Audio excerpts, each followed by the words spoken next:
Hey everyone, welcome to Ted's Modeling Wednesday. Looks like I got a couple people in the chat already. I got Gary Radwin, I see him in there, and Kevin Smith so far. Hi guys, good to see you. Hope you're doing well. I pinned the link to the top of the chat already. If anybody wants to join in. Today I am going to be starting this Dodge Charger. 68 Dodge Charger by Revell. I've already, looked in the kit. It looks like it's a decent kit. So we're going to give that a go. Start that tonight. So get my camera changed around here.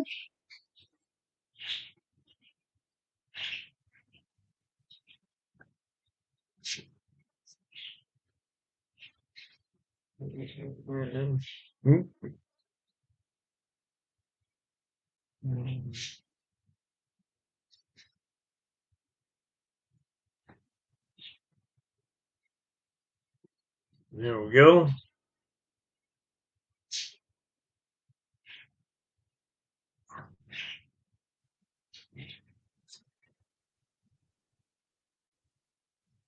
Close enough, I guess.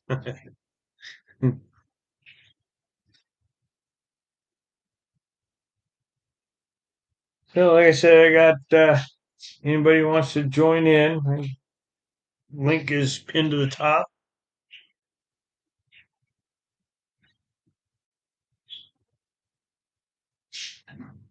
Huh. This.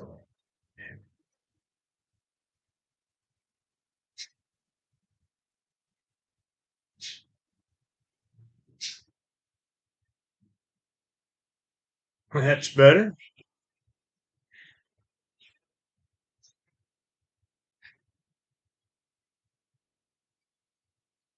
All right.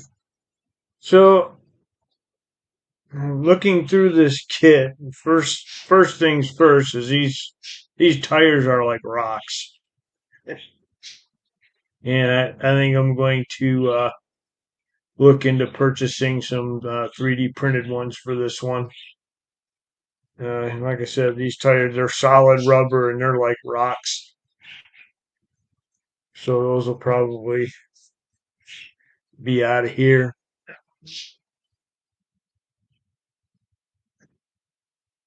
What I was thinking about doing is doing this version of it. I think I got some silver holographic nail polish that I'm going to use for this. I'm gonna look a little bit later, see if I can find that. I think I got one or two bottles of that left. But I think that'll go, since it's a silver color already, I think it'll go good with those decals. Um, so yeah, for the most part, everything else I think I'm gonna do pretty much out of the box. I think I'm just going to use the kit engine.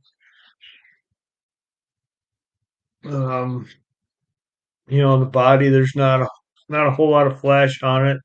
The mold lines aren't too bad. The only bad part is right by the B pillar here. There's a pretty decent mold line there, but the rest of it's not that bad.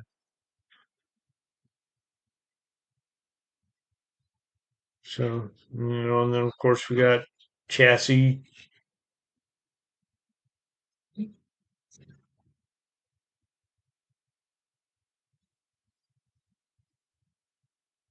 So yeah, like I said, I'm planning on doing the race version of that. And it's got two engines in this kit. The oh I didn't look on the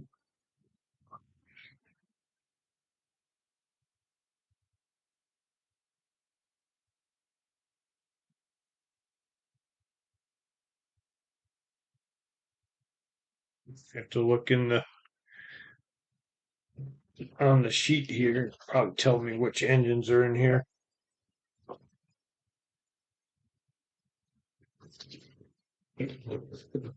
Not a big Dodge guy, so I don't know.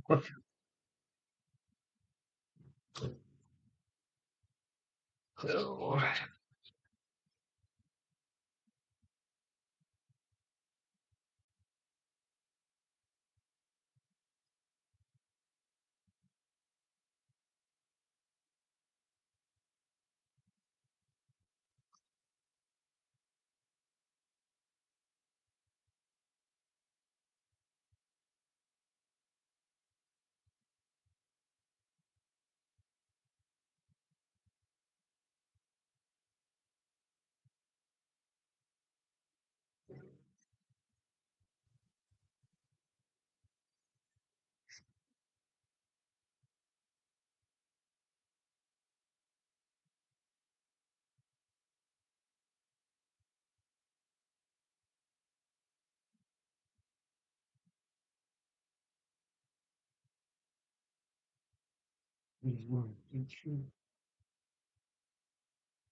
Yeah, like I said, anybody wants to join in, I pin the link to the top of the chat there.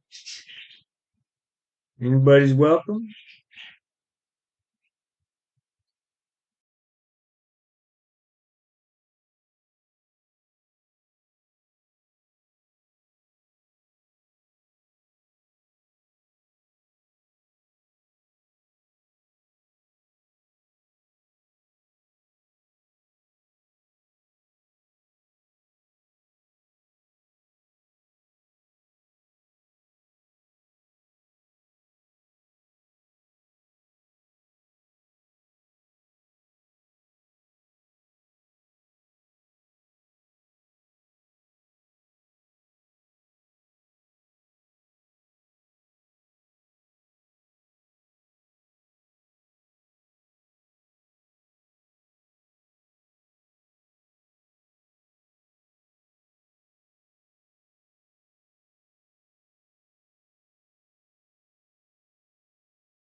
Yeah, so here's the nail polish I was talking about. It's this Color Club. You can't really see it. Let me turn on this light here.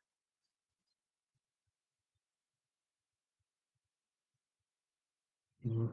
Can't really see it that well on this camera, but it's definitely got a holographic effect to it. And it's a silver base. Maybe this one. This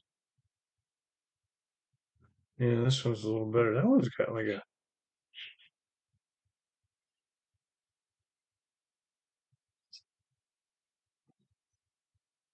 Okay.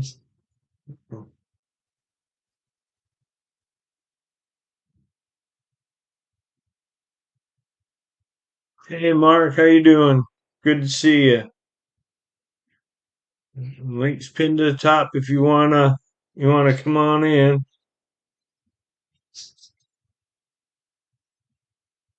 This is that holographic nail polish. And what I was gonna do, since you just came in, and I'm gonna do this version of that car, and I'm gonna use that holographic nail polish and still use those same decals. I think those decals will look good over that. I think that's what I'm gonna do.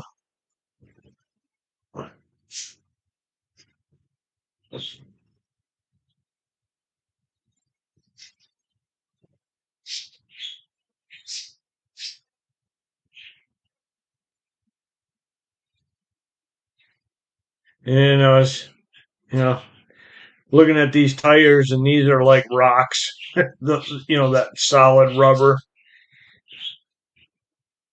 And so I think I'm gonna look into purchasing something better.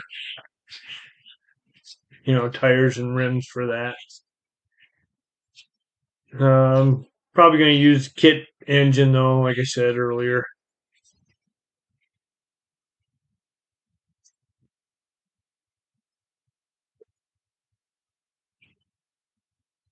So that is what I'm getting started on tonight.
Hey, Mark, How's it going? going good so far?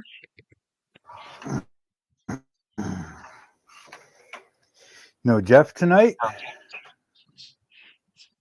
I don't know. I didn't haven't heard from him today, so he might show up later. He's probably out cutting grass. It's getting to be that time of the year where doesn't have to shovel snow anymore, so he's out cutting grass. We don't have that problem.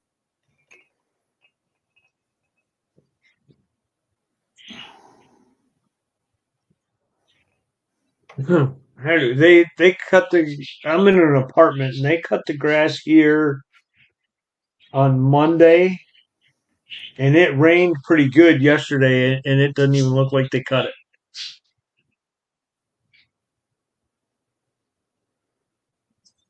I was like, I holy live in the smokes. bush. I live in a mountainous bush, so basically our driveway is shelf rock, and yeah, it's all trees, moss, and everything else around here. Yeah. Come on. Ow.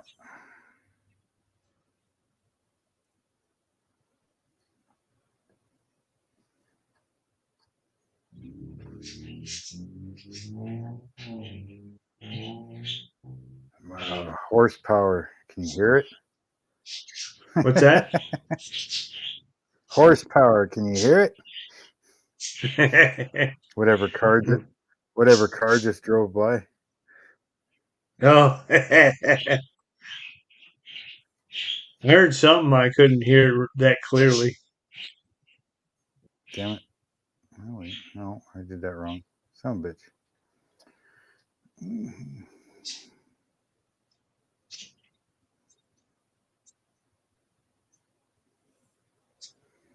What are you working on there, Mark?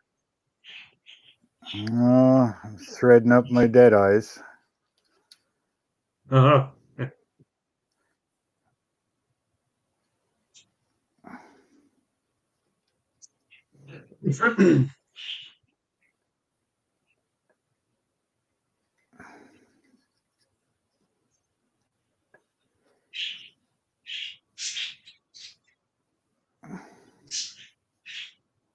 Yeah, I don't know if I had the patience for all that.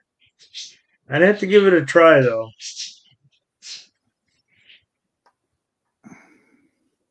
My thing is buy a kit and I don't know if I need any other special tooling or not, or Not overly. I you, mean, you can do pretty much everything with regular stuff other than you're going to use wood glue unless you do a plastic right? ship, you Yeah, know. yeah, Other than that,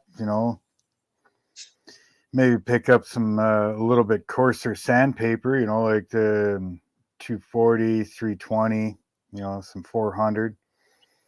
yeah, Depending on the type of ship, like I've got all these brass nails here and stuff, right? Um, so you pick yourself up like a tiny little hammer or something. Um, yeah, you could probably pick yourself up like a razor saw for cutting your wood. Makes yeah, things yeah, easier, but you can still cut a lot of the wood with a hobby knife or even, like those bigger construction Olfa knives. Other than that, I mean, nothing spectacular. yeah. I think everything that you showed. I mean, I've even got some 400 grit sandpaper around here somewhere. Yeah. No, it's just your wood. Like the wood, you're gonna have to fair it out. Once all your planking is done. Um, so I mean, maybe a little 180, but that's starting to get a little aggressive. Yeah, So 180, 240, 320, 400, smooth it all out. Same thing when you're doing like all the rounding and stuff on the wood pieces. Maybe a couple like those mini files, the diamond files or the crosscut files. Other than that, I yeah. mean, Well, I got like a set of jeweler's files, yeah, yeah, that same I thing. use. Yeah. Other than that, I mean, you can like Well, all these. Let's see if I can move the camera here. Uh, Things like all your yards and stuff, they taper from a certain point out. So you're like, say, 5 mil here, but you're only 2.5 mil here, kind of thing. yeah, So I use a cordless drill. I chuck it in, and then I used, I think it was 180, 180 for some of it to give my main taper. And before you get to your final dimension, I'll drop it down to like 320 to, so it's not taking off too much, and you just keep gently working at it. Once you got it, away you go. Other than that, yeah. yeah, like some people use these sewing needle eye threaders, right? For doing your blocks and stuff when you're doing rigging. Oh yeah, yeah, yeah. But I don't like them. I like the beading needles instead, right? Oh, okay, yeah, I find they work better, and you can stick your thread in.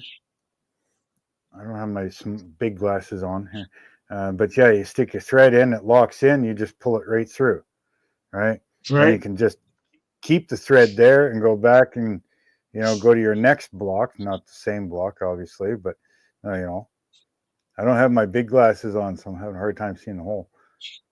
Yeah, so you just go through your next block. You never have to stop, right? Whereas with these Yeah, ones, you have to feed it through first.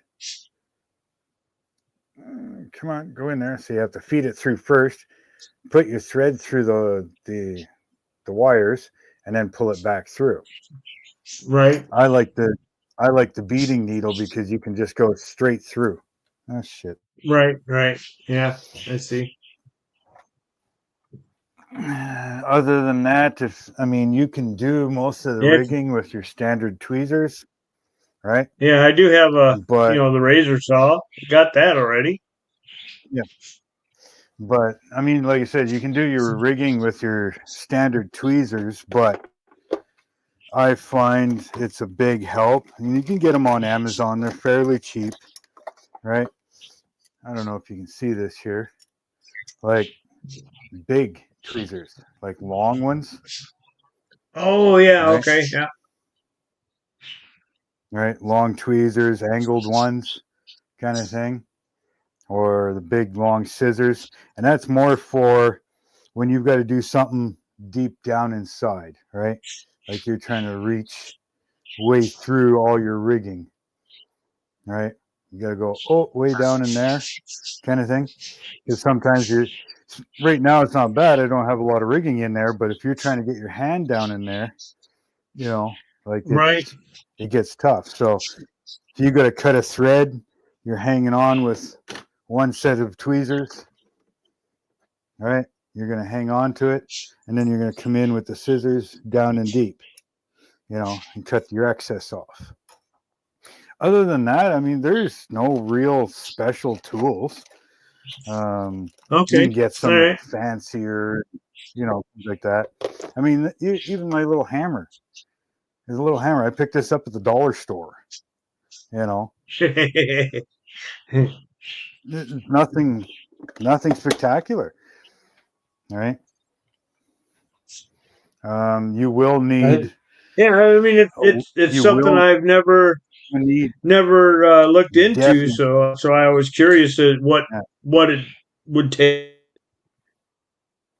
Yeah, you definitely need all types of these little clamps, and again, you can get them off of Amazon. I think it was like $7 for 20 of these things, but get all different sizes.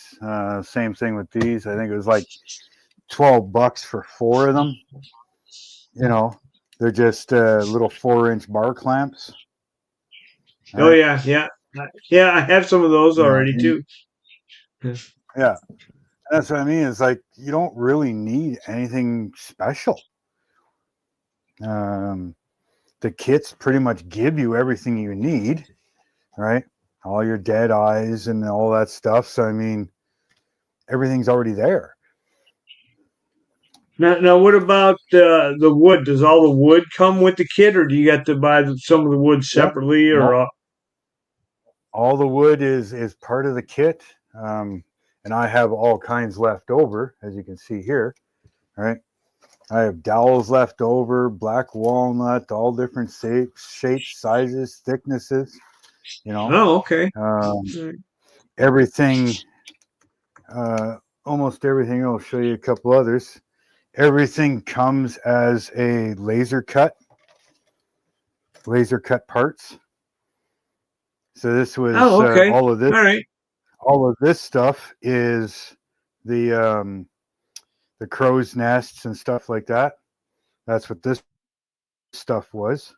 Most of this stuff, but everything's all laser cut. So it all comes ready to go. That's all the circles, the cutouts and stuff for inside the crow's nests, right? So again, you don't have to do anything crazy. The kits are already cut for you, other than making things as they tell you to make things, right? Like let's see. Well, this piece here was laser cut, right? This Right. board that runs across is part of your wood strips. This piece was part of your wood strips, right? So you cut it to length, round off your edges, as they say to do in this one, right? And away you go. Same thing. This is a wood strip for the railing. You cut another short piece, glued it on the bottom, rounded it, and then they tell you to make a couple little grooves with a file, just for detail, right? Oh, Other than okay. that, Yeah. you glue it into place and away you go. All the back, like all the captain's quarters and stuff. I don't know if you can see this here. all the captain's quarters, the bottom, like the deck piece, is laser cut. The top rail was laser cut. All these little skeletons were in the kit. This transom here was laser cut, and then all of these medallion pieces were all cast metal. So you just glue them Oh, into okay. place, right? So All right. everything is and the same thing on the sides, right? Like your wood strips, again, you just cut them from the strips. The hardest part is shaping, because you're not just going to lay a flat strip on, right? Because it's curved one way and it curves Right. multiple ways. So you're going to have to soak your wood, and bend it, and you get little you can do it by clamping in place and let them dry, and then once they're dry, it'll pretty much hold its shape. Take it off, glue it on, clamp it in place again, right, and let it go. Right. There is what they call plank bender, and basically all it is a soldering iron with a big round steel disc on the end, and then a specifically shaped piece of wood. So if you need a bend, you would soak the wood and then use that soldering iron or heated iron and bend it to your shape of wood, right? Okay. I see. All I do is take an old soldering iron, because the whole steel shaft of the soldering iron gets hot, right? So I'll take it and I'll clamp it in a bench vise that I've got, just a little cheap one off of Amazon again, so that I've got I don't have to hold it, and then I'll soak my board and I'll put it on there and bend it as I slide it back and forth. So now the heat from soldering iron dries out the wood and maintains that curve, right?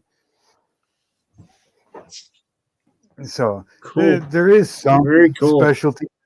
Again, it's all really cheap stuff that you can get a hold of on Amazon and that, right? Right. And it's a lot of the stuff. I mean, like you said, you got a razor saw, you probably use it on plastic.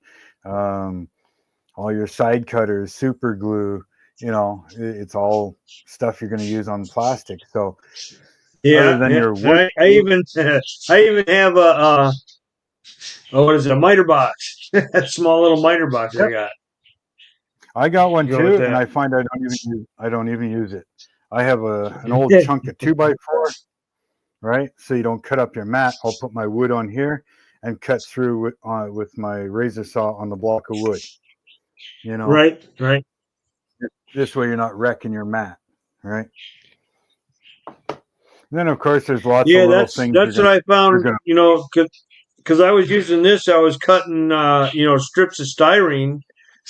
yeah And instead of letting the blade touch the metal down in the bottom, I'd put like a popsicle stick or something down in there first, so that I'd yeah cut into the popsicle stick and not into the metal. Because yeah that'd dull the hell out of that blade real quick. yeah. And like I said, as you're going and you learn things, you're gonna make your own little tools like this thing, right? It's two pieces of brass wire twisted together, and the whole point of that is you put the two ends in one set of dead eye, right? And then you're going to take your next your dead eye with your thread that you're putting on, and that's going to hook. Come on, get my fingers in there. That'll hook into the other dead eye, if I can get it to work here with my big fat fingers. Really should put on my big eyeballs, but if you do that, make your own tool, right? Now every time you make a dead eye and tie it up top, right, all your dead eyes are going to stay at the same height instead of Oh, trying I to, see. tie it. Oh, it's too high, it's too low. It gives you a rough, Right, right. keeps them all same spot while you're up top here tying them to the mast, right? And I'll do the same thing when I do these little ones up here. I'll have to make a new one because this one's a smaller Deadeye, so the holes are smaller as well. So I'll make another one. But basically, just figure out, how far you want your Deadeyes apart. Put your little tool in there, and then you'll go up top, and you'll tie your shroud lines on, right?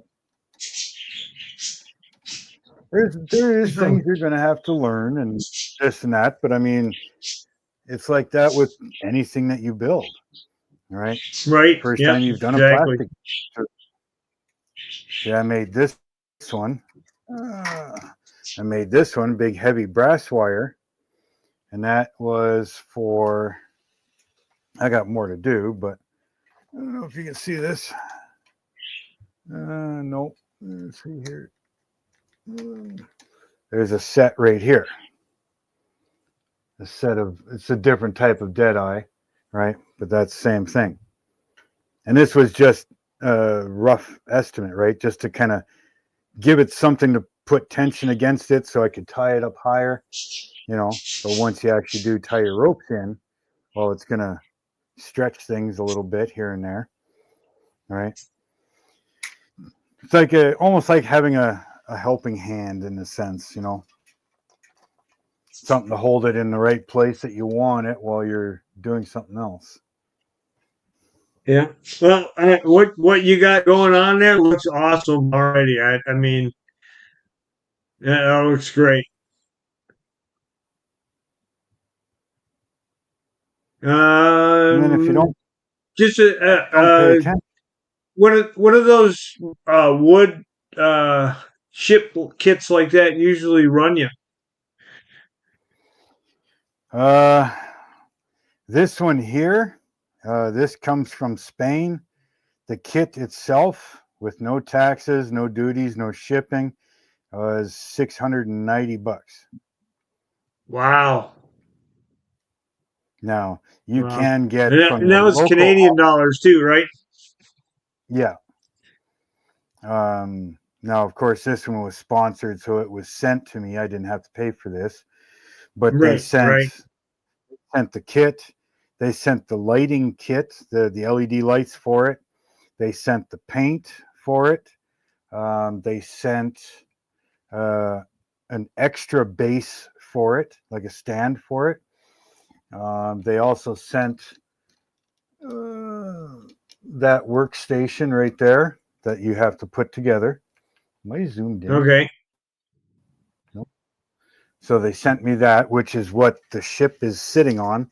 The top of it comes off, and it's a workstation for the boat, right? So the boat just sits in it. Oh, okay. And it's like adjustable for different sizes and stuff. So they sent me a whole thing. So this is a sponsored kit, which is why when you watch these videos, it's big thanks to Oakry. But you can buy ships from your local hobby stores. Again, if you go with a smaller one, like a starter kit kind of thing, a couple $100. Okay. You Yeah. start get into these bigger ones, $400, $500, $800. I've seen some upwards of 1,000, 1,200. But I mean, we're talking huge, highly detailed kits. Like they take you probably 3 years to build. Oh, geez. I'm going on almost 2 years with this one. But then again, Oh, if you wow. don't pay attention, yeah, and you got to take it all apart. Because I put one thread through the wrong side of the Deadeye. So now I got to undo it all. Take it all back apart.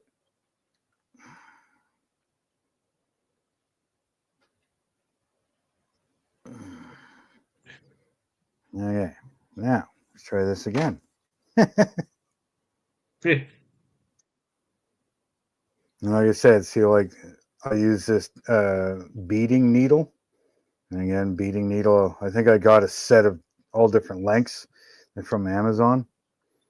But yeah, you can take it, Let's see here. We're going to go through this hole first. Am I even lined up? Yeah, okay. So I can go all the way through. All right, pull it through.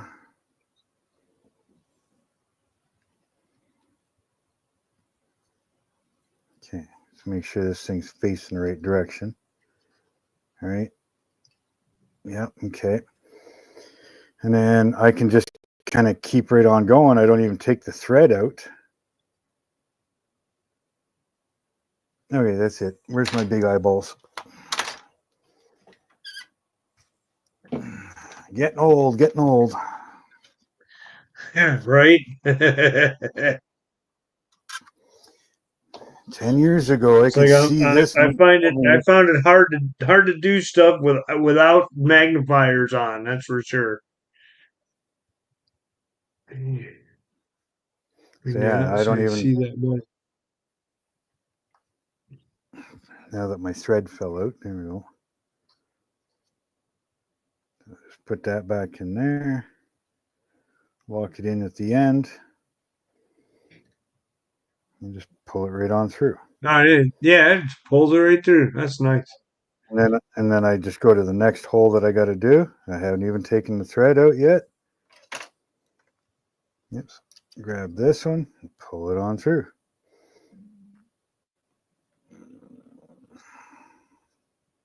Come on, pull the slack through. Where are we here? This one, that one.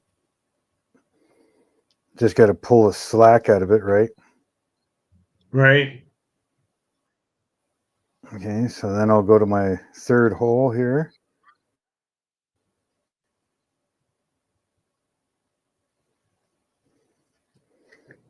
Just keep right on pulling through. And then I'll go to the last hole on this one. Like so. Oops. What am I caught on here? Oh, I see. Which one? This one. Like so. Now I'm done with going through all the holes. Now it's going to get tied at the top of the dead eye here, right? And that's the way they would do it on the real ship. All right. So now everything gets twisted facing the proper direction. Trying to do it so my hands are not in the way. Like so. So it'll be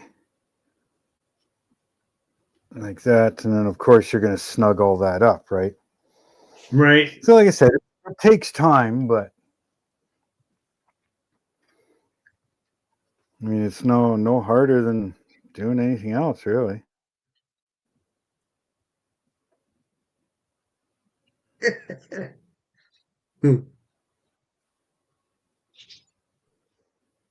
Yes, Dan, you're in the right place.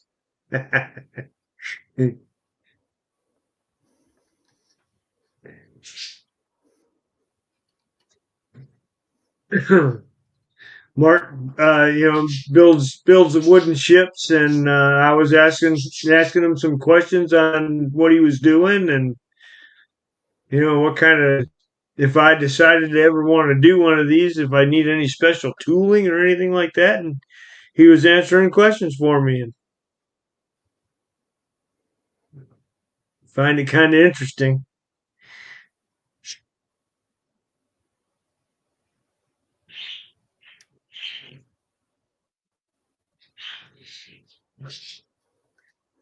And again, like I said, link is pinned to the top of the chat. Anybody wants to join in, more than welcome.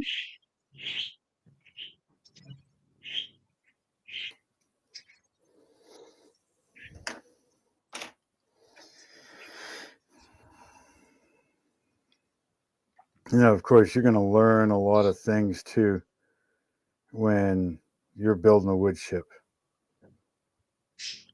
A lot of stuff. I'm sure. Like you're going to learn a lot of different knots.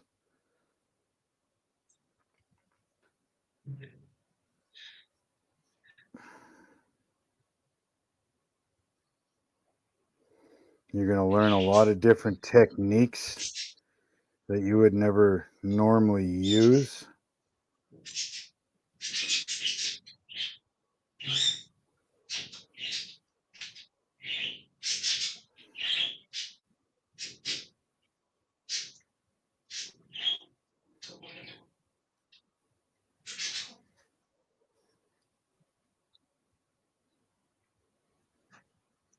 But you know, the stuff that you're going to learn on a ship, you know, like all these different knots and stuff, you can actually take them and apply them to everyday use.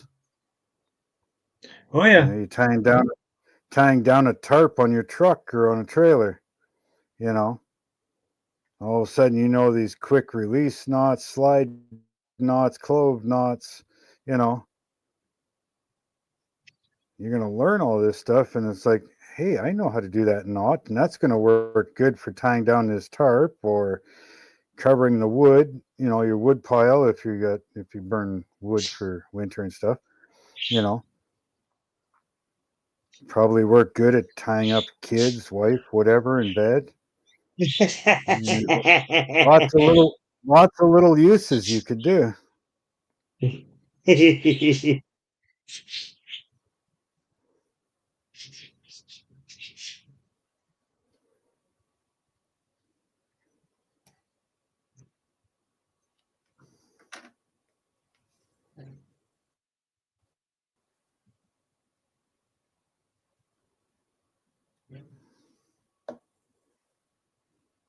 I can't see chat. It's behind me, so if anybody's saying anything or asking stuff, I can't see.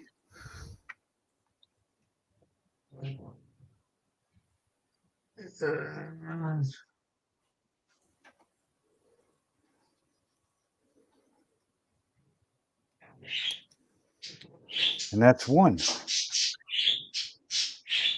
Only how many more to go? And that's the thing with these things, that I find them quite repetitive on the stuff that you do. Oh yeah, yeah. Right? I mean, there's what, 3 here, so that's 6 at the back just for the low. There's 2 more higher up on this mast, so that's another 4. All right, so you're 6, you're 10 shroud lines just on this mast alone. Right. Then of course you're going to have to tie all the rat lines that go across. Right. Now there's probably going to be like 30 rat lines on here on 3 lines, so that's, you know, what, 90 knots you're going to have to do just on this one side of rat lines. Right. Yeah. So you're 180 knots for this side and that side, not including the top ones, you know. And then like this one's got 5 here. So now that's 10 shroud lines for the lower, and another 3. Yeah, another 3 here. So that's 6 for the middle section. Yeah. Right, there's 3 more here. So 6 altogether. And they go all the way up, plus your rat lines. And then the front one has 4. So another 8 there. And another 3 on this one. So that's another 6 here. So it's a lot of repetition, right?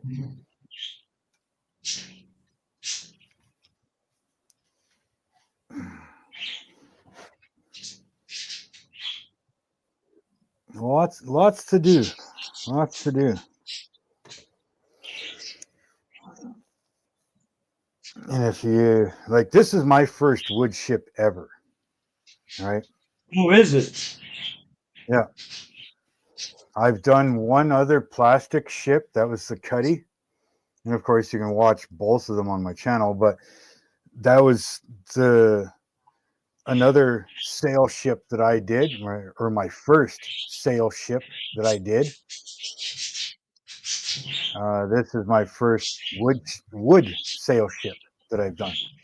I've done a couple other boats like the US. What the hell is that? The LMS 322 landing ship. It's got all the tanks and trucks and stuff on it in the center. And then I did the North Sea trawler, fishing trawler. Okay.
Either I hit mute on this or what. I don't know what the last thing is you heard. I'm sitting here talking away to myself.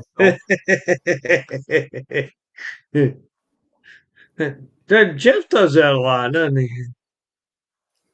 But yeah, I was saying that this was my first one. I was showing you the fishing trawler. But I was saying, make sure it's not blue. Okay. I was saying that once this one is done, I could continue on with the San Francisco 2 wood ship. I've got a wooden Blue Nose 2 that I could do. But I do have a really old Revell 1/350 scale USS Missouri. And I had that for years and years and years.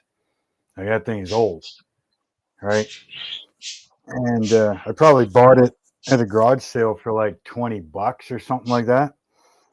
But I bought a full photo etch kit for it, and that was like 280 some bucks for that thing.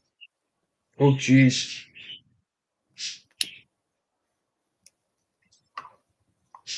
So I'm not sure what I'm going to do next once this one's done. I've dyed the sails for this already. And from what you're saying, it sounds like it's something that you could spend a lot of money doing. Oh yeah, but I mean, it's like anything else. I mean, Oh yeah, what's an average? Well, for you guys, it's not as bad, really. But I mean, average kit in Canada here is 40 to $60 before taxes and shipping. Yeah. And then, well, let's see. Here we're looking, like $30 to $40, depending on where you go. Yeah. So I mean, it's roughly the same, but it's the fact that like, people look at these kits. Oh, they're a lot of money. Well, depends on what you do with your model cars. I mean, exactly. Cars, you got $45-$50 into it. Oh, I want new resin tires or even rubber tires. I want aluminum rims for it. There's another $30 to $60. Oh, I want photo etch kit for the car. Well, there's another $30-$40 depending on the photo etch kit. I want seat belts. I want this. I want hoses. I want wires. All of a sudden now you've got a $300 freaking model kit that you haven't even put together yet. Yeah. And a lot of these, like I said, these tires are like rocks. and they don't look very good. They look toyish. These tires do to me. Yeah, exactly. So it's like, to buy a set of tires and rims for this kit, you're looking at a minimum of $20, $15, $20, depending on who you get it from. Yeah. And then, of course, shipping and stuff. You got to think of And all of that, shipping, yeah. right? Shipping and taxes. So by the time you're said and done, you've got the model kit and you got a set of tires and rims, and you've spent almost $110. You haven't even Yeah. put it together yet. Then you Yeah. still got to buy But see, that's what paint. I'll do is when Paint. I know that I'm going to get like resins, Yeah. 3D printed resin parts. Um, is I'll wait until I know, okay, I need this, I'm gonna need this, I'm gonna need this. Yeah. Because the main one that I use, if I spend over $50, I don't have to pay for the shipping. Yeah. So if I got a couple kits, okay, I got 3 kits I need a set of tires for. Okay, that's $60, and now I don't have to pay for the shipping now because I'm over Yeah. $50. Yeah. Oh, for sure. I do the same thing. But it's still the Yeah. fact that, it's $20 for the rim and tires. It's $40-$50 for the kit. If you have to Yep. replace any paint, there's another $4 or $5, right?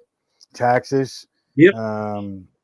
stuff like that. And then, I want a photo etch kit, or I want a special paint. Well, now you're buying more stuff. So all said and done, you're almost $200-$300. Well, with a wood kit like this, or even a plastic ship, yeah, they're $200-$300, but everything is already there. Right. Yeah. Maybe buy some paint, you're adding another $20-$30. But in the grand scheme of things, if you're fully detailing a plastic model car or buying a wood ship, you're almost in the same price range. Yeah. Yeah. Especially if you're getting Lieutenant it from your Dan, how are you tonight? Ahoy. Especially if you're getting it from your local hobby store, right? I mean, they've already paid the Yeah. duties and everything else and stuff like that. Whereas this one, if you order from ZHL or Oaktree or anything like that, and they're coming from Germany and Spain and stuff, you've got the shipping, you've got the duties, you've got the import fees, you've got, that $600 ship just jumped up to $800, no problem. Oh yeah, for sure.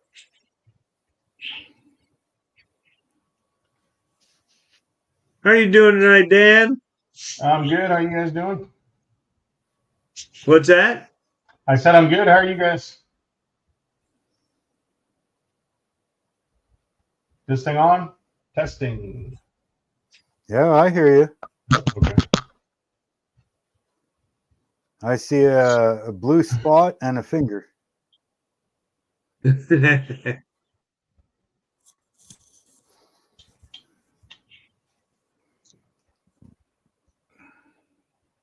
was gonna say you're about done with that Porsche there, aren't you? Yeah, and this Ferrari too. That's Everybody keeps misgendering my Porsche. That's a nice blue, that thing.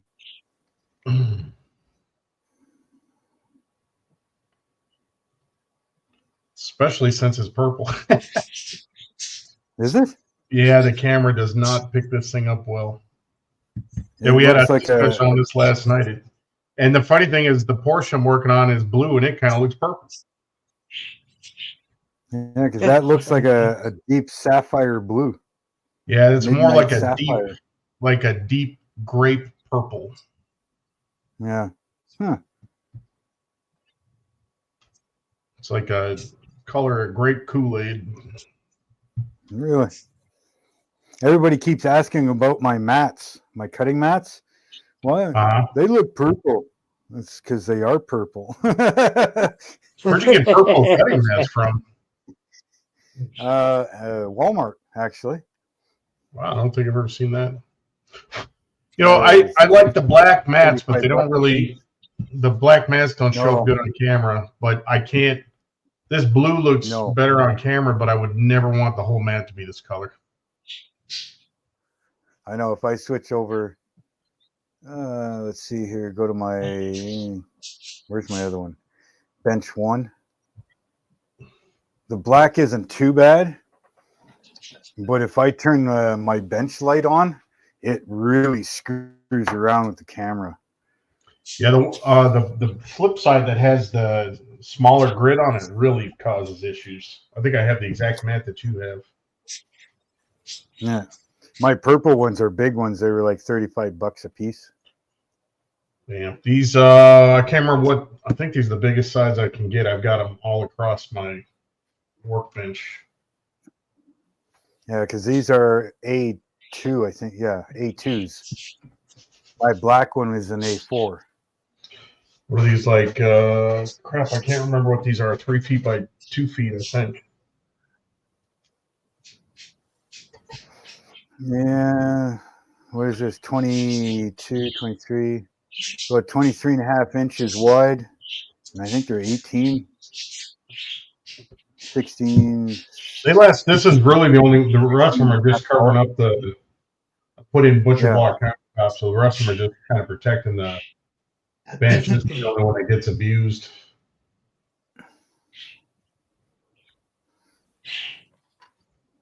Yeah, that's what this one is here that I got. It's 23 by 17.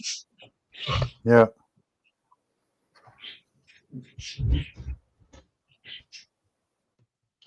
Yeah, that's a pretty good size one. Yeah, so that's, I believe that's the A4 or the A2s. A1 is huge. Yeah, this is like 35 and change, and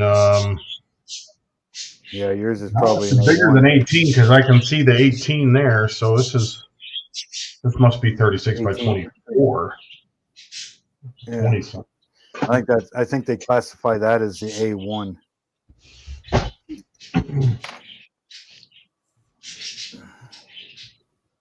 Yeah, I got these ones from Walmart.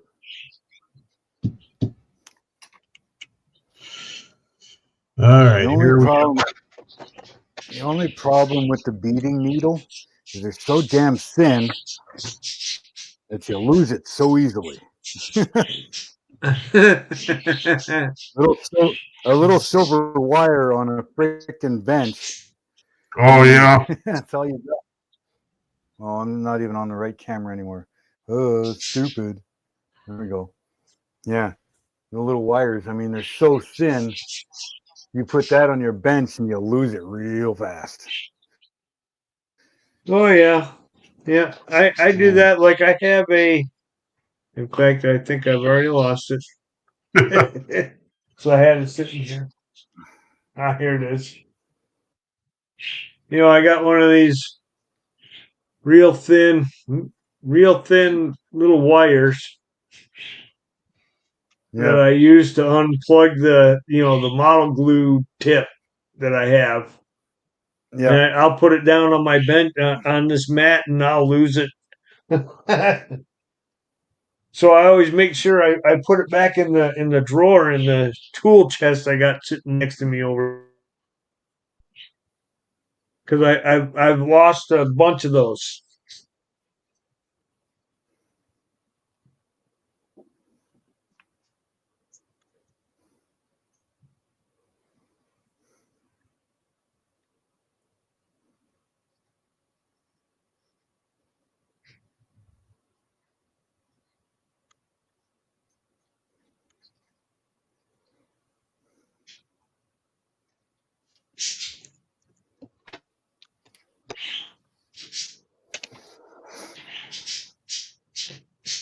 It's funny how I was so in the mood to do this yesterday, and now that I've packed it up last night, I'm like, I really don't feel like working on this today.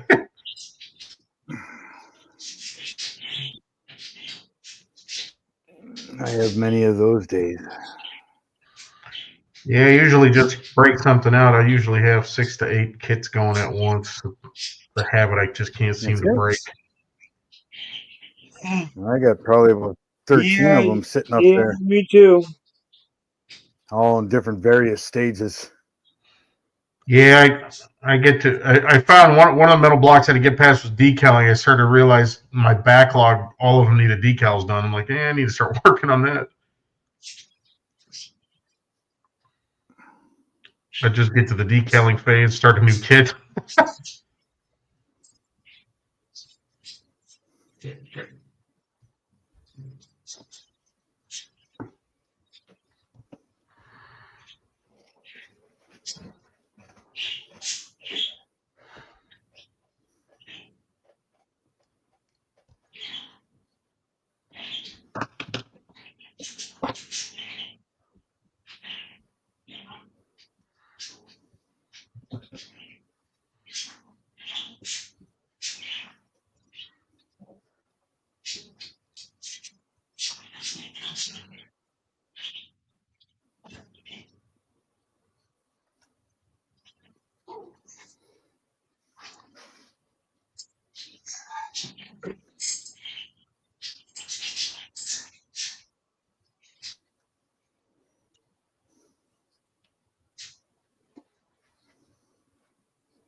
Yeah, Kevin, that's probably where is Fafa at?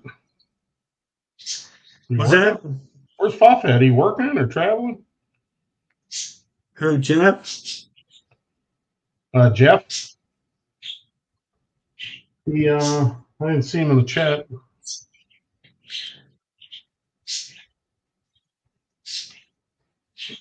Yes, he just texted me. You know, he's not having a good day. He said. Oh, so. Really?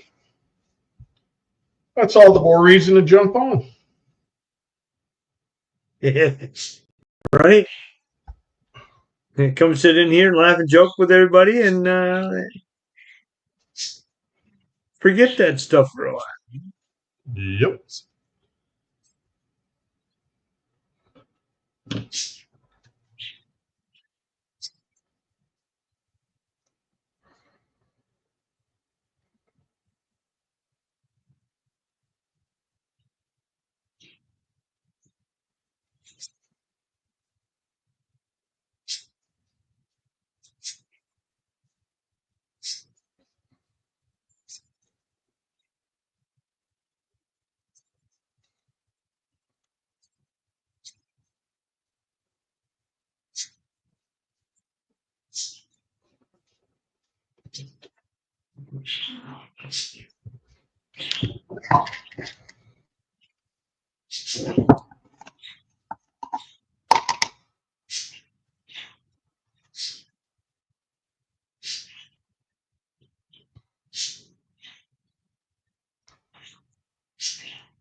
Yeah, so like you were saying, Dan, they you know, you got all those projects going on. Uh-huh. I got the same problem. I'm starting a new kit today. And I even finished one of the other ones. Yeah, that's what I'm contemplating right now. I want to start this Mobius F250, and I'm like, man, I've got like 3 other kits that are just almost across the finish line. Yeah, let's see. The thing is I get to a point where I'll get a bunch of them that are ready for paint and stuff like that, and I'll sit there and I'll go, because I'm in an apartment, and I'm like, oh yeah, that means I got to get out the paint booth and run the duct out the window. And yeah. I sit there and go, I don't feel like doing all that today. That's I get like that with clear. Man, I gotta mix it and not get any dust in it. And one day I had a backlog. I had like 5 bodies to clear, and I'm like, all right, I'm just gonna do it. And I had never done more than I'd never done more than one at a time. My God, I gassed myself out of the basement. I had to leave when I was done. I took out my mask and I almost died. That much clear. Holy Christ! My wife was upstairs. I come up and she's like, "What is that smell?" Do you use a 2K clear? Yep.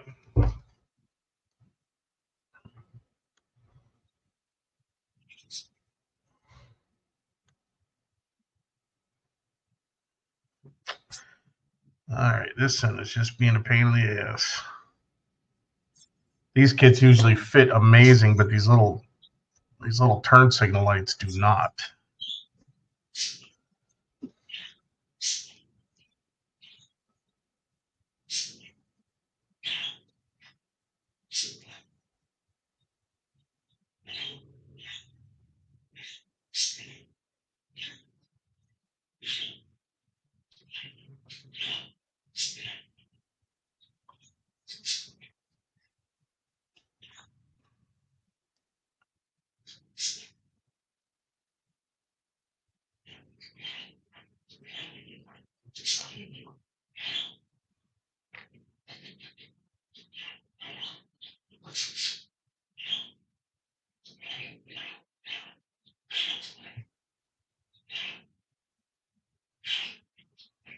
If I can get this in without launching it into space, I'll be happy.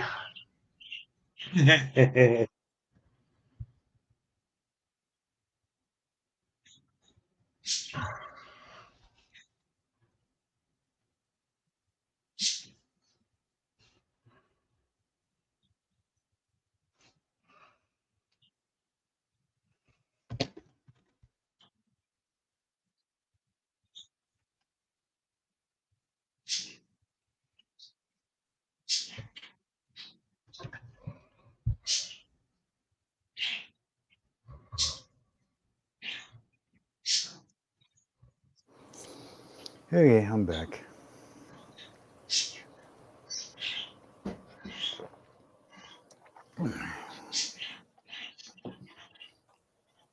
My wife came home, so she's done work finally. Well, they're so short-handed because they've had. Well, her mom worked where she did, and she turned 70 today. But she was semi-retired, fully retired on the 28th. So she's done over there. Then another manager over there retired.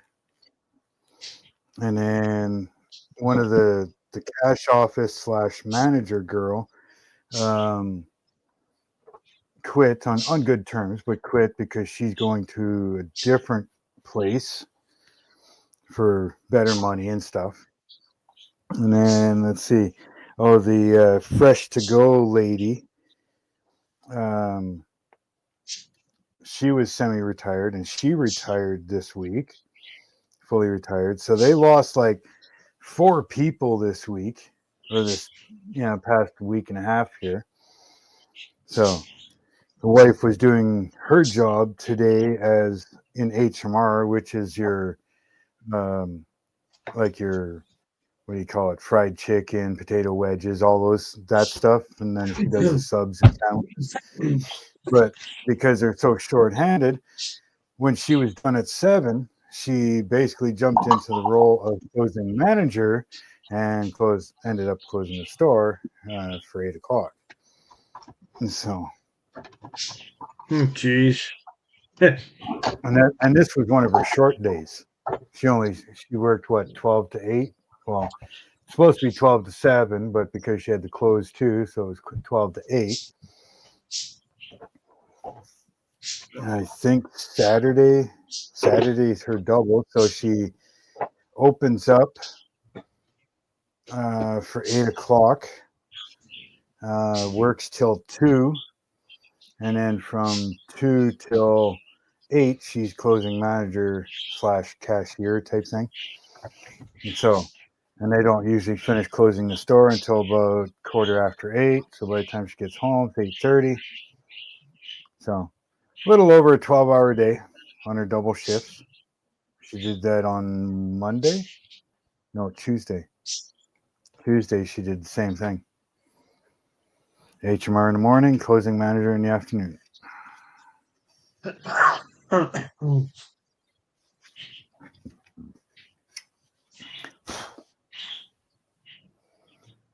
So she's a little tired, which is, to be expected.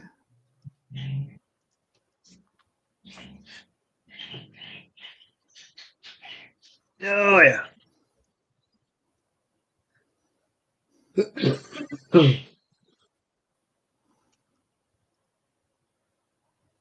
And then, of course, her mom here, like, we moved here to help them kind of thing. So they're in the main house, and I built an addition onto the house, which is what we kind of live in. But it's her mom's birthday today, but they also went to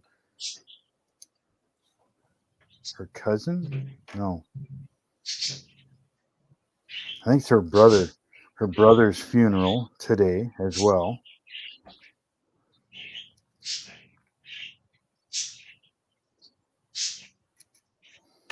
Sounds like fun.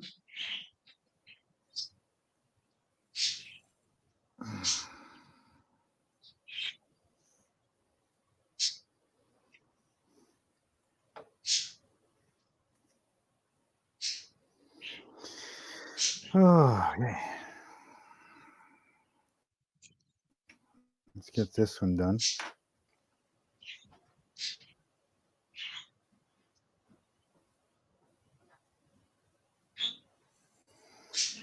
Hey, next. Yeah, that's like me. I was, we had a guy come in, and they hired him as a lead mechanic, and so he was going to put in for a supervisor position. And he goes, come on, Al, you put in for the supervisor position, or I put in for the supervisor position, if you take the lead position. I'm like, no, I don't want it. I don't want to work for you. And he kept going. And then I heard rumors of other people that were putting in for the lead position. And I was like, oh, hell no. So I ended up putting in for this lead position. Right? So I get the lead position. Now I'm the lead mechanic. Now this supervisor that talked me into it has left. He's been gone for about 3 months now. And they haven't hired a new supervisor yet. So I'm having to do both freaking jobs. Right? So they keep trying to talk me and put in for the supervisor. I'm like, no, I'm not. I don't want it. I don't even want the one I'm in. I don't even I didn't even want the I got.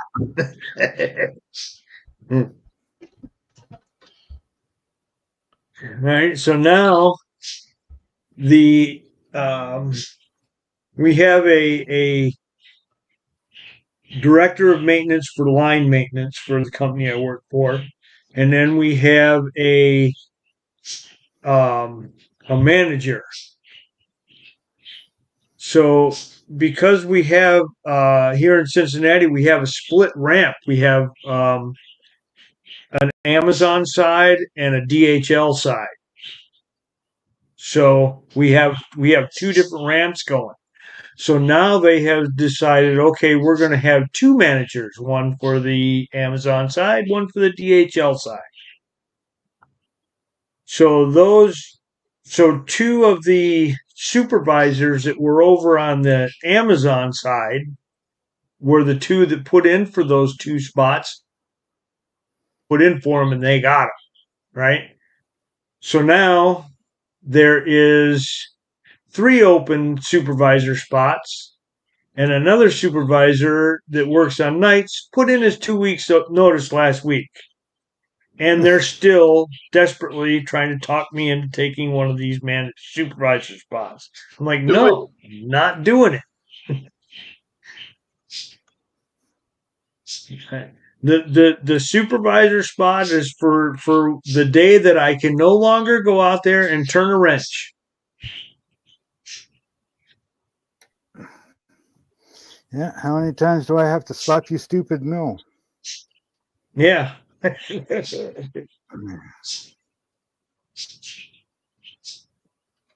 Not only that, if I do decide to put in for that and take that job, I'll probably end up losing money. Yeah, that's if you're getting a lot of overtime. I learned that the hard time. First time I took a station manager job, I was working at Omni, and I was making money hand over fist. And I finally, after having 3 not so good managers, I finally told them I'd do it, and they put me on salary, and I lost like half my salary compared to the previous year. Yeah. I told him, I said, I'll do it for this salary, but I can't be putting in these hours. Hell, I end up putting in twice as many hours. It's like one job of me being an auto body mechanic. The boss come to me. He says, I'm going to jump you up from 23 up to 28. And I said, no. He goes, what? He says, no. It says 28 puts me in the next tax bracket. I says, in the long run, it says more taxes are going to come out. And I says, for the amount I'm working, I says, I'm going to end up making less than the $23 an hour. He says, now, if you want to go $27.50, I'll take it. Because that kept me in the lower tax bracket.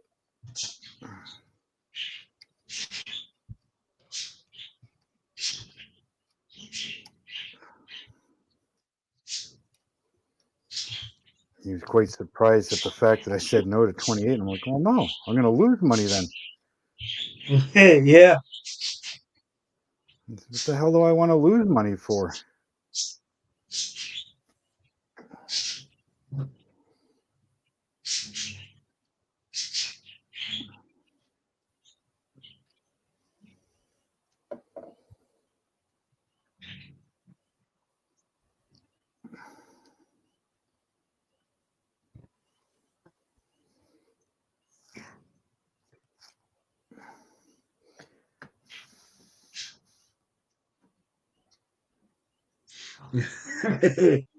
Don't worry, Kevin. I am not going to do it.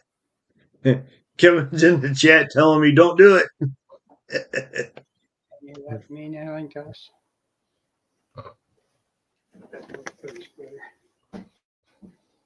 I'm like, nope. I've already told him I'm not doing it.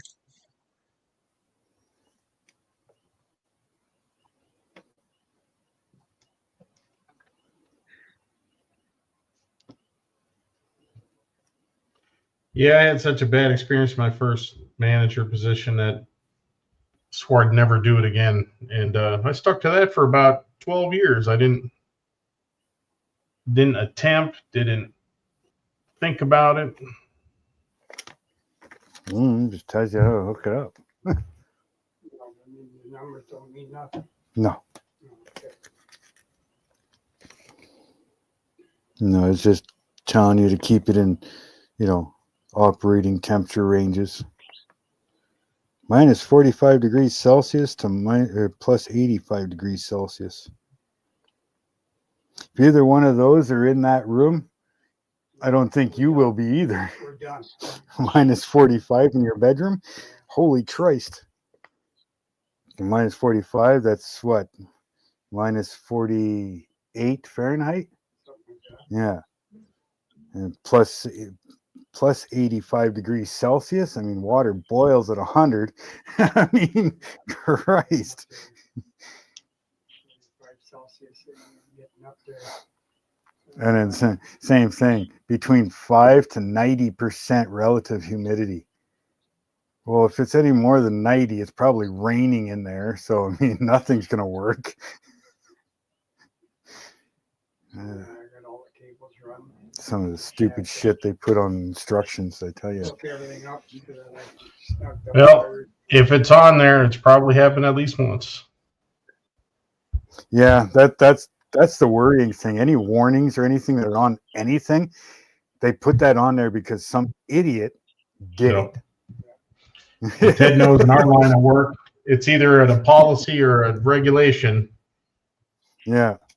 Whenever we're going through some policy at work, one's like, why in the hell does it say that? And like, because someone did it at least once. Yeah. There's a reason why it says do not eat on the Tide Pods, or do not drink. So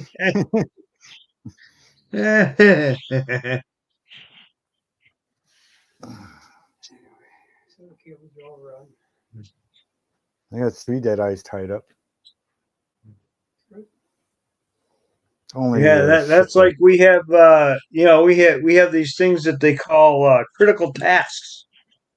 For instance, like when we change a main tire, we usually have a spacer that goes behind that whole wheel assembly. And sometimes when you take those tires off, those spacers will stick to the tire assembly, and you won't realize it. You'll put the new tire on, and now that spacer is not there. And after you torque it, it ends up getting, wheel ends up getting loose and ends up doesn't damage. Yeah. Right. So now we had that's what they call a critical task. So we have to make a separate write-up in the aircraft logbook stating that somebody verified the installation of that wheel spacer, because that has happened so many times. And after it happens so many times, the FAA starts to get involved in that stuff. And they're like, hey, you need to do something to prevent that from happening. And I'm sure Lieutenant Dan has the same type of stuff where he works probably too.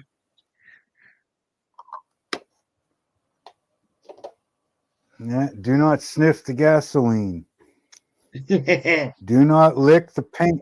Do not lick the fresh paint off the car. Just because it says bubblegum colored paint doesn't mean it tastes that way.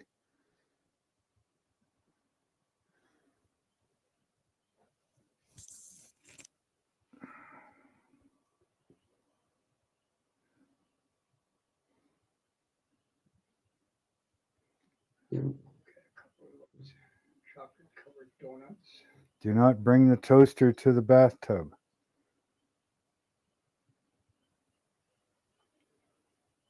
You saw the donuts that Amy brought home?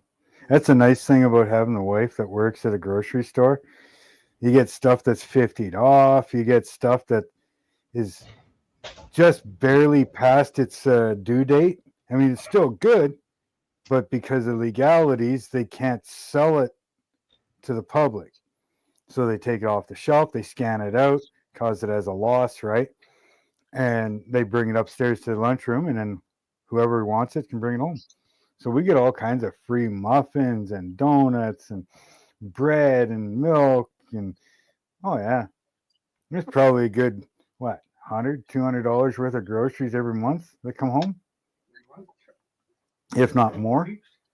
Yeah, every couple of weeks, couple $100 worth of groceries. And it's worth the diarrhea. No diarrhea. My wife works in a pharmacy, so everything in this house with an expiration date is like absolute. Oh, really? Well, Medicine, it's not an food, it expiry. doesn't matter. If you look at groceries, it's actually best before date. Yeah. Right? I saw a meme. They said it was something about couples, like one of you believes in expiration dates and the other doesn't, or something like that. I'm like, yeah, that's pretty true. My wife will throw out like ibuprofen. Oh, it's expired. I'm like,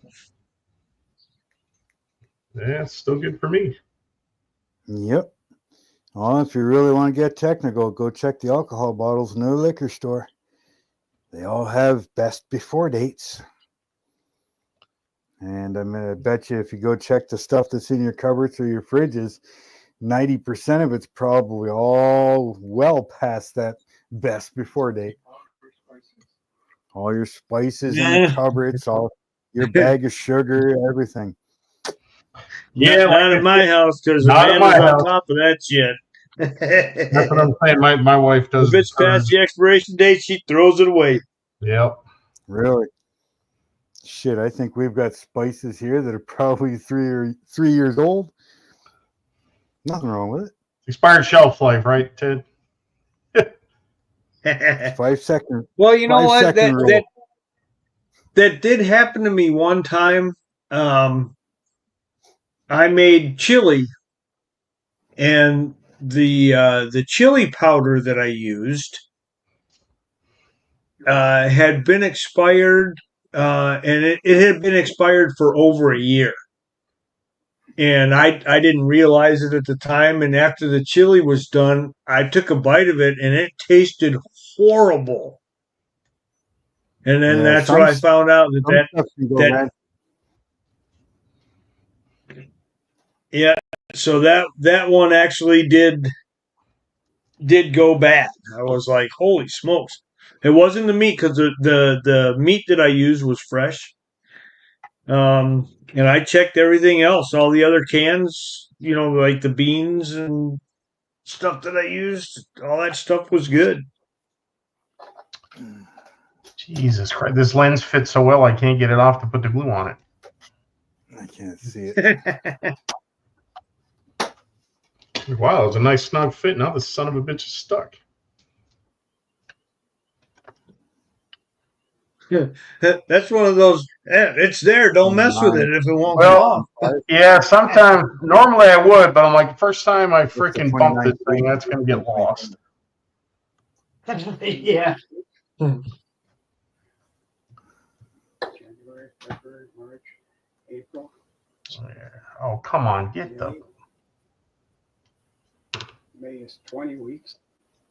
So that's good to the 29th week of 2025.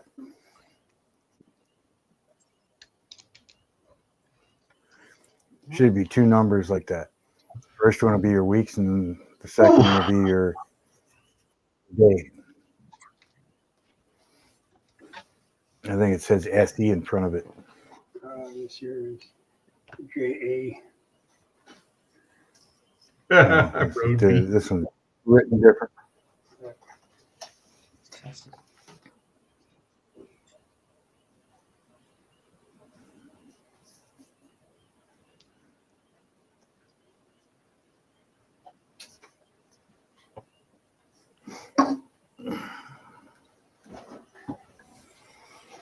Oh, I mean, shit! Even calendars have expiry dates.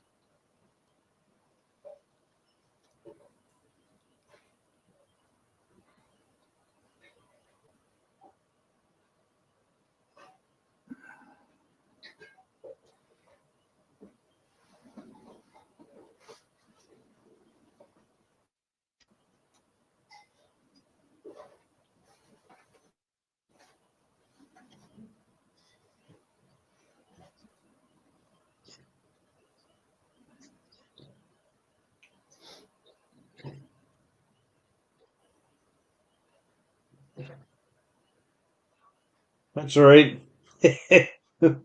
we have like the different tapes and stuff that we use on aircrafts. They Yep. have expiration dates on them. Yep. I'm like, what?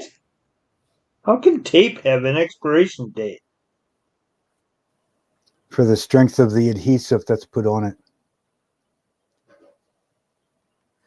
And depending on the type of tape, if it's any type of fabric, the fabric will break down due to the adhesive, which means then the strength of the fabric for the tape isn't as strong as it's supposed to be. I can't blow my nose anymore.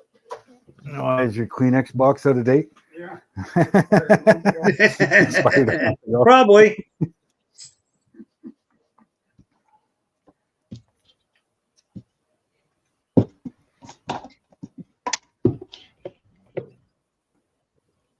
Yeah, I'm not dead yet, so I'm doing good.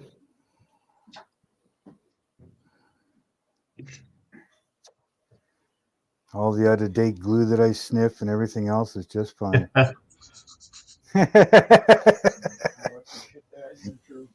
Yeah. I'm still kicking at 75. Yeah. Mother-in-law's 70 today. Dad's 75. I don't think they worried about expiration dates when they were younger. When I was born, I wasn't stamped with a Yeah. expiration date. If I don't have an expiration date on me, then I'm good at whatever else I throw in it.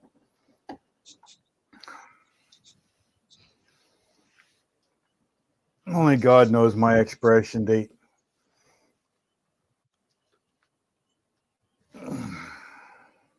Hell, I remember my grandmother going, "This kid's too skinny," and would feed me spoonfuls of freaking butter.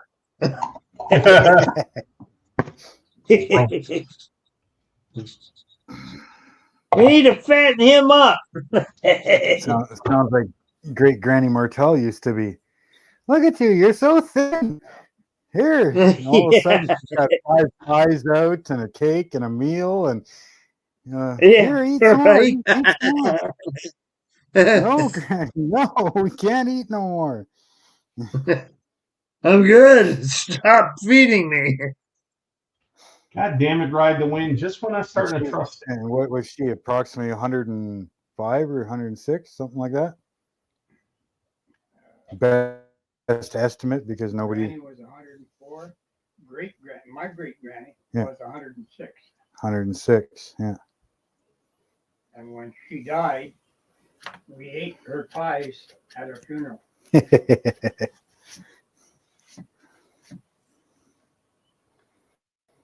We ate her pies at her funeral. 106. And she probably made them 2 days beforehand. Probably. I see Jeff's in the chat, not the live. Does that mean he's hammered? Self-medicated to the point he won't get on? I'm just kidding. Nothing wrong with raw milk. The only problem is it's As opposed to cooked? pasteurized milk or milk out of the tank. Yeah, we used to drink out of the tank when I lived on a dairy farm. I'm not sure, but I think it's actually illegal here now to do so. What's that? Drink non-pasteurized? Non-pasteurized milk. You're not supposed to take it out of the tank. You see the sucker come around my place. Yeah, we used to work dairy farm. We'd go down, take it out of the tank for breakfast. We always had a half-gallon container. We did that on Gary's grandpa's farm all the time. Go down, help him milk the cows, and then, here, take some home. He'd fill up, 2-3 liters of milk. Here you go. Granted, we were only taking it from the tank and drinking it immediately. It wasn't like, and that tank kept the milk pretty cold. Yeah, well, that's what I mean. It's like, as soon as we were done, he'd go over to the tank and he'd open up the valve and here's 2 or 3 liters. And he'd give one to Gary, give one to me. The risk with non-pasteurized is if you don't keep it cold. Yeah. It's got the goods inside already. The only thing with non-pasteurized milk is it's heavier on cream. Yeah. But it makes great for making cream and stuff, though, and butter.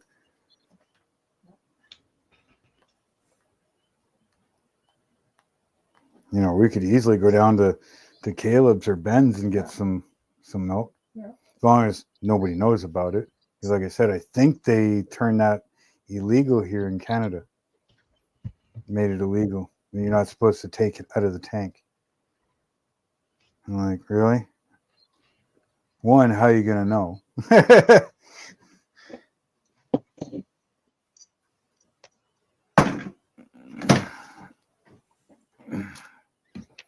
As long as you got pigs on the farm, well, if somebody decides to snitch on you, well, come meet Porky here for me.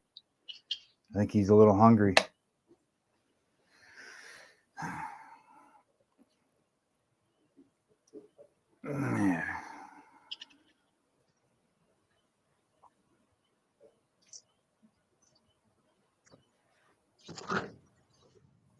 Jimmy Utter.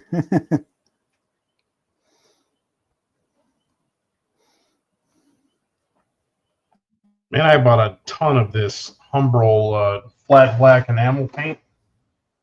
Well, like 4 tins of this, and at the rate I'm using it, it's going to last like forever. I use it Check quite the a bit. expiry date on it. Yeah, I use it. I use it quite a bit, but it just seems like it's not going down.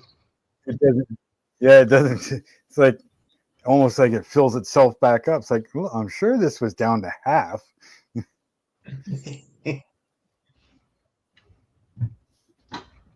Now, if my gas tank would do the same freaking thing, I'm sure this was down to half yesterday. How come it's full now? Mine and my car actually does. When I lived in Los Angeles, my commute to LAX was almost all downhill through mountains,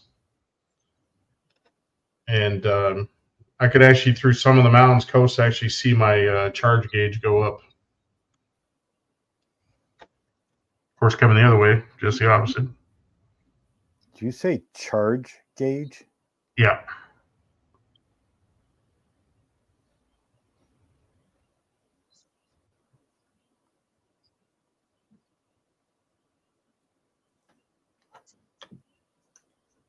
So you're what they call a mobile Sparky. I never heard that before. Not environmentalist, I just like the car.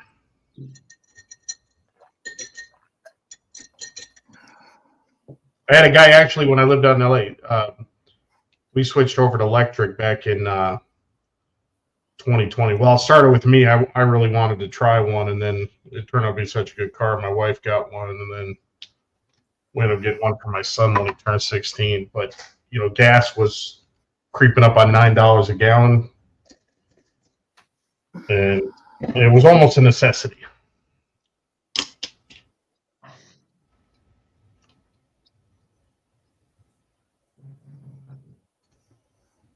I had a guy, Halloween, the last year we were out there, comes by, and it had the garage door open. He's like, "You guys got electric cars with gas motorcycles?" I'm like, "I'm not trying to save the planet. I'm just trying to save $1.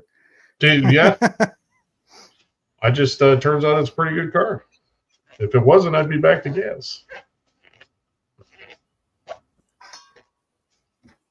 I couldn't do it. I never told Gary this story, but we had a big Tesla meetup, like April of last year, right, not long before I moved, and there's a handful of guys that showed up on electric motorcycles, which were pretty badass, I gotta say. But the funniest thing was on the freeway, when they would pass you, they sound like the Jetsons spaceships. And every time they came by, I was, oh my God, me and my wife were cracking up. We're like, that just sounds ridiculous.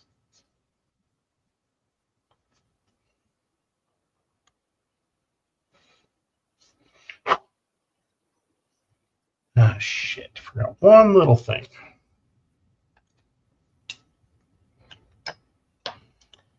So this thing is ready.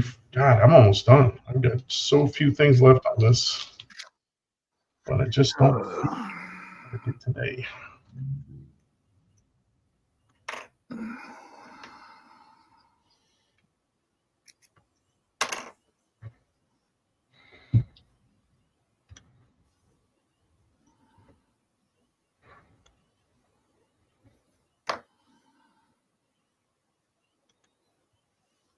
So when are we going to expect a ship on your bench there, Ted?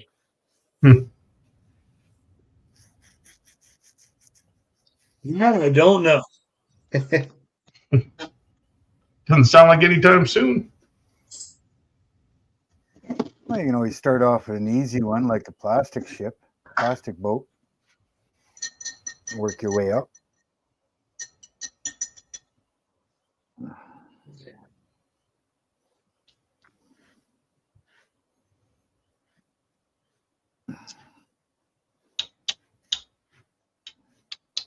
How long is the boat you're doing? Yeah. Climate shelf, a little over 5 feet. Yeah. Dad's doing a paddle steamer, and it's like a little over 5 feet long. Good God. Is it remote control? No. Just a model. Yeah, just a wood model. It's all custom built. The one outside, 13 feet. Yeah, one Mast. yeah, one outside, the big sail ship outside that he's building, the hull is what, 13 feet? That's not including the bowsprit or the masts or anything else. That's just the hull.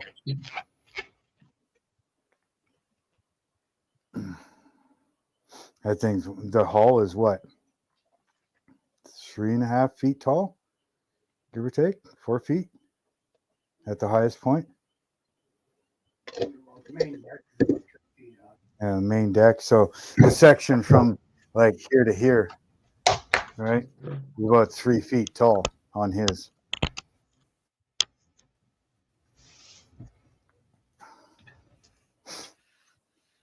And when he's doing outside is basically the same hull design as this.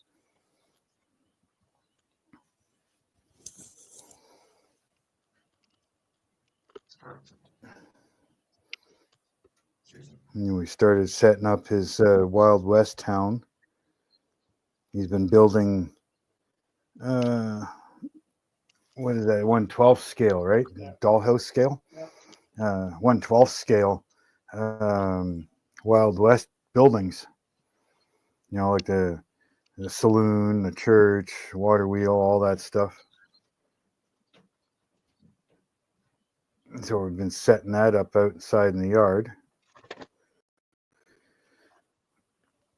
And big train station and all that stuff. Blacksmith.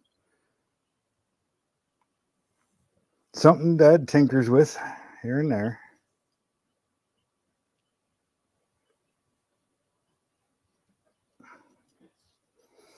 What else is a young fellow like him going to do while he's retired?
Wow, it sure got quiet.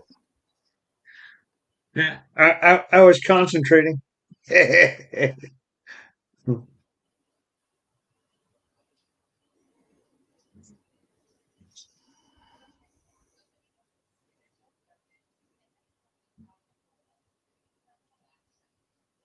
Yeah, since this, is pretty much going to be a drag car, I wasn't going to put a back seat in it.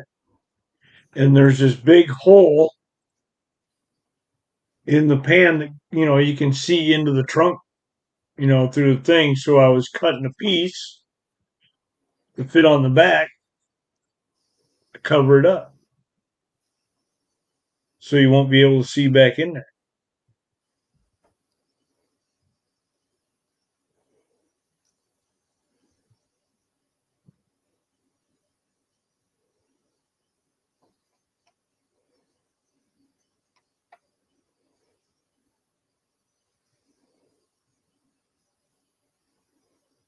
That is flat stock, Jeff. I had to cut it to fit. I see Marcy snuck in. Hi, Marcy. How you doing?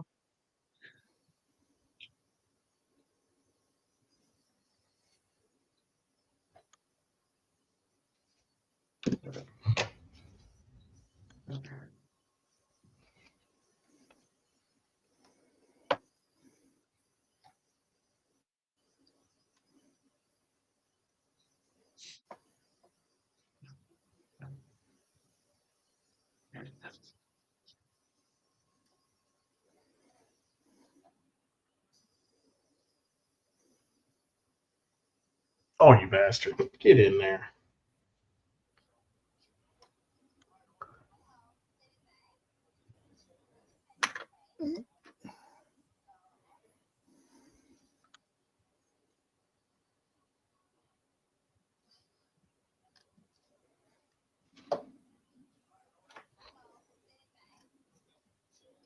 And that's impressive. And also a payment, yes.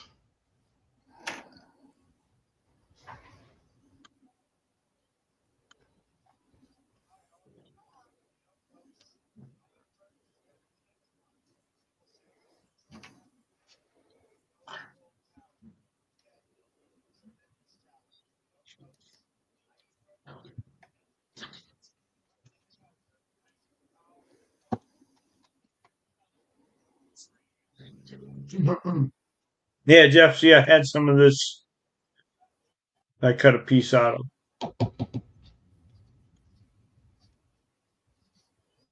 Jeff, why aren't you in here?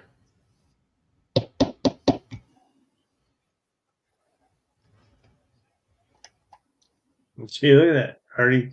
Already glued it in. That's perfect. Perfect fit.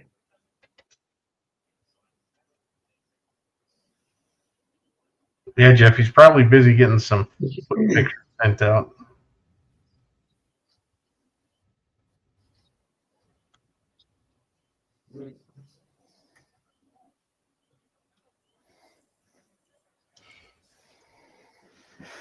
Oh.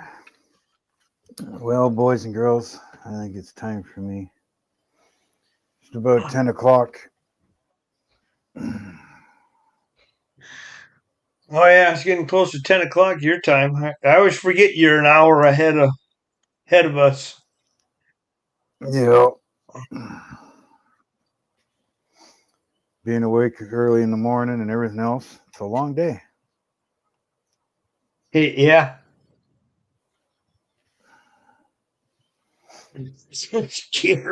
Sorry, I was clubbing a seal. What did I miss? Good God.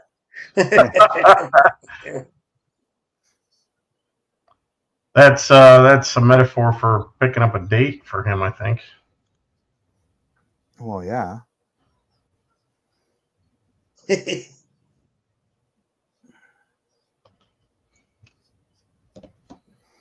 So yeah, I'm gonna drop out. Thank you very much for having me on, Ted. Nice seeing you, Dan. Anytime, Mark. You're welcome anytime. I enjoyed the information about the wood chips earlier. For those of you who didn't see that, make sure you watch the beginning of that when Mark first comes in, and because we had a good discussion about that. If you want to learn about the wood chips, so Mark, I do appreciate that. Thank you very much. The ship is looking awesome. Thanks, Gary. Yeah, thank you, Ted, Dan. But yeah, I'm gonna call her out here. Probably go have a snack. Probably start looking at going to bed, or at least laying in bed watching more YouTube. Yeah, there you go. All right, Mark. Thanks for stopping in. Appreciate it. Have a good night, guys.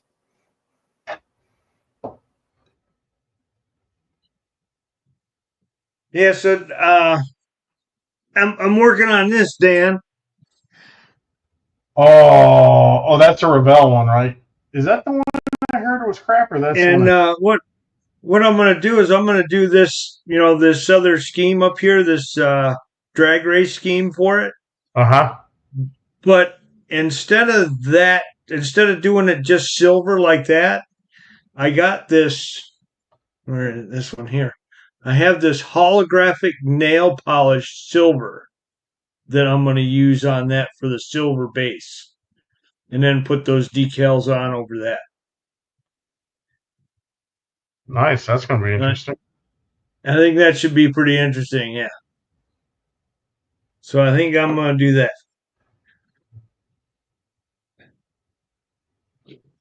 So what I'll do though is I've got a charger that I've been thinking about starting.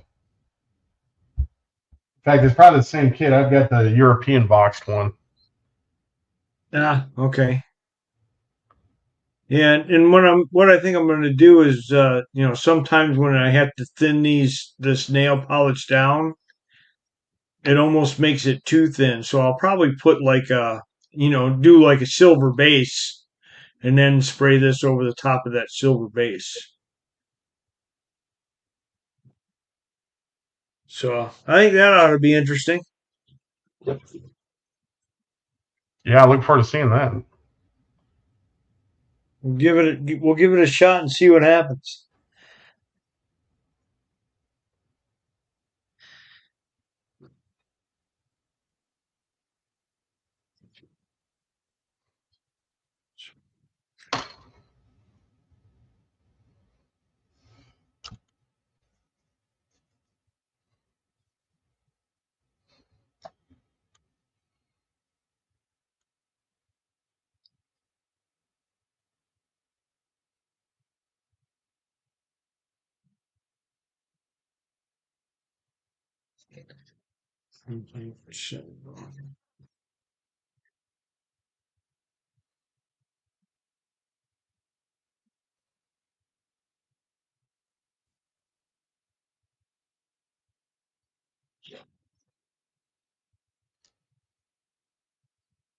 Hey, Ren, how you doing tonight?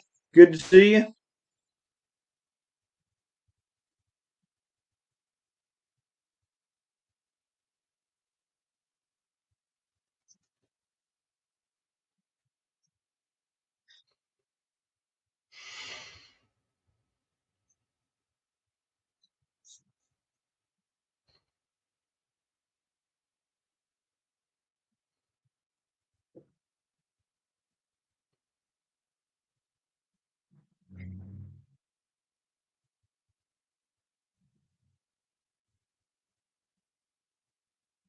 Yeah, so I think I'm going to tell him at work. You know what? If you keep nagging me about it, I'm going to go back to being a mechanic where I don't have to worry about none of this crap.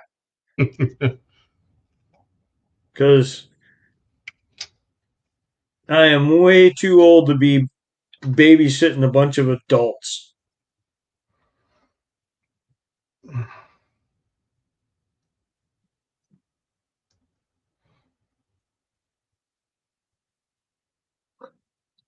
Either that or I'll tell him my cat herding whistle no longer works.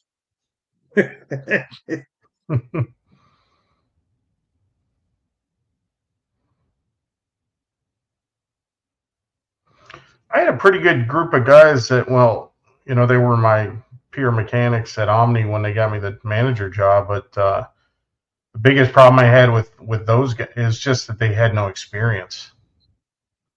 Oh yeah, yeah. In hindsight, I was only 24 at the time when I got that manager job. I wish I would have spent more time. They had just switched to DC-10s from 2.7 freighters to DC-10 passenger, and I was the only guy there that had DC-10 experience. Oh jeez. And I was only running taxi and only this and only that, and I should have made more effort in trying to get those guys up to speed. Yeah. So when I went to Gemini after 9/11, they were in a similar situation, and I was down in Miami. I was one of the few guys there that had, because we had 10s and 11s at Gemini, and I think I was the only guy there that had experience on both. Yeah. And I'm like, all right, let's go out to the airplane. We're going to teach you guys. By then I had learned that if you want any kind of free time, you got to get those guys up to speed.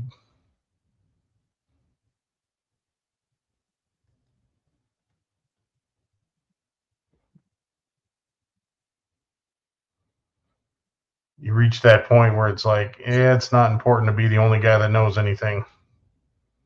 That just gets you burnt out.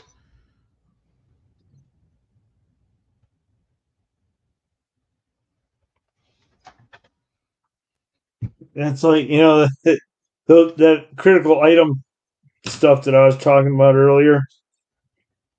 One of the ones we have is the TR, the opening actuator, not the deploy actuator, the one that opens so you can access the core of the engine. Yeah. Right. And we have three types of engines. We have the GEs, the ADAs, and the ADCs. Oh, and then wow. we got the Pratt & Whitney 4000s, and we have two airplanes that have JT9s on them. Oh, Jesus. Yeah. So, and of course, they all have the opening actuators, on the TRs. So that's become a critical task because people would put these actuator in and they'd miss capturing the eyelet of the push rod. Yep. And it would end up going through the TR half. And or try to slam closed on somebody, So this past weekend we had to change a TR, and we had this one kid. I mean, he's a good kid. I mean, he's he learns quick, and he was trying to put that bolt through. He had the rod end captured, but he was trying to, but the bolt wouldn't go all the way through. And he's like, man, I can't get this to go through. It's got all this primer and stuff, because a brand new TR half. Yep. It got all this primer and stuff in it. And I told him at the beginning, I said, hey, don't try to capture the bolt first thing. Make sure that the rod end first. Make sure the bolt goes all the way through. And he goes, okay. And he put it through. He didn't put it all the way through. And I told him, I said, you're going to end up taking that out again. That has been a while. So he was up there. He was up there banging on that thing with a dead blow and trying to get that thing to go through. I'm like, just stop. Take it back out. Take the rod end out and put the bolt all the way through. So he puts the bolt all the way through, pulls it back out, puts the rod end up in there, puts the rod in, and it goes all the way through, real easy. He's like, hey, that actually worked. We don't hire anybody with less than 3 years of experience. So it's been a while since. I mean, we have an apprentice program, but there is not. not very many guys that we get that are just new to the industry. And that we do. That reminds me of my days at Omni when we had A&P schoolies working with us and guys never seen the airplane before. And there's some growing pains. Yeah, we do. We get them. They hire them fresh out of school. I'm like, oh, geez. Yeah, we do. We have some positions, generally ones that don't get filled by, internal bidders. And then we put them in a 3-year training program. But we have the luxury of pairing them up and, putting them up with somebody with experience while they learn, versus just throwing them up to the wolves. Right. I know not everybody has that luxury.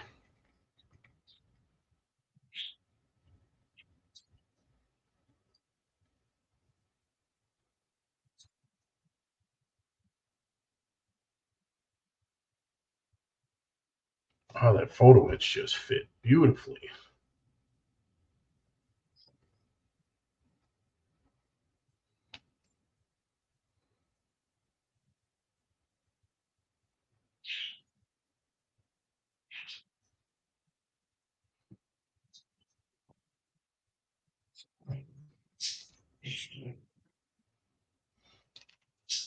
Yeah, I was very fortunate early in my career, especially in the Air Force, and my first civilian job was mobile aerospace, doing heavy check.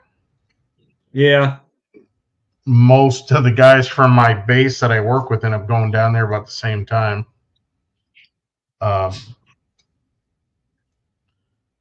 was just very fortunate to have a lot of guys with a lot of experience that were willing to teach me early on. It gave me a huge head start.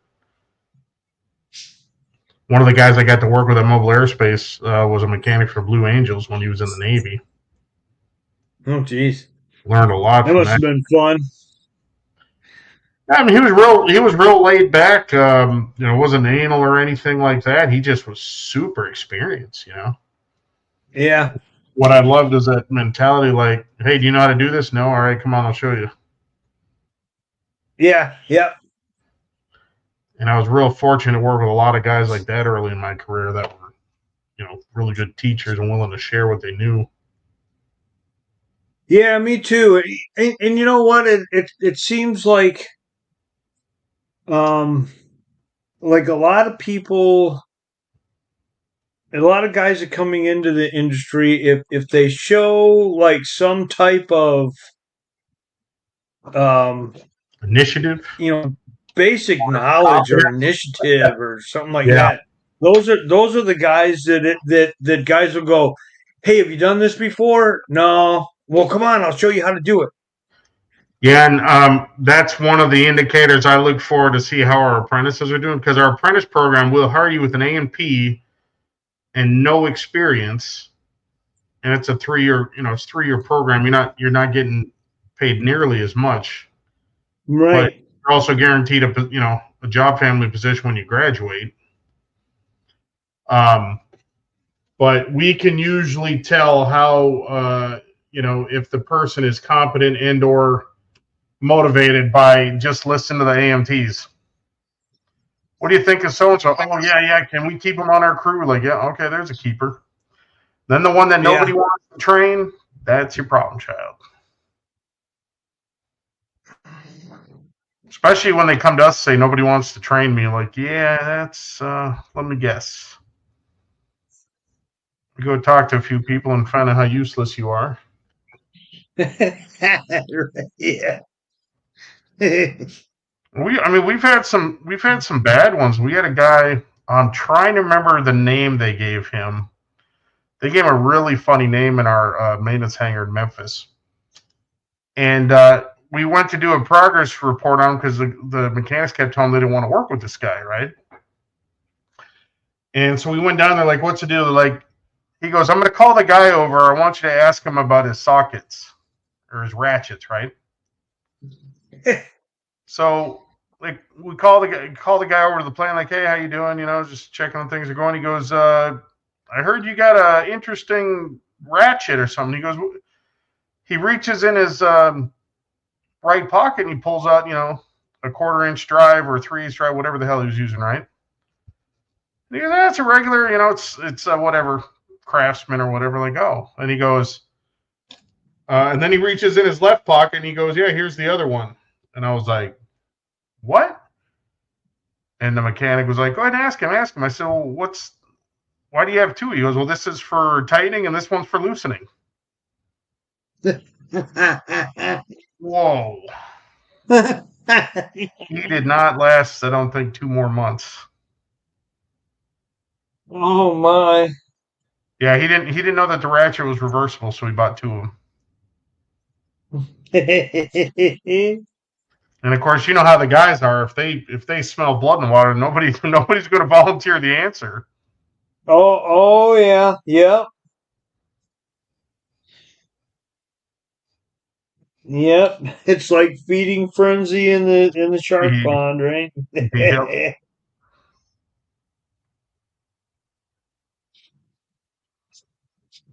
So I have fun with it.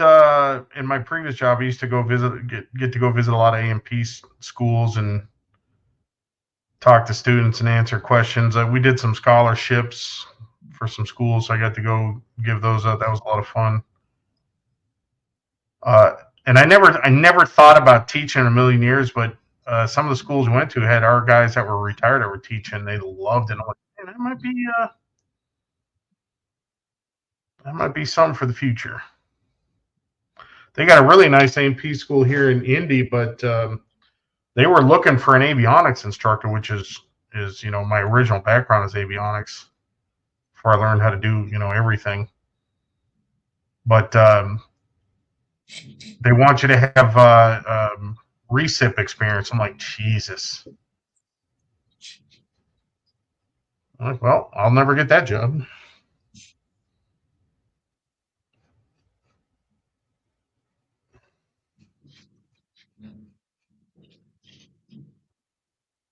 Which still kills me today that there's such a focus on general aviation. Oh yeah, yeah.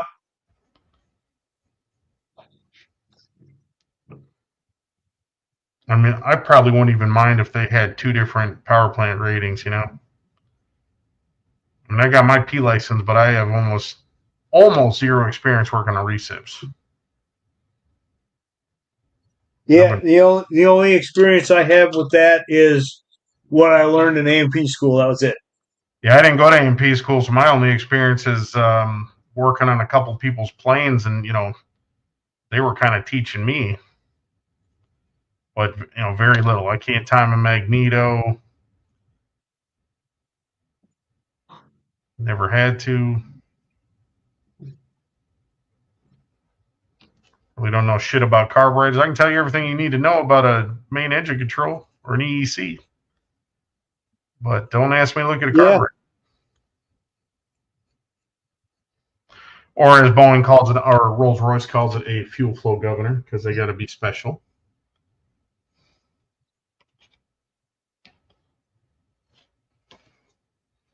God, you got some JT9s, man.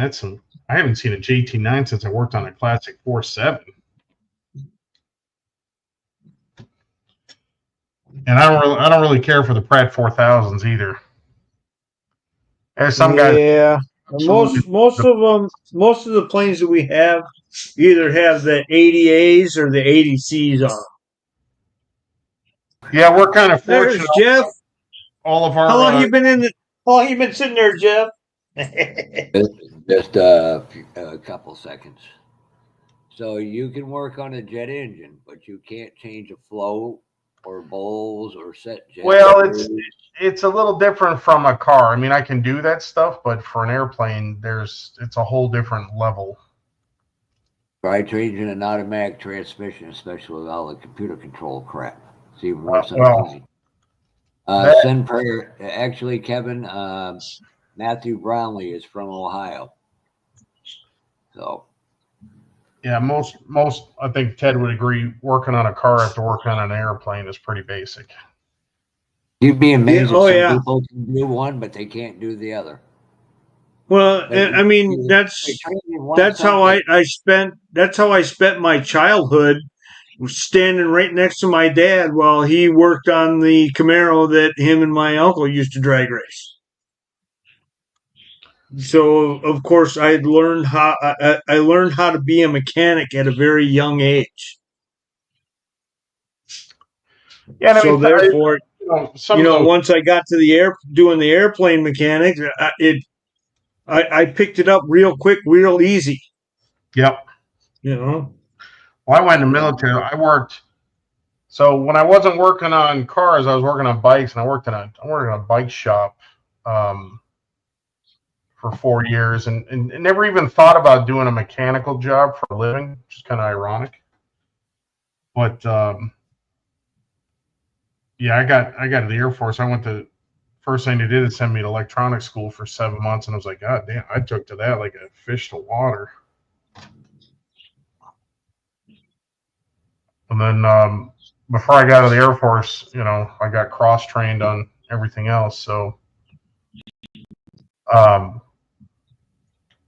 yeah, these days, Jeff, everything's computer controlled for us. Which generally on an airplane makes it easier. That's why, flying, like, well, did I get a good computer today or not? And well, interesting enough, while it seems like computers have kind of made cars a little harder to work on, Ted, I think you would agree you'd rather have a FADEC engine over a MEC any day. Yep. Especially definitely. If you ever. So yeah, like when I say, I haven't tied a magneto. Well, rigging a jet engine so your N1 and N2 are proper is much, much more complicated. Yep. Absolutely. And a pain in the ass.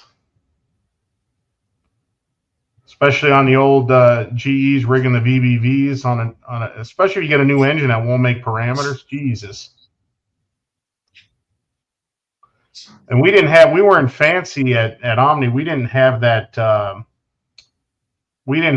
tool that lets you pump open the VBVs and adjust them. We had to do it the old school way. One person sat down at the MEC and held open the rod while the other guy turned the engine. So it would blow the valves open or the guide vanes. Always fun. Now, if you ask me about rebuilding, I just heard a rumble of thunder. Oh man! I hope it's nice this weekend. I gotta go. Potentially go racing. I'm not sure what the hell I want to do. Where you got to go racing? Literally a mile and a half from my house. Oh, a mile and a half from your house. They do it. They used to do a really great thing downtown Barrie, just down the street from me. They held the car show there and involved the community. Now they just only run it at the track, which is BS. They need to get back to doing it here right downtown, and they drive the race cars to the track afterwards. Made cool when you get the new donuts going up a place it's called Quarry Hill, because it leads up to the quarry mines.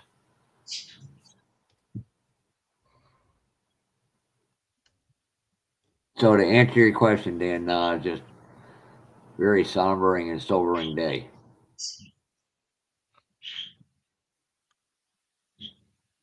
Work-wise, or no? A friend of mine passed away. We knew his health is bad. It's just it sucks. I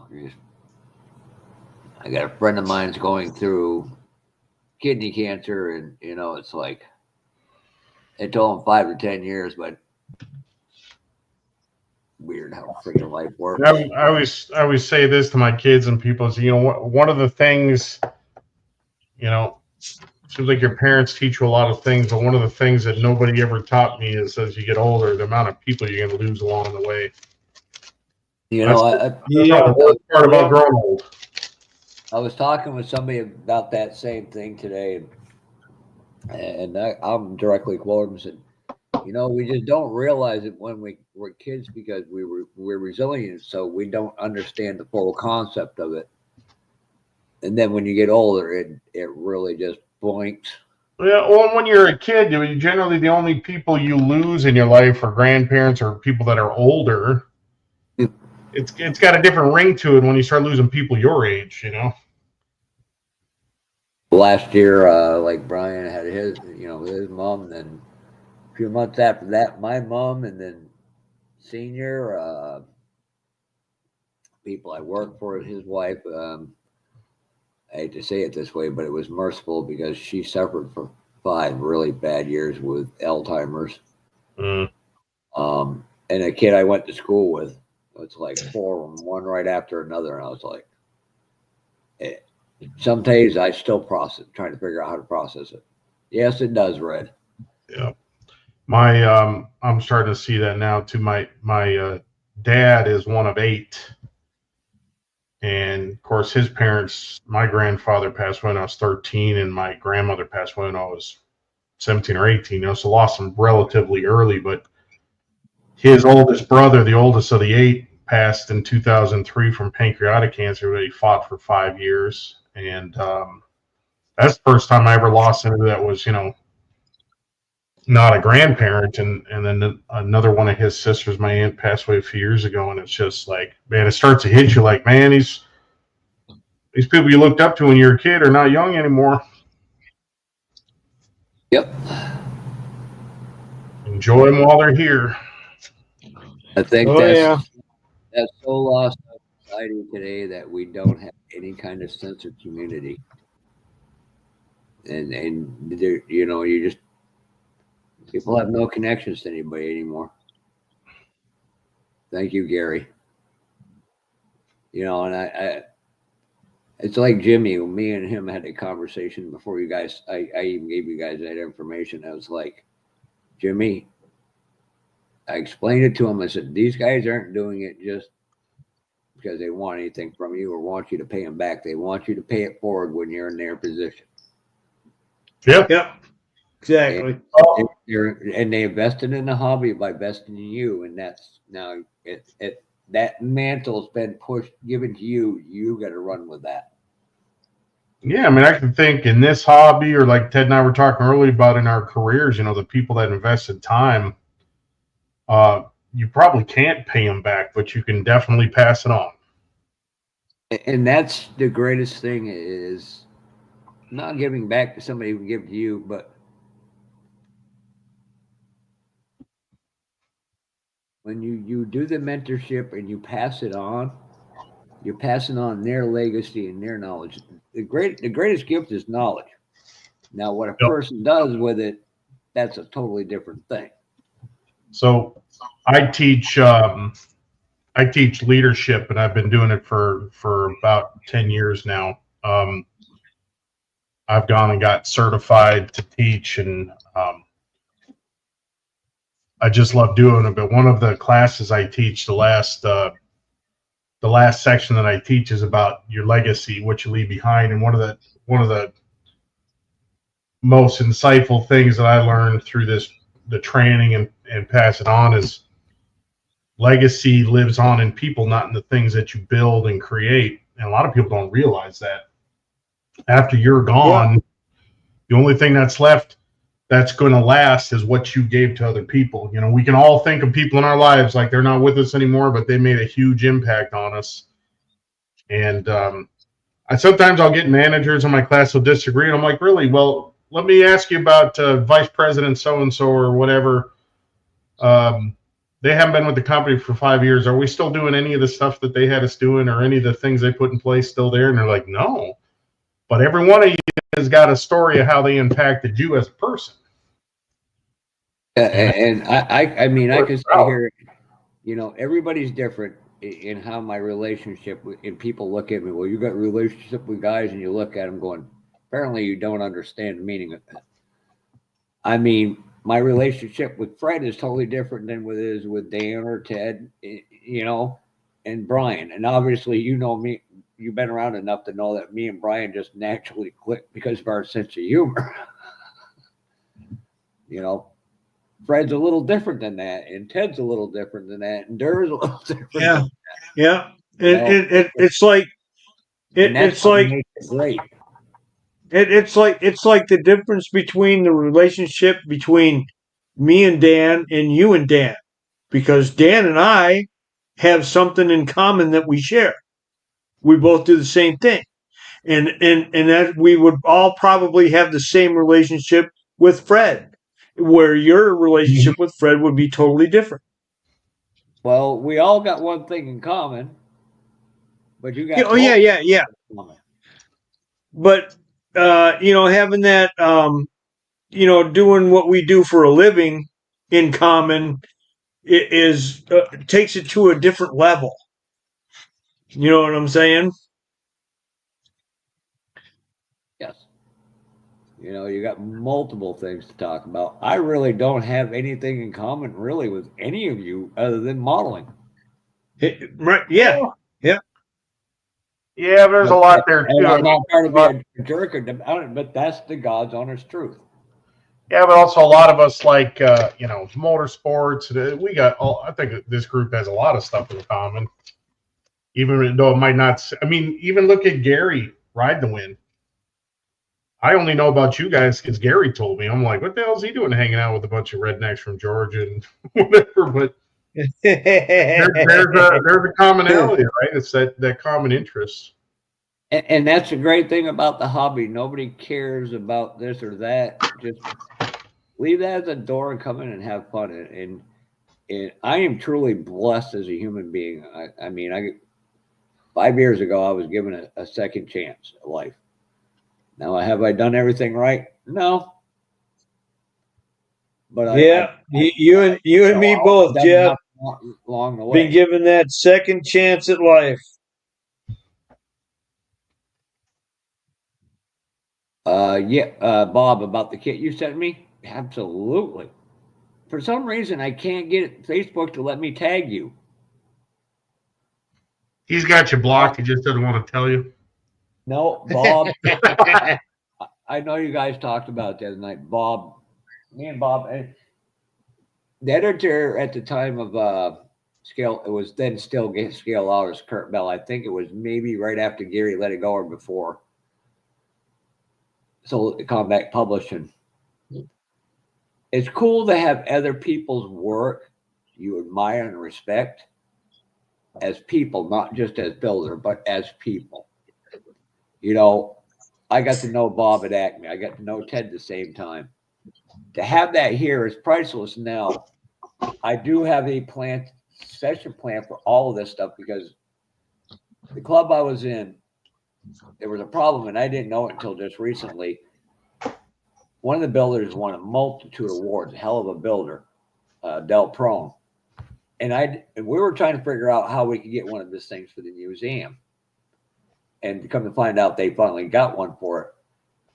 But I took it upon myself to say, okay, now every member of this who wants to put one, when my time comes to stop modeling and deal with the nursing home stuff, the youngest member of that thing I'm remain friends with, Tom, he's going to have that collection with everybody's name. So going forward, I pray to God they get enough young people to keep the club going, and that will tell the club's legacy.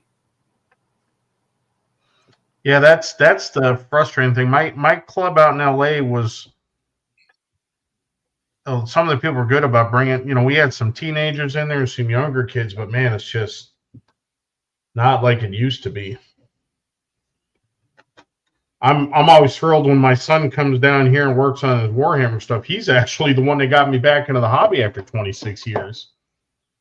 Because he wanted to build something, and I'd forgotten how much I enjoyed it. But that's the only good thing out of the pandemic. People got into modeling, and then they stopped after everything started recovering. It's like, and now. Oh, well, it was interesting for me because I was out during all that, and I got back into it after COVID when the LA club started meeting again. I'm sitting here 26 years out. I was gauging the strength of the hobby on what I was seeing at like the big box stores. It's like, oh, everything's going to die cast, and there's no kits on the shelves. And I was pleasantly surprised when I got big. It was like, oh, the hobby seems to be strong as ever. Yes, Bob. The only thing I'm going to have to do from shipping is put the lower radiator hose on it. I believe it was a rule. Now, this does not tell you, if you could put me up on the big screen, Ted. Bob was kind and generous to gift me this. Look at that. Does not do it justice to weathering on the bottom, the dry brushing. Who gave that to you? Bob, King Bob. King Bob? Yeah, he was telling us on the live last night he got rid of it because it sucked.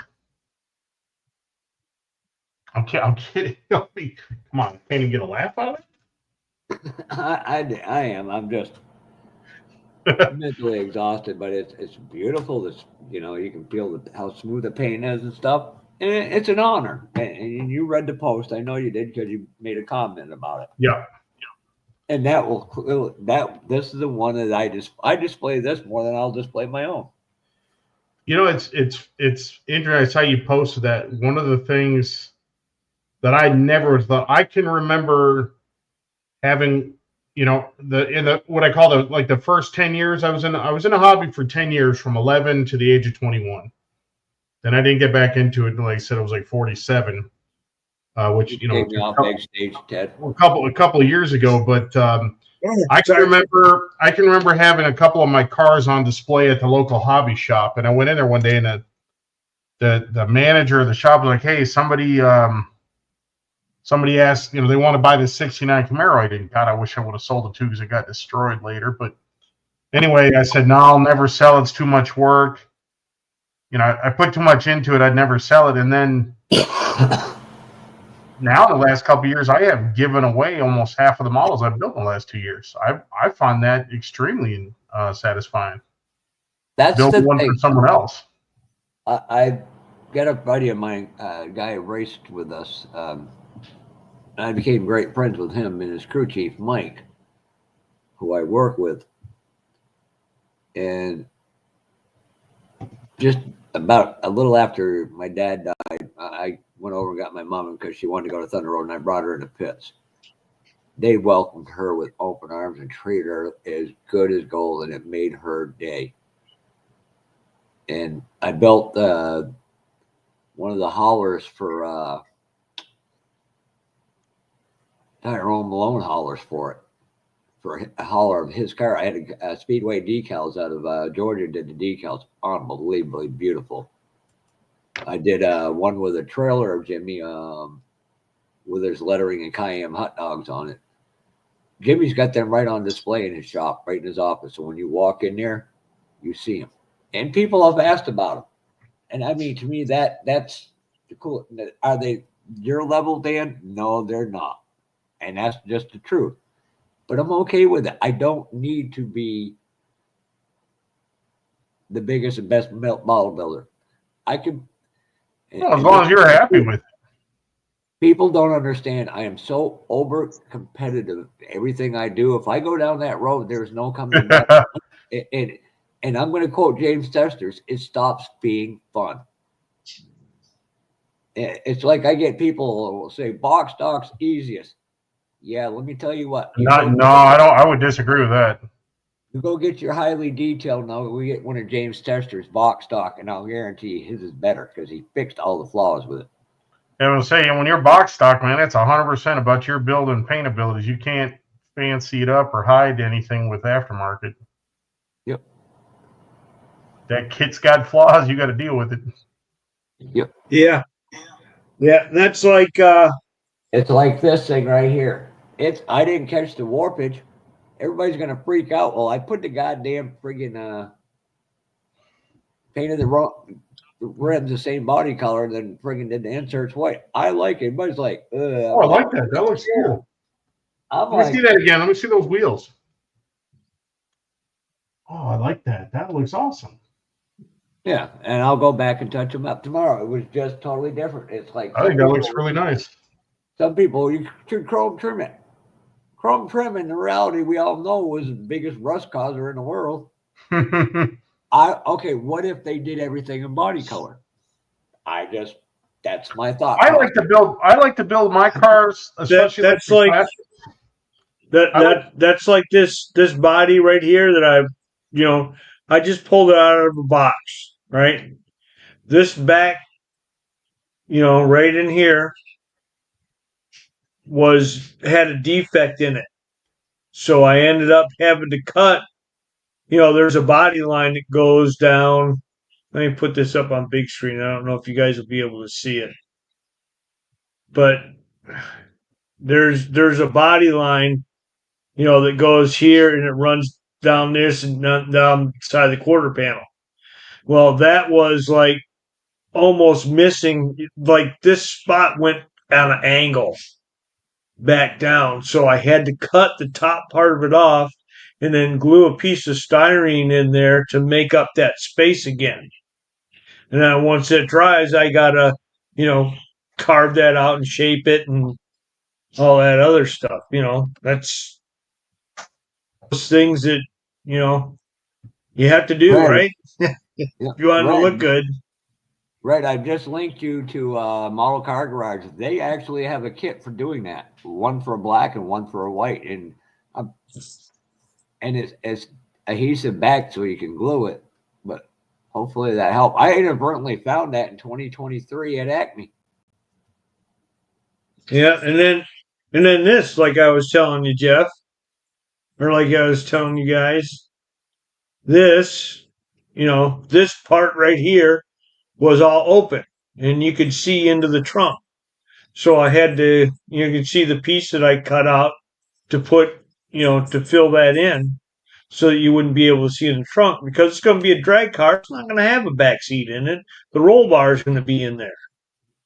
So once it dries, I have to cut out the corners right here, where the wheel tubs fit. Otherwise, this won't fit on there right. So take a drill bit and push a hole through where the roll bar goes through. And what were you saying, Dan? About what? We're talking about box stock and stuff. Oh, I mean, you gotta be a real clean builder to compete in box stock. But no, what I was saying is,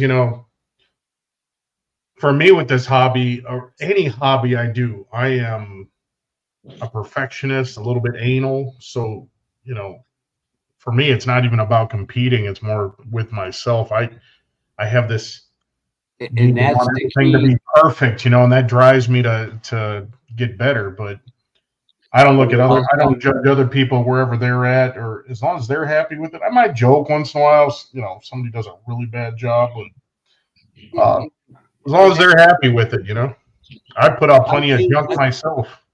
I've seen military guys build kits, and they got cognitive issues for brain injuries and stuff, and while they serve, and you hear somebody say something, I was like, yeah, why don't you shut the hell up, F up, and put yourself in his position, and then they're like, oh, yeah. And that's my problem. Once I start down that road of trying to be perfect, I'll never be happy until I make the perfect model. Then it's like, okay, what do I got left to prove? And it's no fun. And it can take a mental toll on you. Yeah, I think for me, it's I never realized this about myself. I worked at a bicycle shop when I was in high school. And the owner, God bless him, man, he took me in when I was 14, taught me how to build bikes and work on them. And I think, Ted, that's kind of how I ended up doing what I do today.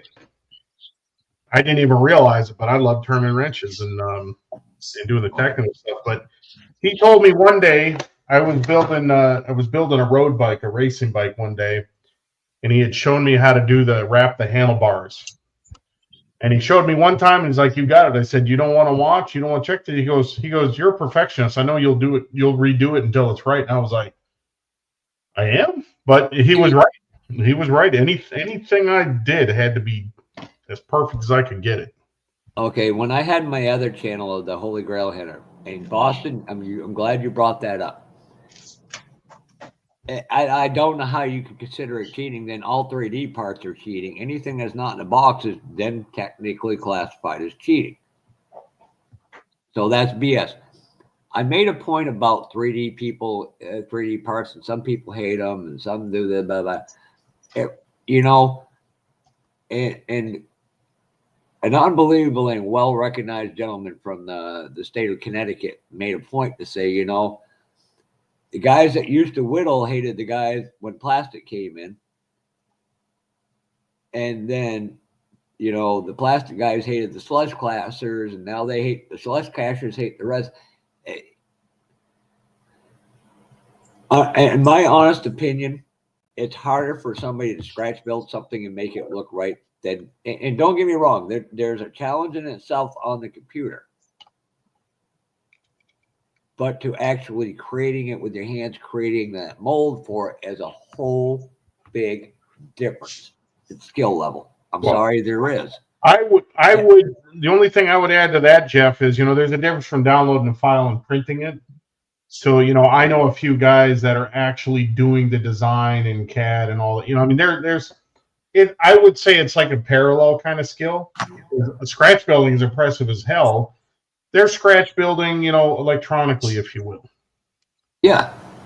And everything, like I said, everything has its, you know, it's plus and minus, no matter what you do. And no matter what you do in this world, somebody's going to be offended. And my point is, screw it. I'll just spend you all right out on my way out the door, and I don't give a shit. Because I'm not to anybody else other than myself. I told you guys about that engineer in my club out in LA that he built that FTL ship from the Show Foundation. He was on the cover of IPMS Mag last fall, I think it was, or last summer. And he had some people at the contest ripping him because the thing was 3D printed.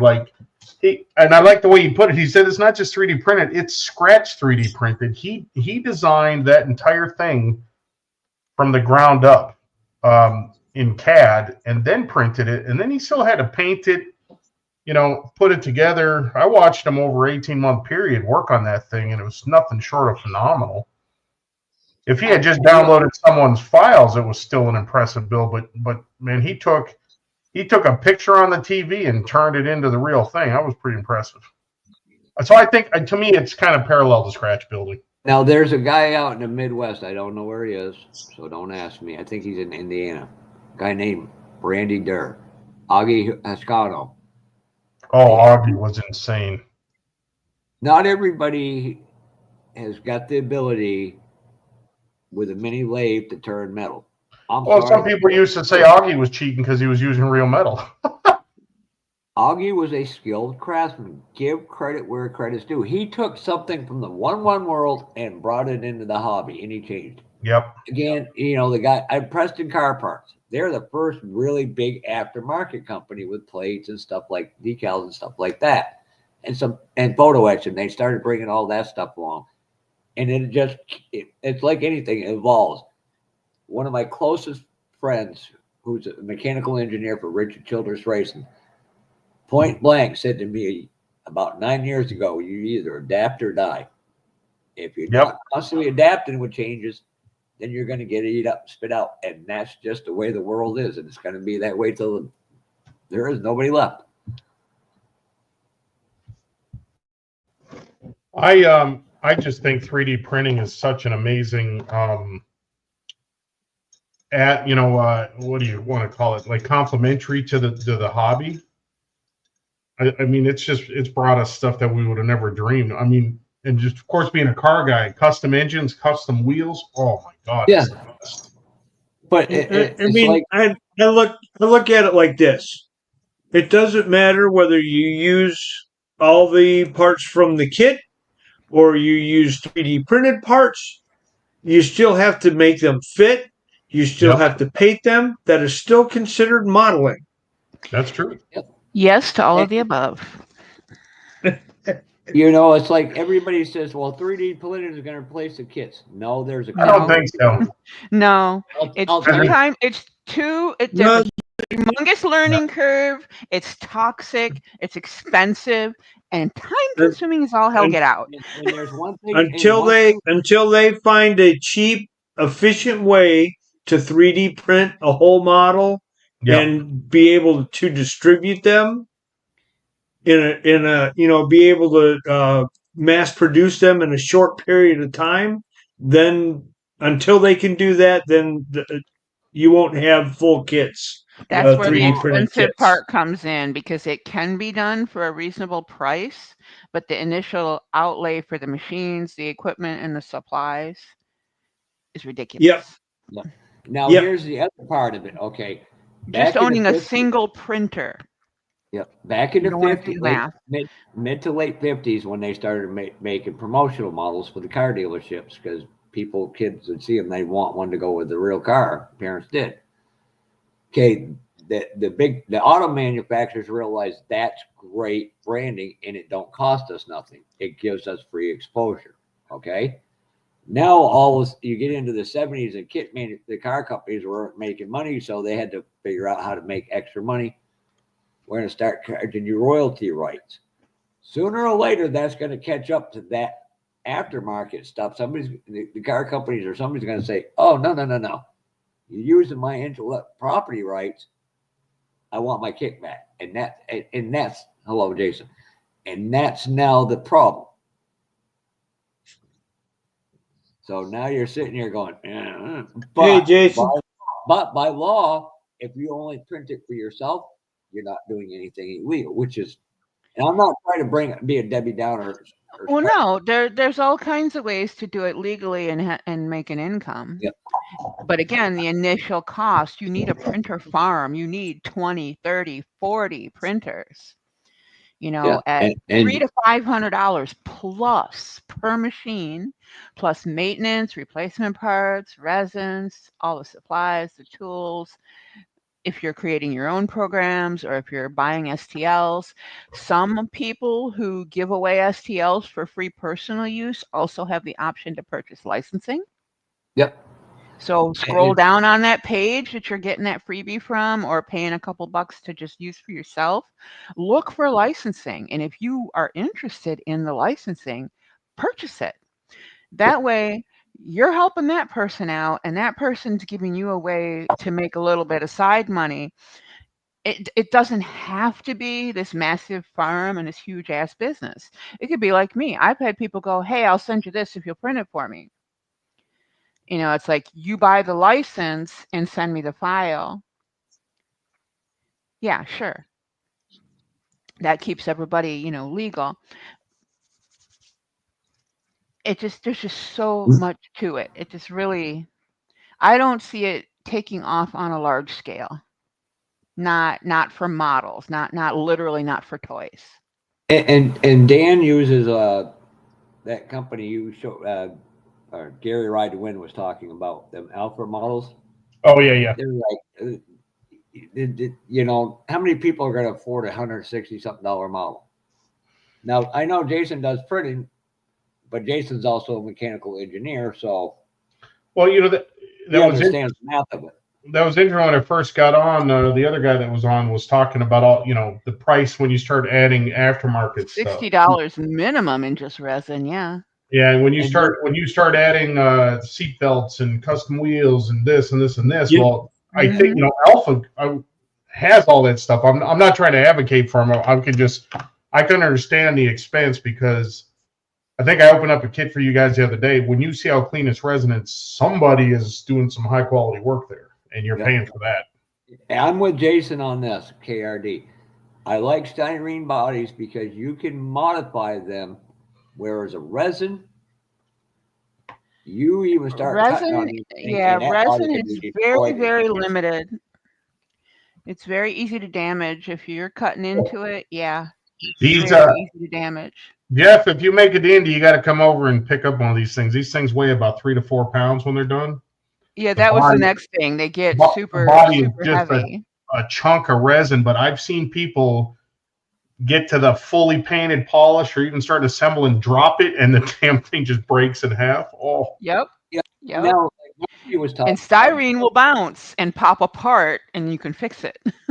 Oh, I don't remember if I told you guys about the incident, which I think was part of what delayed me coming back in the hobby. Is when I got out of the Air Force, I kept all of what I called my contest cars. Probably my best 10 or 15 that I ever built. And they traveled around with me for years in a storage bin that was in a closet. I'm talking several cross-country moves. And always, and plus my stash, always with the intention of getting back in the hobby. And my oldest son was probably 10 or 11 at the time, and he went to get something out of the closet and knocked that bin off the shelf. Destroyed just thousands of hours of my best work. It was soul crushing. I would not have had it up anywhere. That would literally be like, ironically, I put it up there to keep it away from my younger son. But he was trying to get something that was on top. Locks on closet doors, man. I remember telling him, like, hey, be careful, my models are in there. Next thing I hear is this big crash. And I wasn't mad. I was just crushed seeing all my work in pieces everywhere. It's the sentimental value more than, because know what kind of effort he didn't, I imagine he probably felt really bad about it. I never yelled at him. I was just, kind of like, I blame myself. I wasn't mad. I was just kind of crushed. But now I look at it now, I've gone back and I bought most of those kits again, and I'm just going to do them better this time. Now you can blame your kid for knowing all us degenerates. I do get my oldest. He's in the Navy now. He's a little shit's about to be 30 here later this year. I do give him shit when he I do give him shit when he visits and I'm down here. I'm like, yeah, remember? And I know he remembers because I went to a contest, the last contest I went in California last year. There was a guy, Ride the Wind knows him too, that we're friends with from San Diego, and he came up to the meet or to the show, and during lunch we were talking about it. He goes, yeah, your son already told me how he destroyed all your cars. I'm like, oh, he remembers. Hopefully it wasn't as tragic for him as it was for me.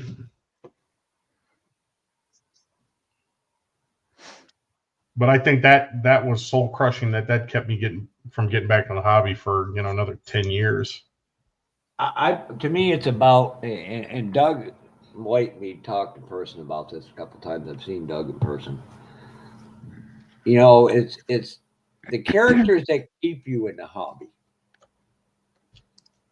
Because I've made some, like I said, Ted's always welcome at my house. Mandarin Ted said I'm welcome there. James Darby, met Don in person at his house. My buddy Scott Ridley or Fred, the list goes on and on. And it makes it fun.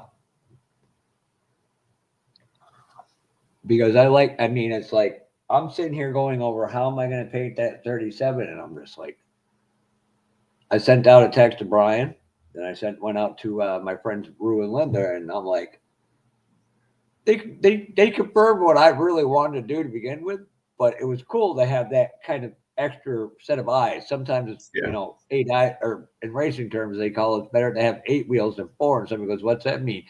The guy on the outside is keeping you from hitting the wall. He may hit it, but you won't. I hate bare metal foil. I used to love bare metal foil. The new formula sucks. I never had any trouble with my foil. I must have gotten lucky that Stevens Enterprises didn't supply the crappy replacement to my hobby shops. That's something I do not know, bud. I can't tell you. He's asking if foil patiners and hazes up over time. I have never had anything haze up. Well, unless you count the one time I stupidly used the wrong kind of glue and closed it up before it gassed out. I'm sure everybody's done that once. The only time I've seen anything change is when it's been in the improper environment. Excess heat, light, moisture. In a proper container, on a shelf, out of the sunlight, out of direct light. No dust getting on it, no constant handling, touching with, getting your body oils on it. I've never had one go funky. That's my dream, to have Revell chassis under Johan body. So I'm going, damn, that would be a killer kit. Highly, really, yeah. I'd be like, oh, just sign me up, just take my money. Yeah, Red, he can take my money. I love that guy's files. He's got some of the best stuff. Yeah, Andy's a part of. I believe Andy's a part of Scale Speed Garage. And Not Chris sure about Bell and that that, group, but nice. his stuff that's on cults is really good. I actually have a bookmark. Yeah, I have. He's on my favorites list. I have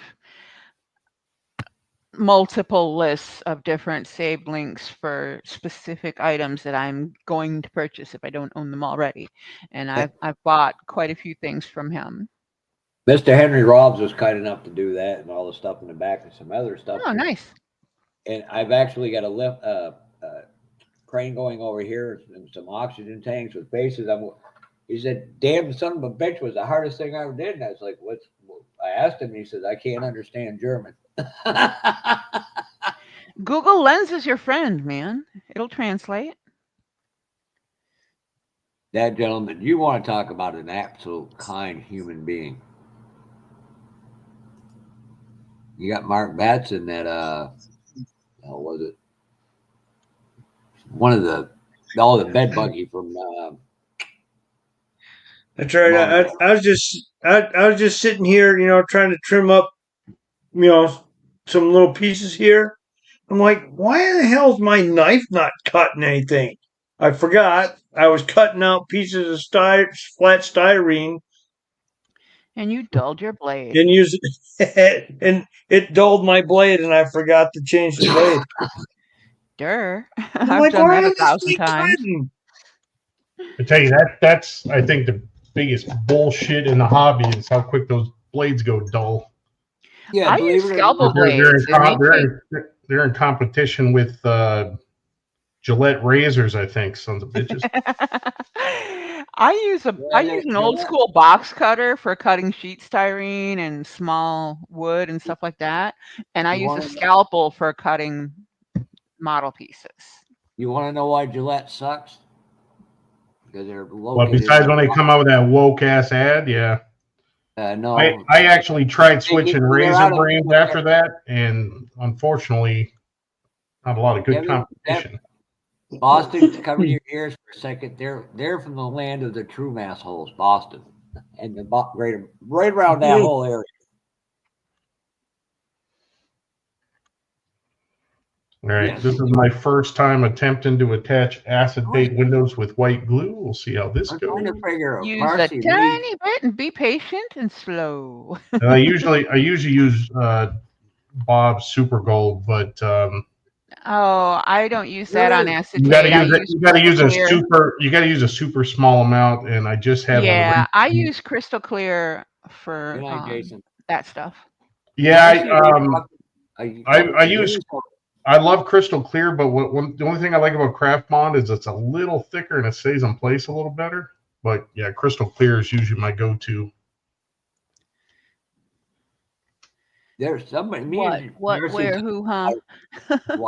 It was quite a while ago. There was somewhere in Michigan or Minnesota or somewhere around there. The guy had it set up for scale for gold leaf and silver leaf. Or gold foil and gold foil, but it was not like it was silver leaf foil basically.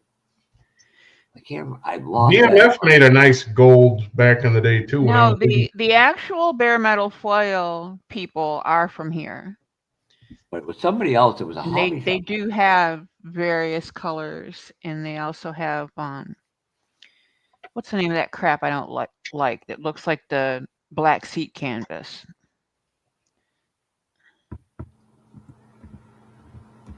Can't remember what it's called. I'm fucking tired. Oh, I know what you're talking about. Who makes that stuff? Squad? No. Hasegawa? You talking about that stuff? Yeah. I can't remember what it's Carbon called. fiber. Thank you, Boston. Somebody's brain's working. I love good carbon fiber. I like it. I like how it looks, but getting it to work and look good on a project is a pain in the ass. You didn't see this one. I don't know how well it's picking up. This rear air dam has 17 carbon fiber decals on it. I'm trying to remember. It took me about a week. What was the name? Camera doesn't pick it up well, but it looks, once it's cleared, it looks real good. I use the gold, no problems. I don't know why people are shitting on fucking bare metal foil. The only thing they did was have one bad run with adhesive. Well, I haven't Zero tried it in a problems couple with of the years, model. but when I got back in the hobby, the BMF I bought was terrible, so I haven't bought it again since. Yeah, they had one bad run. They had a problem with the adhesive. Okay, so that And they got I was glue for told it by now. somebody at the hobby shop that they had reformulated and that was going to be the new shit. And they changed it back, realizing it was a Okay. mistake. And something else that also adversely affects it, again, is the way it's stored, and it comes through into the country, all across country, and the weather is always a factor.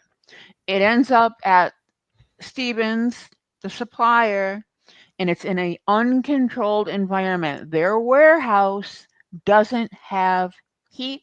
It doesn't have air conditioning for the better weather. So it's got constant temperature fluctuation and moisture.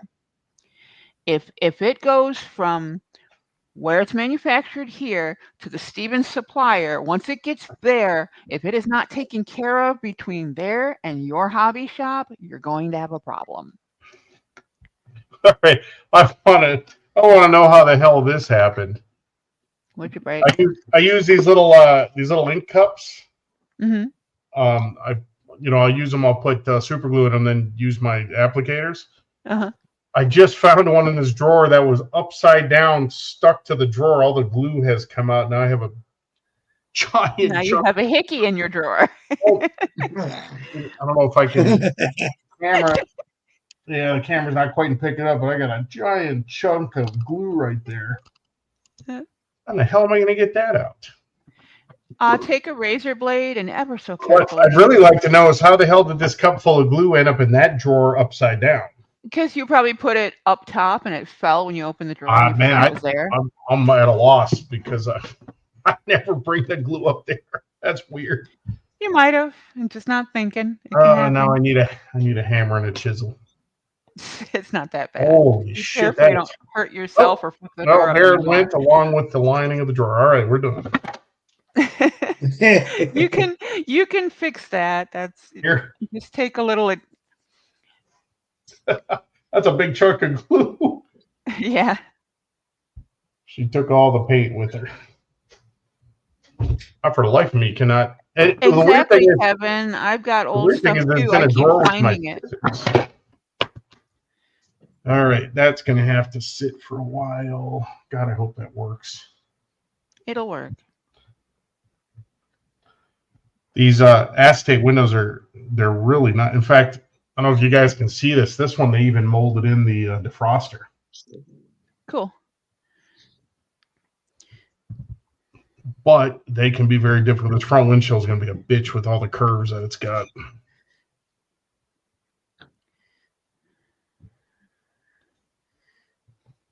I'll post that link there. Then you can see what I'm talking about. Some of it's fairly decent price. I mean, I'm not going to use Amazon for anything.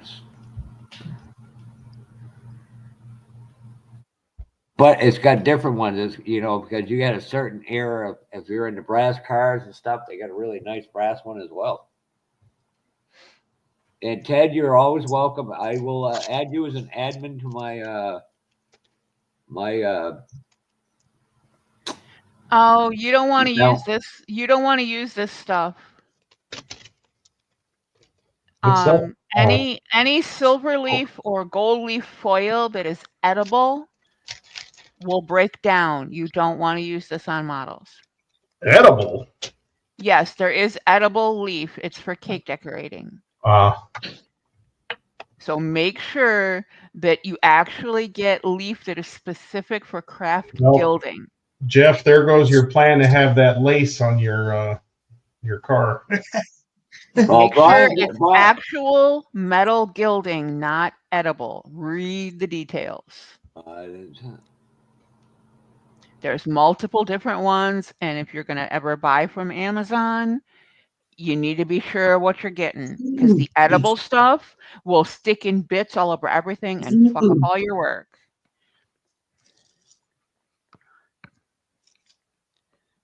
No edible panties, Boston. That's another store. It's called Cirilla's. It's about a quarter of a mile down the street on the left.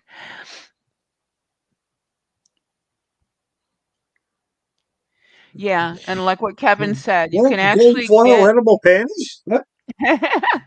you can actually get the gold and silver, brass, bronze, copper gilding at any art supply store. It comes in a super small container. It's a little on the pricey side, unless you catch it like when it's the store's coupon week and you can get a bit of a discount, or you catch it on their ad when they do specific sections of the store on their weekly ad. It's expensive for the size of the container, but a little goes a long way. Yes, edible panties are an adult fruit roll-up. Jesus Christ on a cracker. We're talking about Yeah. models, not sex toys, boys. Okay. Well, like there's a difference. Well, But for some, they are one of the same. like I said, there's a difference.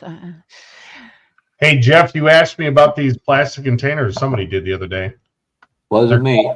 They're called Top Notch, but I found out because I went to buy some more. They're made in China exclusively for Joanne, so we're gonna have to wait till Joanne goes out of business. Joann's is going out slowly. Yeah. I've cleaned some out of the their local stuff- stores. Different stores are at different levels right now, but some of their stuff is still running regular price and they're still running their regular advertisements.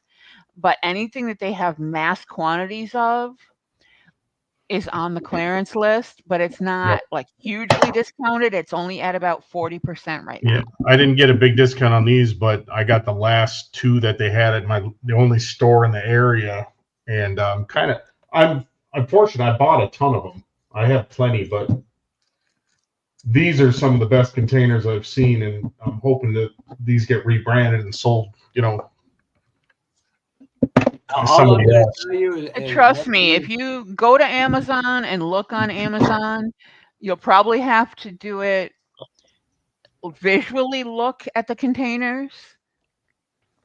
Unless you have one of the barcodes, you might be able to, or the information of the company off the label, you might be able to find it even cheaper than what it was being sold for retail. I found a couple on eBay, but I have not found anything of this quality for this company. One of the things I like is the handles, the latching handles, but they also sell a two-piece where you have the top part and then a thicker bottom part, a deeper one. So they're yeah, the ones I usually get them up at Meijer where I used to work. what I found was a lot of there's two different trays and they snap together.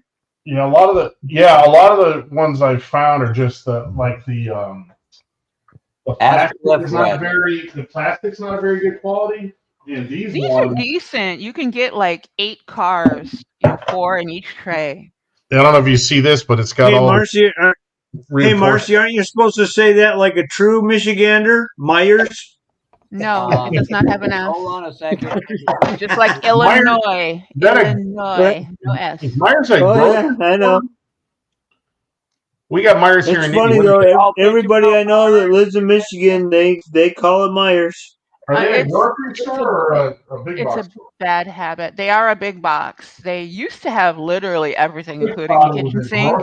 But over the years, they've broken down. They've gotten a lot smaller in their big box framework. Where is it you are again? Indianapolis. I don't think we have them here, but I thought it was a grocery store. I haven't been in one yet. Ted, I was thinking of going to that Circle City show. I mean, Hoosier Model Car Association show, knowing Dan's that close. No, but Dan, I'll tell you right now, Dan, don't ever use HVAC body to HVAC tape to. Actually, you have as a wax remover. Ask Marcy how she know and what it cost her. No comment. I've got some 3M HVAC tape. I use it to seal up my spray booth this winter. That is some freaky shit. This one was done on Clips Live. That's all I'm gonna. Oh, yeah. Oh, you got to send me the link. I got to see that. Oh God, I how don't many know. lives ago was that? That had to have been a year ago by now. Strictly for educational purposes, of course. Yeah. Let's just say I made a joke and Marcy ran with it. And I don't even remember honestly what the joke was, but Cliff ended up basically using duct tape to make pasties. It was a play on what would Jesus do, but what would Cliffy do for a kit? And Yeah. he did it. He used duct tape instead of electrical tape, which would have been safe, and damn near ripped his nipples off trying to get the shit off his chest. It's just the funniest fucking crap ever. That was like the best live. Yeah, he was supposed to do it for NNL East, and yeah, Cliffy He did was a live. supposed to get the propellers and coveralls, and he didn't do it. He jumped out. Oh, no, because he had a meet as one of his He still could have brought it along and ran in the John and changed. Oh, but yeah, the PAL building would have thrown him out. It stands for Police Athletic League. But Cliff did. Right. Cliff didn't do it. He went. It cost me 50. You lost a kid. I lost 50 when he went to Acme. No, it was a fair bet. I'm like, if you do it, you get it, and he did it, and he got it. So, but yeah, to answer your Myers question, yes. There, you happy, Ted? You have multiple Meijer around you, and they have a full-on grocery store on one side of the building. They have their own pharmacy.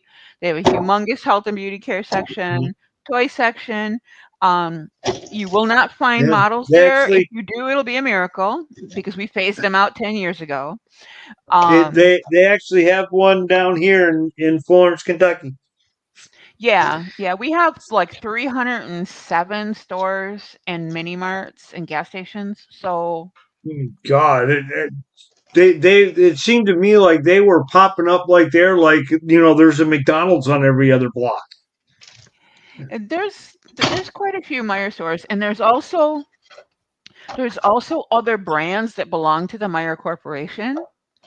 Anything that you see that says Frederick Meijer, what's that other store that's up here? Fresh Time. That is a Meijer brand. Yeah, I don't know what else. I'm like not totally up on it anymore, and I no longer work for the company, so I don't give a flying fuck. I just know that I got Kroger across the street, Aldi I can walk to from my driveway, and Myers is 3 driveways up. And if it's nice, my ass is walking to Aldi's. So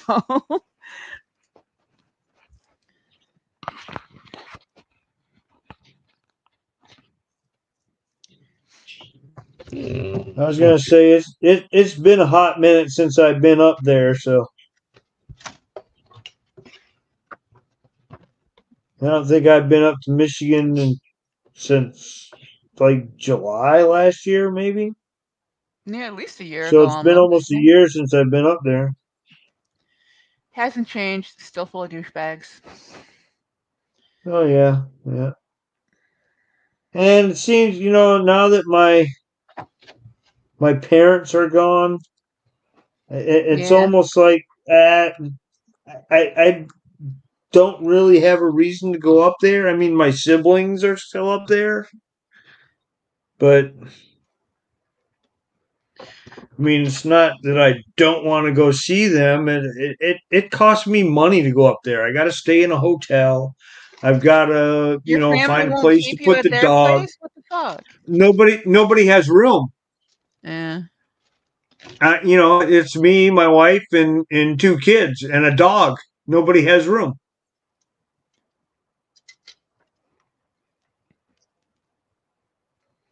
If somebody had room, that'd be a different story. Especially nowadays, a hotel room's almost $100 a month or a night, if not more. Yeah, depending on where you're at, it can be. If you think about it, that's a good pricey. mortgage payment.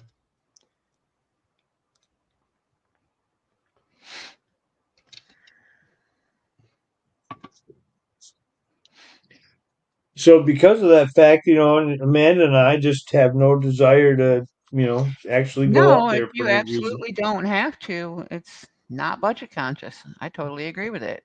I mean, Yeah. if I didn't have the responsibilities that I have here right now, I'd be back in Europe. My ass wouldn't be here. We'd be talking from the other side of the pond.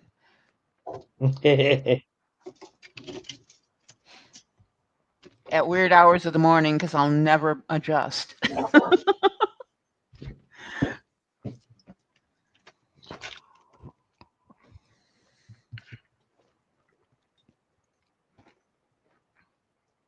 I'm so glad I want to hit the Man, record. the Toledo show, shit, that's like an hour drive, so that's no different than me going up to the one here.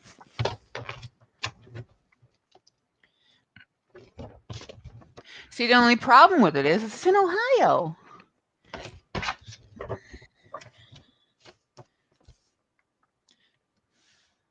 I don't have to take my grandkids to the zoo in Ohio anymore because a longtime friend of mine managed to pull off his dream, and every animal that my grandsons like lives at their facility. So I don't have to take them down there anymore.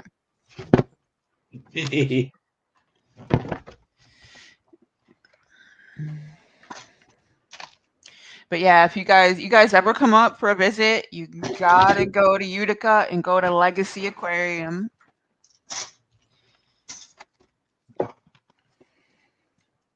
God, I've thrown random trying links to- up about the place in various places I'm sure you've seen go by.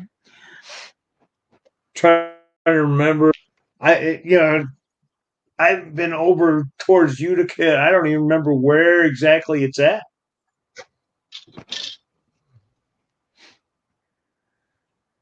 Damn, this kit is impressive. Is that the 4x4? Yeah, the new F-250 that just came out. Yeah, I gotta grab that one. It is very nice. If I get rid of the stuff that I plan on selling at the swap tomorrow, I'll be able to grab that kit. I like Mobius. I'm very happy with every Mobius thing ever. This is basically a retool of their previous one that's I think purple on the box or I think so. One that was supposed to be a jacked up truck and it isn't. So it looks like they took the time to correct this one. I already see a couple parts in here that are from the other kit that aren't even going to be used. Yeah, that's another thing. There's always extras, which is not a bad thing. This thing is insane with the amount of extra parts that it's I know. I have the 63 work truck. It's just yeah. Talk about parts. The only thing I've got built is the engine. I've only built one Mobius kit, and that was that what was it, that Chevy 2 gasser or Nova gasser? I have that one, yeah. the gasser. Yeah, that was nice. They came out with some new 65. That kit went together real nice. They got a couple of 65 Novas that just came out. They got a street rod version that's I saw one open at the club meet last Saturday. It looks really nice. Yeah, that's another one of those. Just here, take my money. Just keep me on. Put my card on file, Mobius. Just take my money. Oh, I was about to be mad at these guys, and thank God they did a Tamiya. So you gotta, if you want the running lights on top of the cab. Yeah. Where do you put them? Pop them. You gotta. Thank God they molded the holes in the bottom. Yep. Not everybody does that. Yep. That's why I love them. They pay attention to the important shit. Oh, it doesn't say it in the picture, but it says open the five blind holes. So yeah, and the difference between that kit and the truck that I have has an actual book, not that folded out stuff. This, I don't like the fold out thing, but at least the drawings are very nice. Yeah, their drawings are always perfect. They're the way they have them expanded. You can see what's going on. You don't have to guess. I just built a Revell 427 Cobra, and it had the European style instructions that were in color. Oh, they were nice. Mm-hmm. All right, we got to figure out. I think I'm going to paint it just like the box art. I don't have those exact colors, but I got blue and white. Yeah. I have some Ford blues. Compare which one I want to use. Remember the rules. It's your model kit. If you want to paint it purple, paint it purple. No, I love these classic Ford two-tone paint jobs. Yeah, yeah. I just hate the.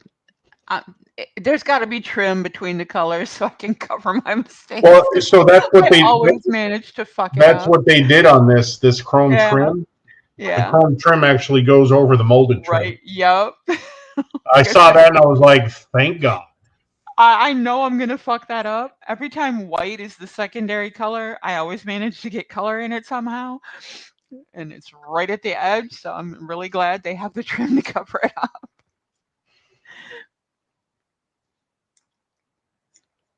Oh yeah, this is gonna be. I like this.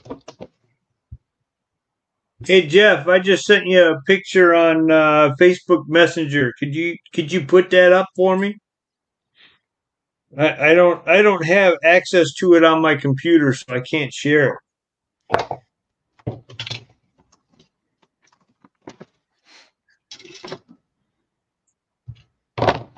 Although I'm a little curious on this being 125th. I don't remember this truck being this gigantic in real life. It really seems big for 125th. Oh, I think my heart just stopped. There you go, Ted. Are you fucking kidding me? Oh, yes. So there's the Mobius gasser I did. Nice. I like I like that. that. Yeah. Are those kit flames or? They're I found you can get them at God, where's he? I think you can get them through like Slicks decals, but they're a mask set. Yeah, Slicks has them, and STS so those has aren't similar. decals. Those are painted on there. Yeah, nice. Those look awesome. There's. So you did that? Did you do the fade to blue kind of by hand then? What's that? You did that blue fade like by hand? Yeah, what I did is I painted the base is a gunmetal, and then the front of that is a pearl white, and then all I did is I took my airbrush and real light with the paint, just painted the tips of the flames with the blue. That looks nice. There you go. This will make it a little easier for you. So you go back to their base. Before anybody gets too far into the next conversation, I was just totally fangirling over an advertisement clip I just saw from Anycubic Resin. They have made it so we can color resin. The same way My Bed Slinger has colored PLA and colored PETG, they are doing do-it-yourself color mix resin for Anycubic. Take my money. There it is. That's it. Oh yeah. Okay. And who's that? Give me a second, and I will paste it and link it over. I got that. I got a hold of that Testors Jimmy Flintstone Roadster. I got off eBay, and it didn't come. So somebody taking the flame templates out. And I want to do that. $20. Yeah, those flame masks. You can get them for specific cars. Like if you show that picture there, Jeff, you can get it specifically for a '57 Chevy. They're called like that Burt there. You can get them for specific cars, and then they have the basic. The one that I used was for a basic small square body car, and you can also get one for a large square body car, like if you want to do an Impala or a Chevelle or something like that. Yeah, you got them for different sizes. Yeah, you got them for different sizes, and they're for, like I said, you can get them for different cars. And they work really well. That's the second. That one was the second one I did. I painted Are those the ones that are single use, or are they reusable stencils? No, they're a single use. Okay. Yeah, they're kind of like a Post-it note, aren't they? Yeah, but if you get the film mask, you can cut them out and just keep using it, making them. Yeah, yeah. That will lay out pretty good on a car, just like they do in real model. I just went out and paid $25 for liquid mask they use in automotive shops for models. They'll last me, well, rest of my life.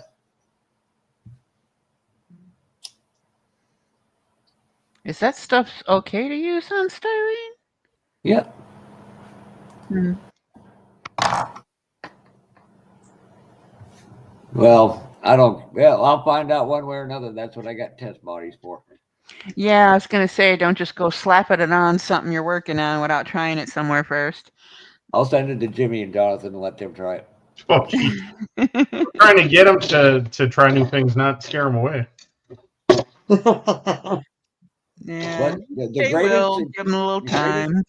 The greatest teacher of success is failure. True. If you don't Unless try, you you're a don't know if you're quitter. good at it or not, you know?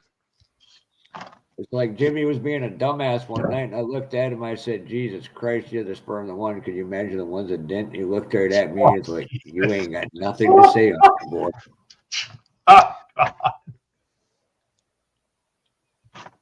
I'm telling you, if you give me an opportunity to screw with you, or you're being a dumbass, you're being around my family. You better be quick with it, or you are going to be crying in the corner. And I wasn't crying in the corner.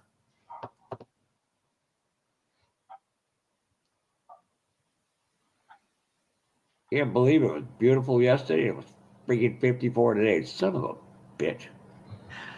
Oh, we've had good temperatures during the day, 70s and 80s, and in the 50s at night. I get people go, Yeah, that's the way it's been here too. I get people, well, Michigan's higher up than you, and I look at them. No, if you look at a map, I'm higher Part up of it than is. Monty is. Part of it is. I mean, for me to get to Michigan from here, 4.5 hours from where I'm at. There you go. You can go up to Detroit next year for that show, Dan. It's November. Now, how far is it from where they were holding it, Marcy? Is it? I haven't looked at a map. I'm not sure. 221. That's gonna be cold. And I believe they moved it earlier. Yep. It's actually the week before Acme. Boy, Tim Brown didn't even go to NNL East this year. Yeah, he's been everywhere else. Good dude, that guy. He said, I'm only 6'3". Full of shit you are. Either that or I'm 5'2". No offense, Marcy. I'm 5'4", so fuck you. Well, I just got an alert on my With or phone without that the says Gene dangerous Simmons boots on. thunderstorm alert.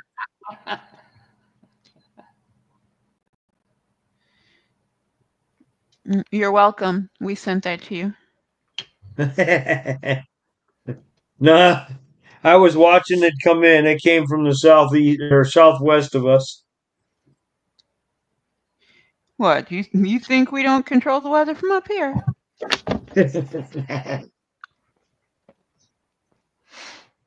I lived up there. No. Well, there's Jimmy. What's going on, Yeah. Jimmy? Jimmy's 6.5 feet round. I just noticed Jimmy was in the chat. I haven't even been paying attention to the chat. I've been working. Dan, Gary's Ride to Win said he's going to buy a sub shop just for Jimmy to work at and eat. He wants him to gain a couple 100 pounds. Good Lord, don't give that man any ideas. He has enough all on his own. Gary, oh shit, Gary will watch this tomorrow. You don't realize how long I've known him. I know things about him and things he said that you've never seen and probably never will. Oh, trust me, No. You're not pissing He's me one of off. the crossovers from the UK crowd. Oh, He's speaking of which, if you get Fridays free, Dominic's is starting to do some lives. I don't know if he's going to do one this week, but unfortunately, Who's that? I won't be home. I'm gonna go see a good friend of mine, a hell of a modeler. And probably spend more money than I need to before I head to Florida. First, I called my brother and said, "Do I have to worry about big ass snakes and alligators?" Not that part. I'm like, "You sure?" He goes, "Yeah, you'll be fine." Okay. So if I walk out there and I don't have your puke, you're in deeper trouble than I am.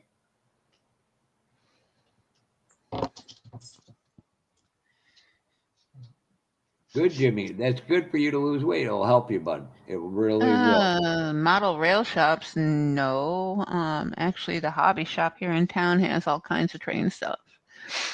I couldn't believe it. In the 90s, I was at a model shop in Bristol, Connecticut, or a hobby shop in Bristol, and I saw a $1,800 price on a caboose. Yes. I was like, "What the?" Yeah, trains have definitely became one of the more expensive hobbies. They're for rich, Yeah. old, retired people. Emphasis on the rich.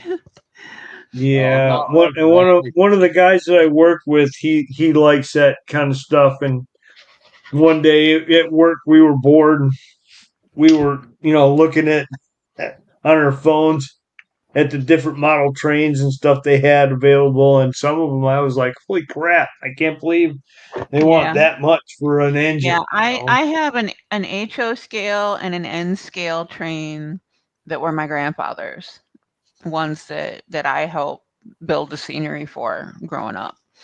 And I have just the trains and the switches and the tracks.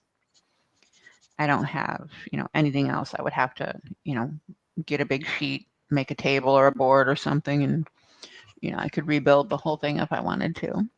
Yeah, just make sure you mark off a line to get it straight, unless you're curving it. Good job, Jimmy.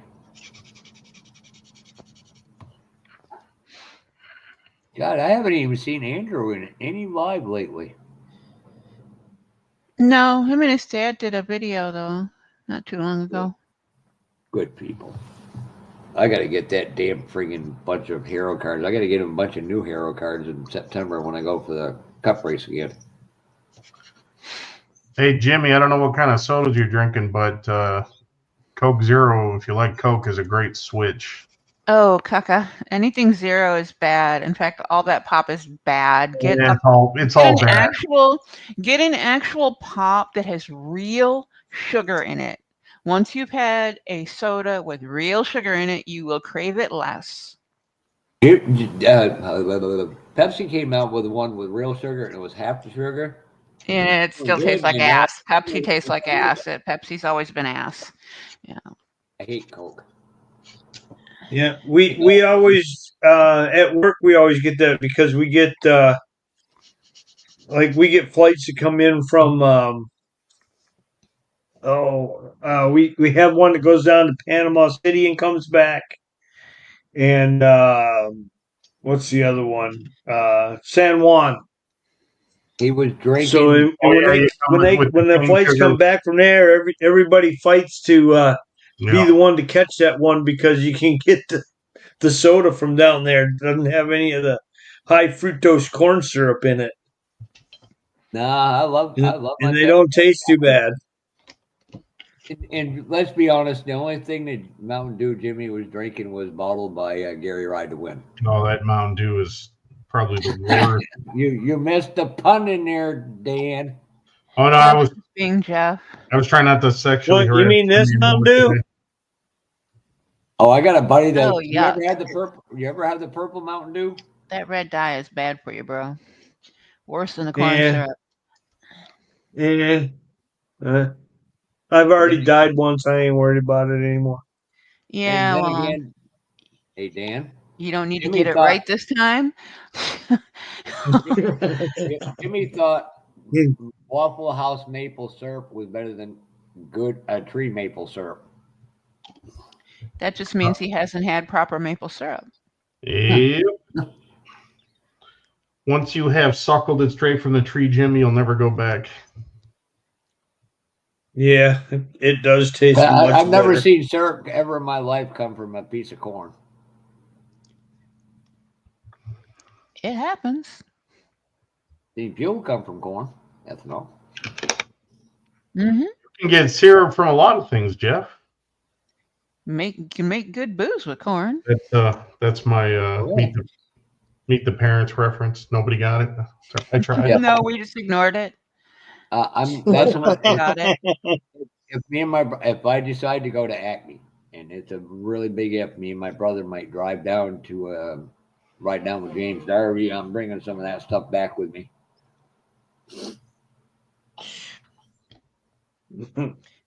If you want to really be technical, Kevin, it's soda pop. So fuck you. Okay, nobody's going to argue this. Nobody's going to argue. Are we doing the pop versus soda debate now? Like I said, it's soda pop. Fuck There's a. I remember when I went in the Air Force. I'm from Wisconsin. Everyone's like, "It's not pop, it's soda." I'm like, actually, it's soda pop. But oh no, what's worse is people who call everything, every pop or soda, whichever you want to call it. Oh, you got that All of them call it a fucking Coke. Coke Yep. is a fucking Or a brand. Pepsi. Pepsi brand. It's not a Coke. It's not a Pep. No, they all have names. But yeah, soda pop. Yeah, but if Cover you ask 14. them, they'll say, "Well, they're all Coke." I just want to know what kind of Coke you want. Because again, it is the brand. But an Oh, I know. actual Coca-Cola, you know, give me the original, bro. I don't want all the minions that come along behind it. I just want a Coke. Well, Dr. Pepper's the original one, not Coke. That's what I'm saying. I want my but Coke. then if you go down south and you ask them for a Coke, they'll ask you what kind do you want. Yeah, that's what I'm getting at. It's like, oh Tequila. my god, it's a fucking Well, brand. what kind of Coke you want? You got Mountain Dew, Code Red Mountain Dew. All right, guys. Well, you all have a good one. I'm still not too sure if I'm going to hang up the track and get drunk. I'm going to be pretty pissed off and angry at the racetrack the next morning at 7 a.m. when I got a hungover. So I'm going to make it Saturday night. And I haven't trying told to tell Brian. us you're old, Jeff. Well, I will be 60 in a few several weeks. Just over 2 months. Actually. I got about 3.5 years to go before I get there. Yeah, I'll be there, Jeff, in October. I never thought I'd live to be a grumpy old man, but here I am killing it. A bunch of old bastards we got in here. Not just a grumpy old man, you're a dirty old fucker. It's Now like, go to bed. I told my buddy Dana the other day. I said, he said, "Boy, you and Brian are you guys just rib each other." I said, "You ever see the Muppets?" He goes, "Yeah, you know the two critics in the balcony." Yeah. I said, "That's Yep, going to be that's you me guys. and Brian in a fucking nursing home somewhere." Yep. You get to be Statler. I was like, "What do you mean?" I was like, "Oh, we're going to be the most sarcastic assholes you ever met." Those two remind me of the two dudes from Trading Places for some reason. It's definitely where they took the concept from, yes. They still have that up here. Oh man, Royal Cola, yeah, that's a good drink. There's only one thing in New England you don't ever want to taste or try, period. And that is Moxie Cola. God. Caca. I had that. Oh. I had made that mistake. Oh my God. We were going, this was back eons ago. Good Lord. Who was I pregnant with? I was pregnant with my daughter. And we were going up to Connecticut for something for the old man's job.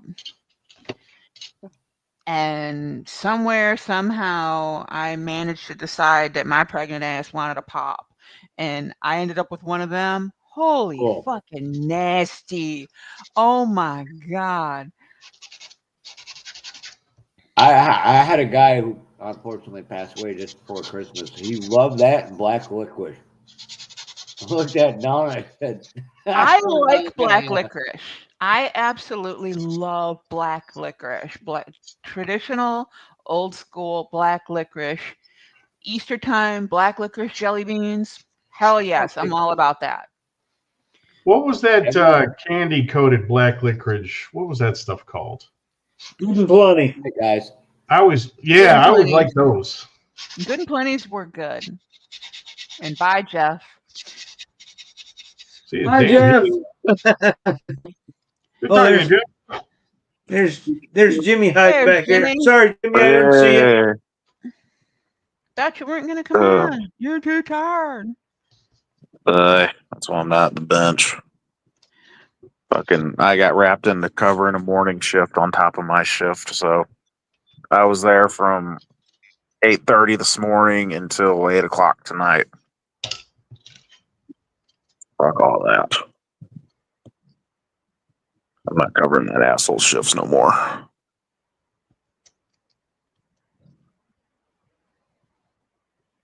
Oh, is there? I know Dan's working on the Ford. What are you working on, Tim or Ted?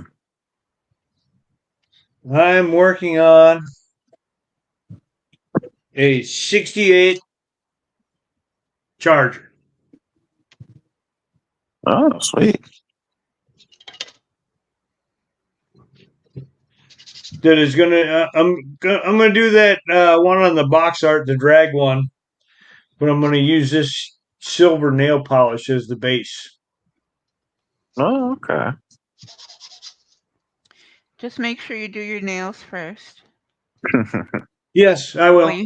Will you have enough for that? That would be funny. That's Actually, a fun color. That would be funny. Actually, when Amanda found this, this is like the fourth or fifth bottle I've been through. Because it actually works great to put underneath clear. You know, like a clear color. What?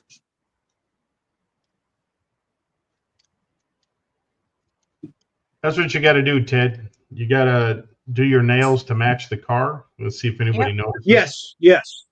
that is what's underneath this color. Oh.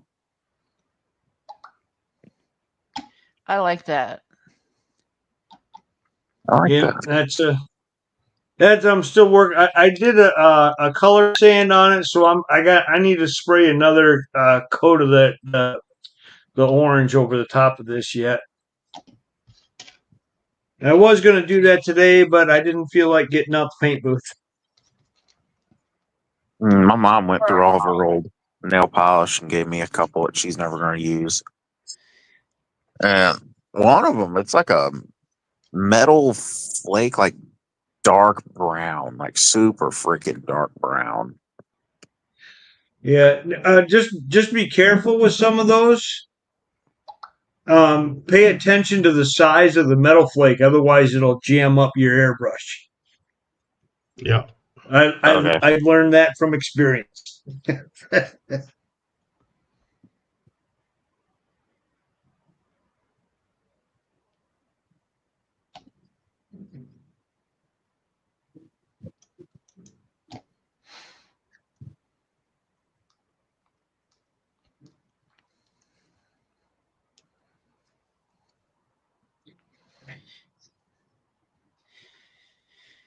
Oh, yeah, but Dan, Mountain Dew was my choice. You can usually get nail polish at the dollar stores, but I would be wary of using that on anything. It's not always good quality. Just wait until the good stuff goes on ad and pick up a bunch. Assuming us men know what the good stuff is. OPI.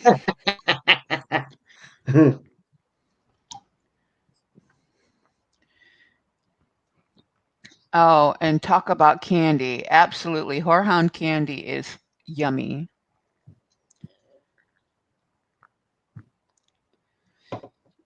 I like that stuff. I like the old, like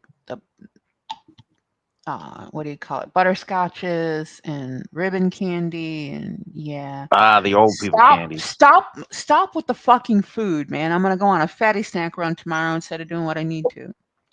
Because every single thing we've talked about is readily available 10 minutes away. I call them granny candies. Those are always my favorite. Yeah, well, grandma knows best. Yeah, my grandma used to How try does to Jimmy feed know all the me grannies got butter, this? straight butter with a spoon. Jimmy, Need you a to fatten granny this kid gigolo on up. the What, Dan? side? I said, Jimmy, you a granny gigolo on the side? You know what all the grannies got at their house?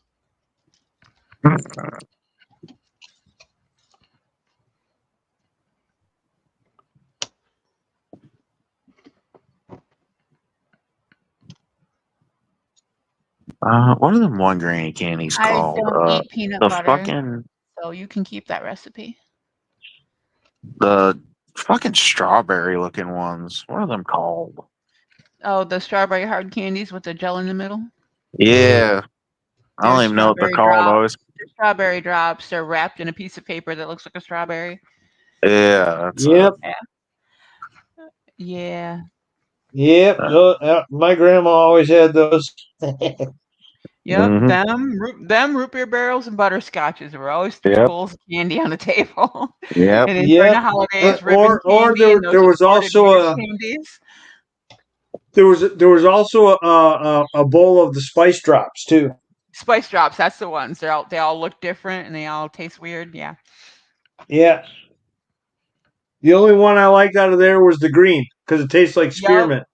Yep. The green was minty on the outside The and rest the of inside tasted like nougat.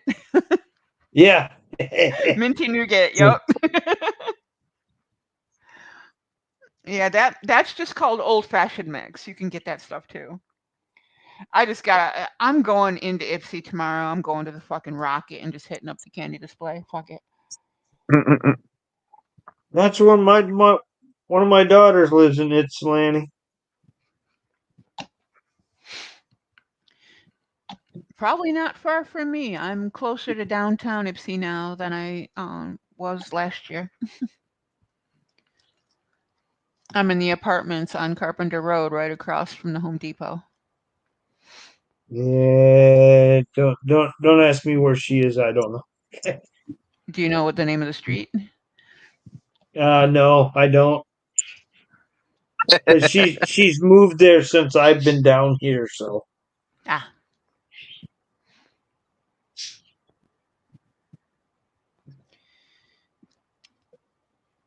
Oh man, Mary Jane's. Yep.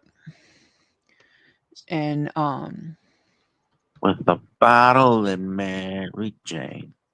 no, not marijuana, dear. We're talking about candy. I don't know. Kids these days. No, Mary Jane's they're a peanut flavored taffy. They're probably the only peanut flavored candy that I like. And then the Bit-O-Honeys.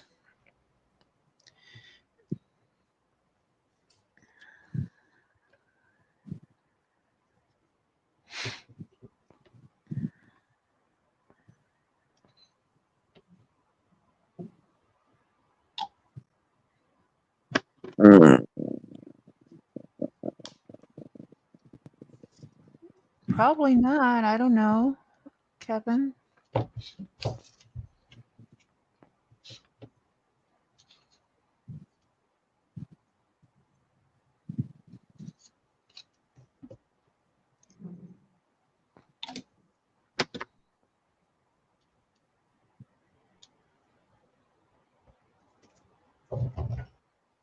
Yeah, I don't remember those by that name. I'd have to. Let me see if I can look them up.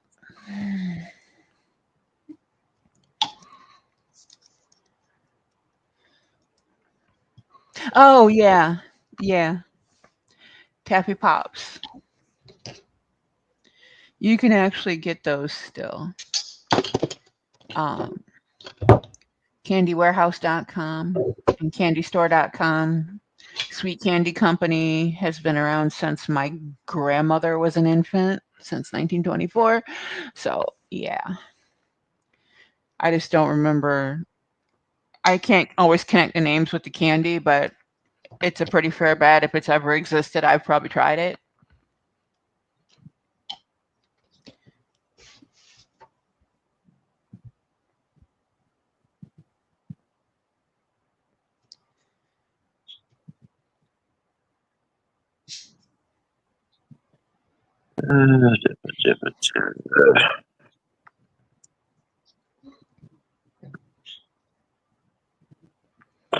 But yeah, I'm just going to go downtown Ipsy tomorrow afternoon and hit up the Rocket Novelty Store and just drop about $50 on the candy counter.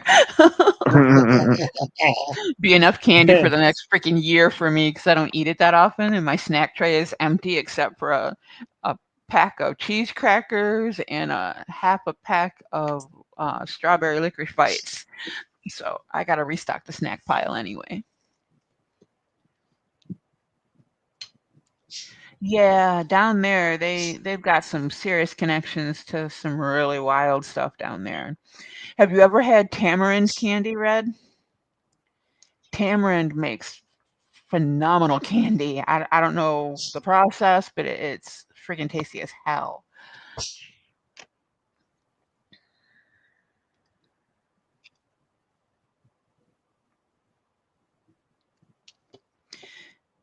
Now, Spangler, yeah, they're responsible for the candy canes.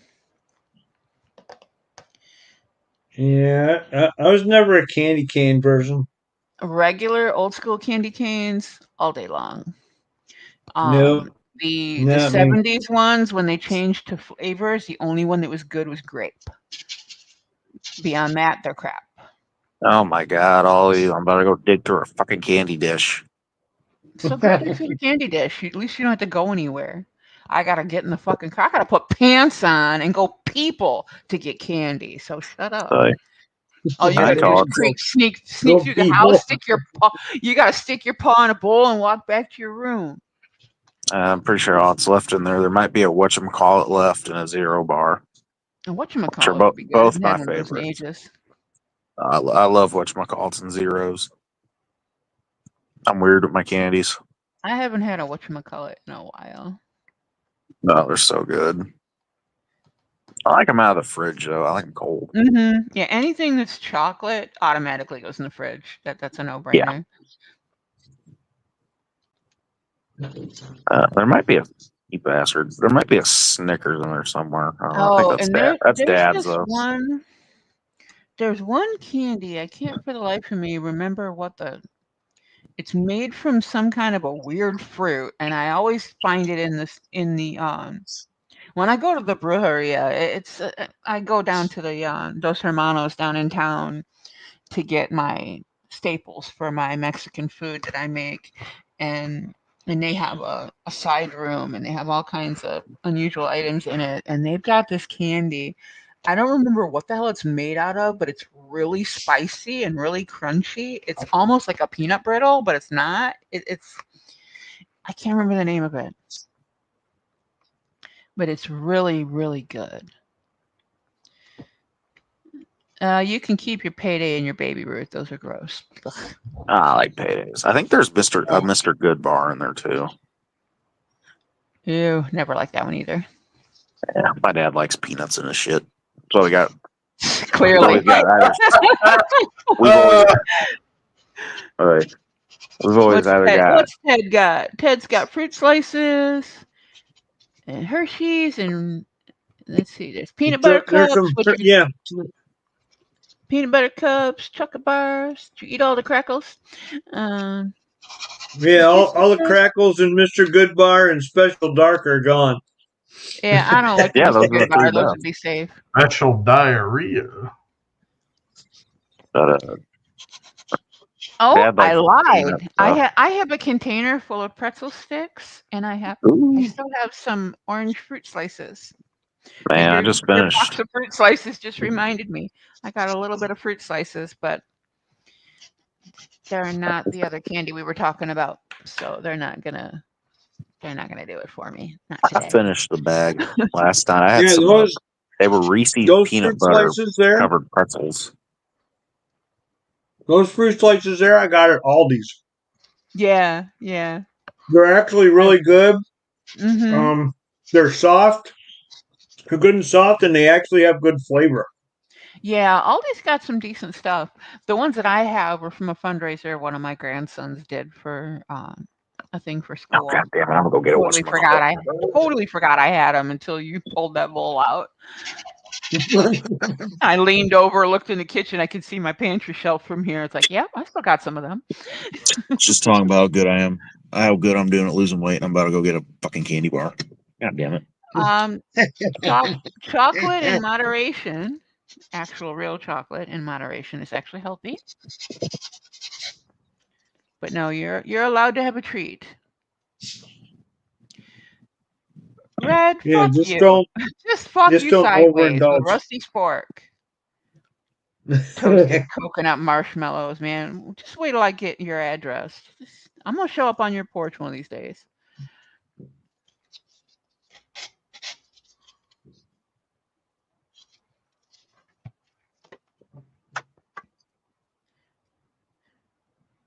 Actually, I don't mind coconut if it is toasted. Yeah, me either. I just don't like the plain coconut on stuff. I'm like, nah.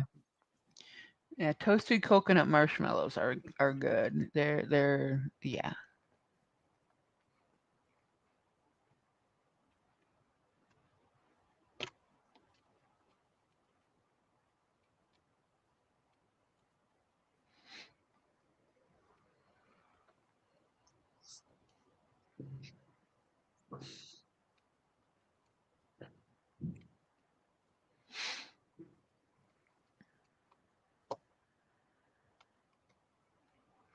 Yes, Boston, that's exactly what I was getting at.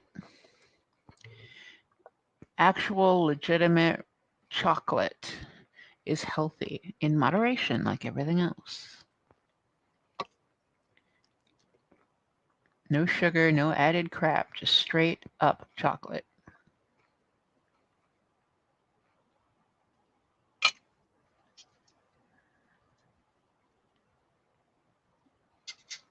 Oh, cool. 9 floors, so I get to throw you out a window. That'll work.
Everybody concentrating again.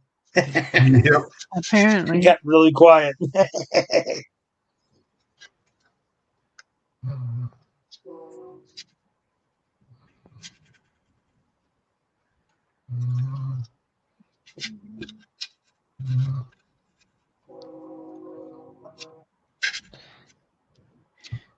Man, you live in a tiny town, Red.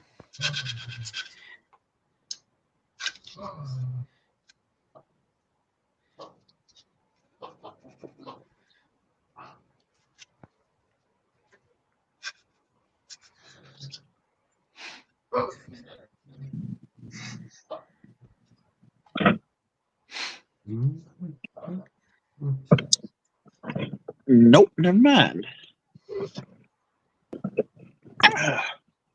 Forgot my little cousin was over here. Her little ass fucking raided her candy bowl. Oh, that just means I gotta break the glass. That's okay. I carry a baton. But I did grab some Nutter Butters.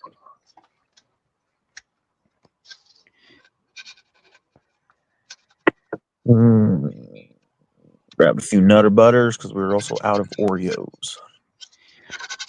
Nah, there's nothing wrong with living small. I wouldn't mind having more quiet than I have here. I'm 10 minutes from the insanity in either direction, so just far enough away that it doesn't flood us.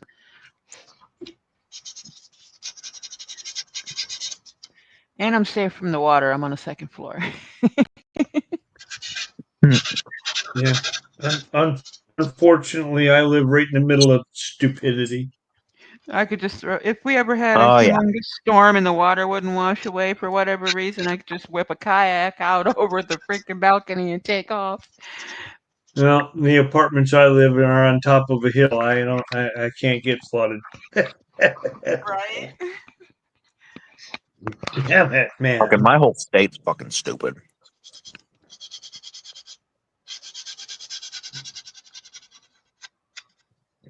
Oh, fuck that wedge-shaped apartments. No, I got a decent size apartment. It's got 2 bedrooms, one of which is basically someday going to get organized enough to actually keep working in it instead of filling it full of crates from the storage and trying to decide what to sell or give away. I've got 3 walk-in closets. Yes, they're all packed to the fucking ceiling. And there's plenty of room here for 2 people and, you know, a couple of small pets or.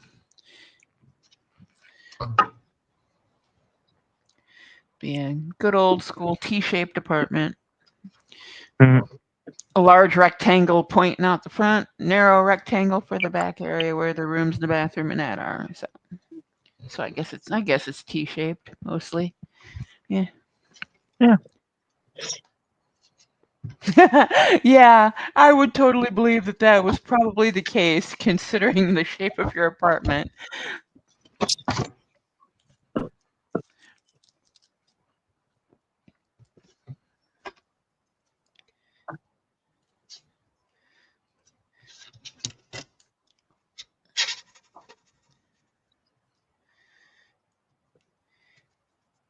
Yeah, we outside of town, we don't have apartment buildings that have more than 3 floors. Downtown Ann Arbor, there's like towers and towers and towers of apartments. But you know, we're literally dead nuts in the middle of campus there. You have to have the housing and it's got to go up. There's nowhere else to put people. But they're, you know, they go from a super small economy to 3 and 4 bedroom, and then there's multi-level, more like condos, and like down on Fraternity Row, there's 300 houses that were at some point all basically mansions. These are huge. They got 20 or 30 people living in them. Oh no, that's a whole lot. Unless you're talking like trailer with like tires and an engine, you can live in it and drive wherever you want kind of trailer. Yeah. But an actual manufactured home community, you don't want that. Manufactured homes are Like a trailer park. yes and no, Red. I will to some degree agree with that statement, and it depends on where you are. But a manufactured home community, a manufactured home is a constant expense. The upkeep on a manufactured home is just so not worth it. Is that one of them fuckers with a whole neighborhood? Every single house is the exact same. No, that would be an HOA. And some of the manufactured home communities do look like that, but no, not here.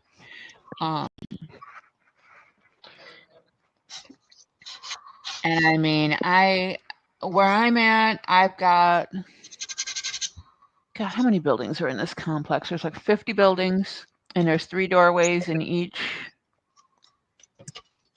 section of the building. So 1, 2, 3. There's 18 apartments per building. We have a really nice mixed community. It's very multiculti. There's a lot of kids. There's some old folks. It's a really good mix. I'm literally right next to the pool. All I got to do is walk across the street. It's nice and quiet here. I have excellent neighbors, and I know everybody in my building. And then my son, one of my boys, lives around the corner with his girlfriend. But yeah, you definitely do not want to get sucked into an HOA. That's worse than a timeshare. No, fuck Yeah. that. Fucking HOA. HOAs, man, that's bullshit. You get every nosy Karen on the block up in your shit. Your kid leaves their bicycle standing in the driveway and they cry about it. If you don't bring your can in on time from bin day, you'll never hear the end of it. You can't do anything to your home or your property without the permission of the board. You can't even plant fucking flowers in your own goddamn yard behind your privacy fence without their permission. Fuck that with a rusty sport. Fuck them. I know my buddy. Him and his girlfriend and his mom all moved into a new spot, and they have an HOA. And the HOA is already fucking with him because they're trying to say the lift on his truck or something that's too tall, and because the truck's dented, rusted. It's a beat up old ass Ford. If it's a beat up old and they're truck, saying it can't his be sitting outside the garage. He's got to put it in the garage. That's what I'm saying. It's bullshit. Yeah, as long as it's not leaking. As long as it's not leaking all over the place and it's actually titled, tagged, and drivable, it's none of your business. Oh, it's a perfectly running, functioning truck. It's a work truck that he threw a monster lift on. I mean, it's got dents and rust and paint fade, and it's an old banger. It doesn't matter what happens to it. The lift's too tall. He can't get it in their fucking garage, and the HOA won't shut up about his truck sitting in their driveway. And he can be, because they signed the HOA agreement, he can be drugged through court. They can be sued for violation of their contract and get removed from the neighborhood. Yeah. It could literally lead to serious legal issues, and it's bullshit. I would understand it if it was just a derelict vehicle on the property. That's a that's a city and county and has it's a hazard. This is not a hazard. This is a functioning vehicle. It might be an eyesore, but it's a functioning vehicle. Yeah. It's just a normal work truck. So 97 long bed. Yeah, exactly, Boston. Cab like I said, F250. one blade of grass is too tall, Fuck that. One blade of grass. Seriously, they're that assholey. If you I know they are. That's why I'm laughing, because I think it's so stupid. It's hilarious. Yeah. If you actually take the time to go out and power edge your lawn, if it is not perfectly in line with the concrete, they will fine you for it and say you damaged the property. It's fucking bullshit. Yeah. And they claim, it's safer because it's no, it's not. You might not have to worry about, crime. You might not have to worry about somebody low income living in your neighborhood, but you got to deal with every other cunt. No, thank you. I will happily pay my $1,600 a month to live in my 2-bedroom apartment. If I was looking at a house and they said, "Oh, you got to be a member of the HOA," I'd have been like, "Nope, see ya, goodbye, fuck your HOA." Yep. Well, and I was thinking about going from the manufactured home into, getting a small house. It was the first thing I told my realtor. I'm like, bro, anything comes up on the HOA, burn it. He's like, no problem.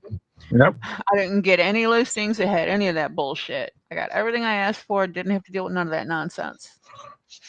And I tried to help because they have a decent sized yard behind the house. I was like, dude, just park the truck behind the house in the yard.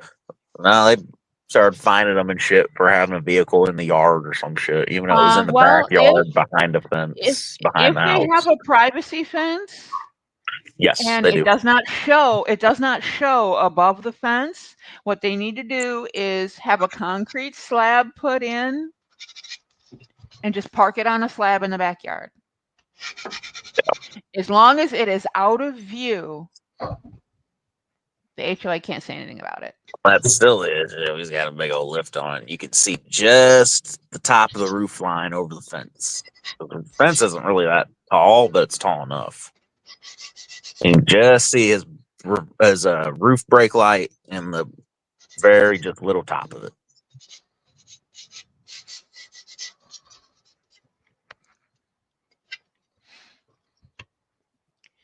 And you can't tell from that if it's a new truck or an old truck. So they shouldn't have anything to say about it. Yeah, As long as it's out of sight, they should not have anything to say about it. you'd fucking think. Just make sure that whatever they're doing, that they don't see you putting the slab in the backyard, because then you'll have all kinds of trouble. Yeah. I know they have like a big porch area in the back. It's almost got like a carport. They can do that, but that's actually invasion of privacy, and that is illegal. So that will not hold up in court. It's almost like that's like a patio-ish kind of thing in the backyard, but it's like a big carport under it with all concreted and shit. That's actually, I need to text them actually, like, man, move all that shit. Just park it back there under that carport. Yeah, if it'll fit under that, put it in there. Yeah. I don't know. Because his mom's like, just get rid of the truck, just get rid of it. I don't know, my buddy Kiki will never get rid of that truck. He saved up for 2.5 years and bought that off his uncle before his uncle passed. And that's the only reason he hadn't fixed the paint. Get rid of it. It's bullshit. Yeah. That's why he hadn't fixed anything on it. He's kept it about the same as when he bought it, except for a bigger lift and some big tires and exhaust to let that 7.3 breathe. I'd sleep in my truck before I got rid of it. So no. So we pissed his girlfriend off one night drinking. I asked him, "Who do you love more, your girl or that truck?" And he looked over at his girl and was like, She was like, "What?" And he's like, the truck isn't going to cheat on him, lie to him, or leave him.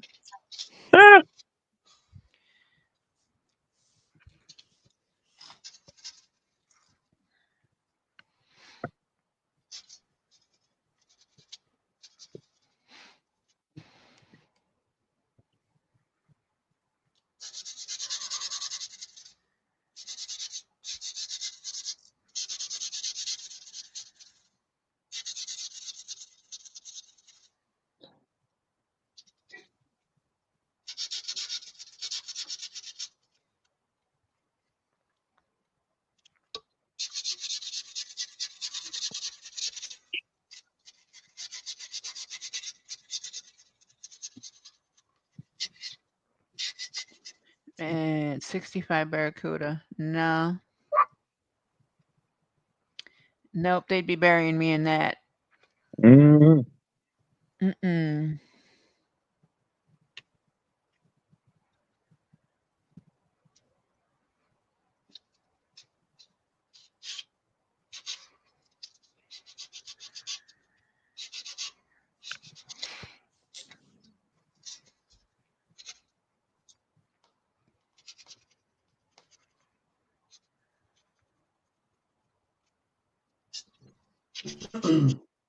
Still a 65 Barracuda. Yeah.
Jesus, I can't find it now.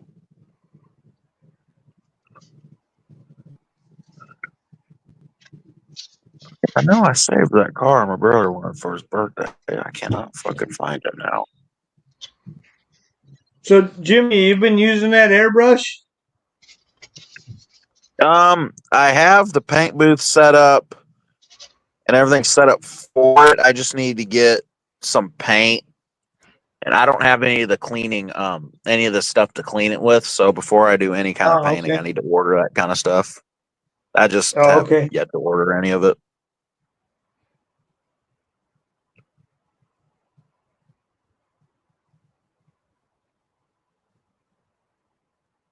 I But was yeah, I just got. wondering if you were like using it yet. Yeah, well, once I get the hang of it, yeah, it'll be badass. I got the paint booth set up too. I just need to get the, what is it, like the pipe or whatever, figured out how I'm gonna run it out that window and everything. So I took the that Chevelle that I painted with that red what's it call it? Oleum. Rust-Oleum, yeah. And I polished the roof. That's got no clear on it. Yeah. And that's the trunk that was not buffed at all. Yeah, I don't clear any of my shit. Yeah, it fucking looks good. You just gotta, once you get the hang of it, it's pretty damn good paint. It's not horrible. Is there better paint? Yeah, I Yeah, mean, but shit, for as cheap as it is, for as big as I it didn't can. I didn't do any prep to this body, because it's a '67 Chevelle, and I've already Yeah. used all the other parts out of it, so it's just a test body anyway. But I was like, after I did that, I was like, let's see how well it looks if I buff it out a little bit.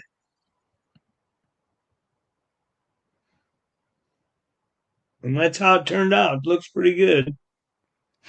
That reminds me, I went and pulled a bunch of boxes out of storage the other day because, like I said, I'm getting ready for the swap meet for tomorrow. And I went through and sorted some of the boxes out.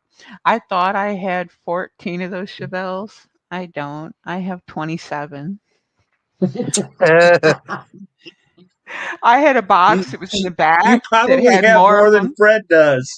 I don't No, know, but I no, have no, no, no. 27 of them. I thought I only had 14 because I had the box here that had the 14 of them in it, and I honestly thought that's all I had until I started rummaging the storage unit last week, and I found a couple of boxes of shit that I forgot I had, and the rest of them were in there. Fred's got like 43 of them bitches. I'm not sure what his count is, but I officially have 27. I don't have When was that the last many. time he counted? I know as of a year and a half ago, it was 43. And I said I don't remember what his last count was.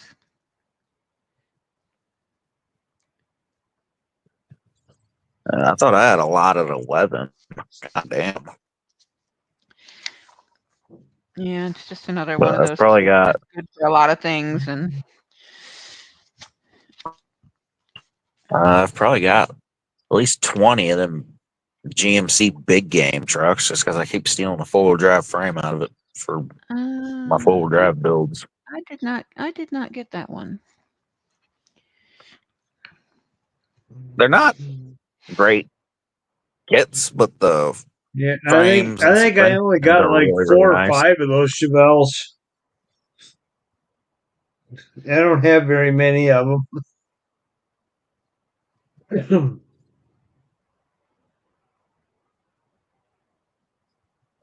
Man, I know I saved that NASCAR diecast my brother wanted. I cannot fucking find it for the life of me now.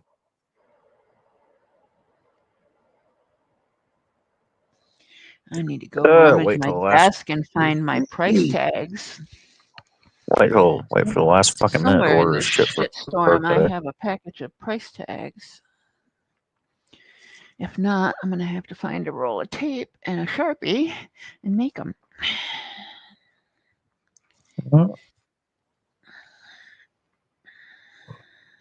Oh, there it is. I saved it.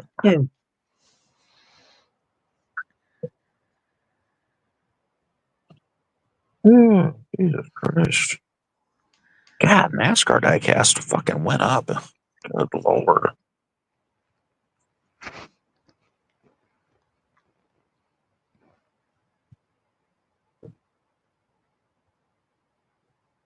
God, I thought my hobby was expensive. My brother's NASCAR diecast obsession is fucking more than that now. Those fuckers are getting Oh, I expensive. know. Yeah. No, his room is full of fucking NASCAR diecasts. Older ones, next gens. Almost all of them are Chase Elliott. That's his guy.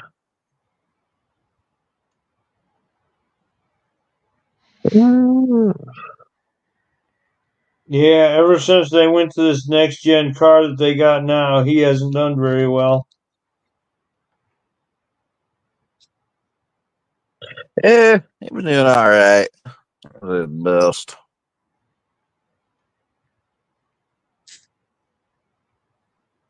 And I've met him a couple times. He's a pretty cool dude. A lot nicer than his dad. His dad's supposedly a fucking high and mighty asshole.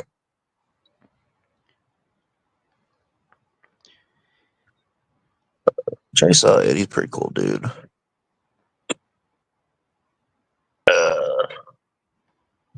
I always thought Kyle Busch was an asshole until I met him. He's a pretty cool dude too.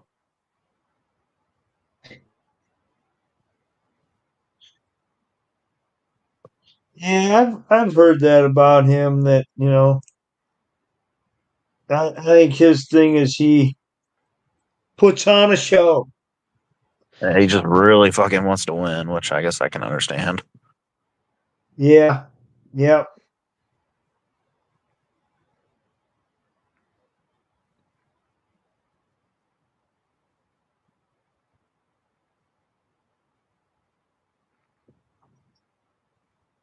Yeah, I was in that. I don't like him boat, and then he started driving Chevys, and then I was like, oh, he's okay.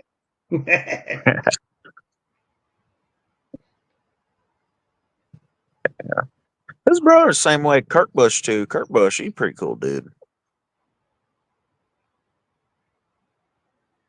Yeah, he was Kurt Busch was when he was younger, he was a lot like his brother. Oh yeah, he mellowed with That age. arrogant, seemed like that arrogant. Yeah, and then with age, he got better. Yeah. Well,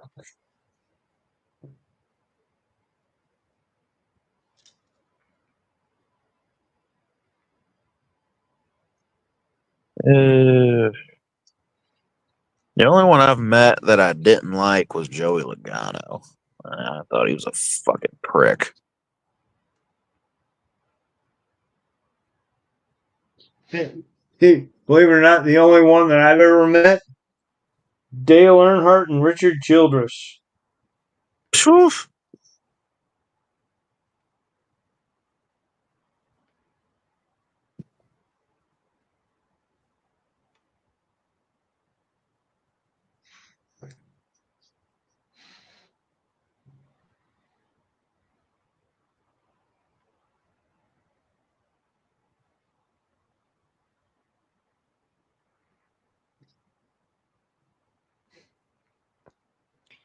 Night, Red.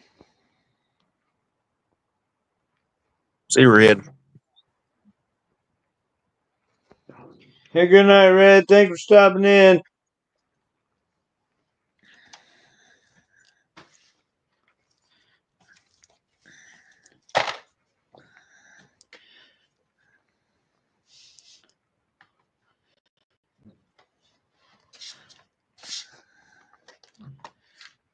Nope, I don't need it. Holy smokes! I went way past time. Holy. Time? What's that? Because I only usually go till 10 o'clock. It's 11:18. That's Then again, okay. usually by 10 o'clock, my hand is bothering me. Today it's not. That's good. Yeah, apparently yours isn't bothering you because it's over here bothering me. You can have it back.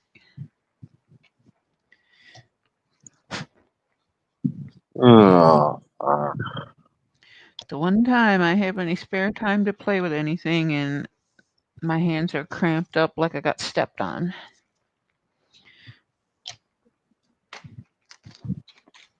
The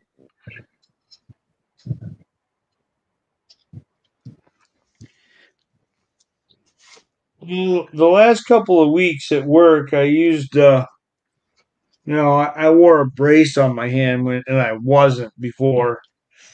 I've worn braces on my hands, both of my hands, for years. And it seemed to help it, because I wasn't able to move it in certain directions. Yep. I wear But mine when I sleep. I don't wear them throughout the day. yeah, well, I thought about putting it on while I was doing this, and I'm like, it's too restricting. Get yourself some compression gloves.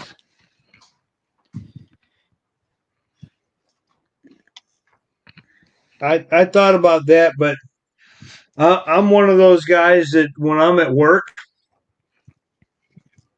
I can't put on gloves because once my hands start sweating, I'm like, nope, the gloves come off. Oh yeah, well Yeah. these are not Unless I'm complete gloves. They're unless fingerless. I'm dealing with Skydraw. Yeah, they're fingerless and your hands don't get overly warm in them.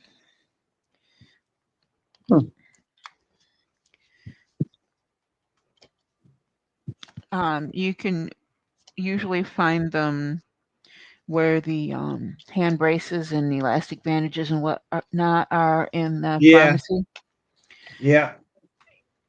Just make sure you get the proper size so that they're a snug fit. You know how a brand new pair of socks feels when you get them on your feet just right? Yep. You want the gloves to feel like that.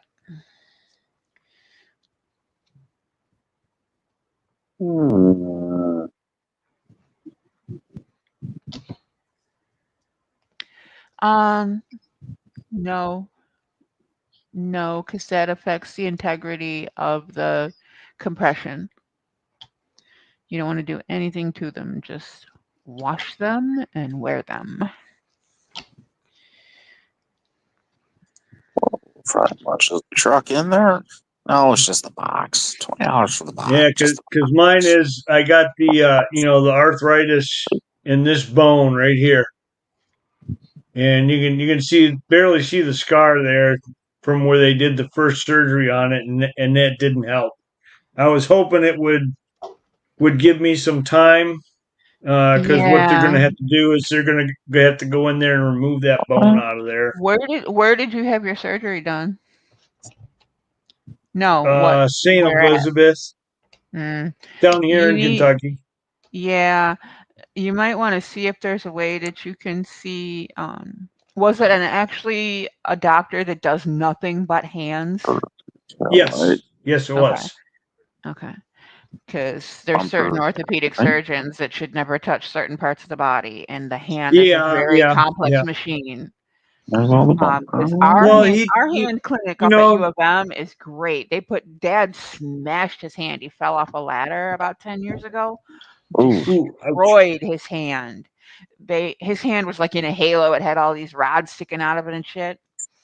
But the people that are hand surgeons up here at U of M, fucking phenomenal. Yeah, I saw.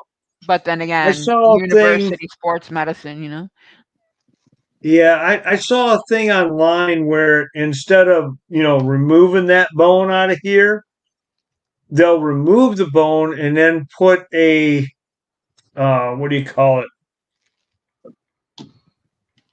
A Like a metal rod. prosthetic bone in there.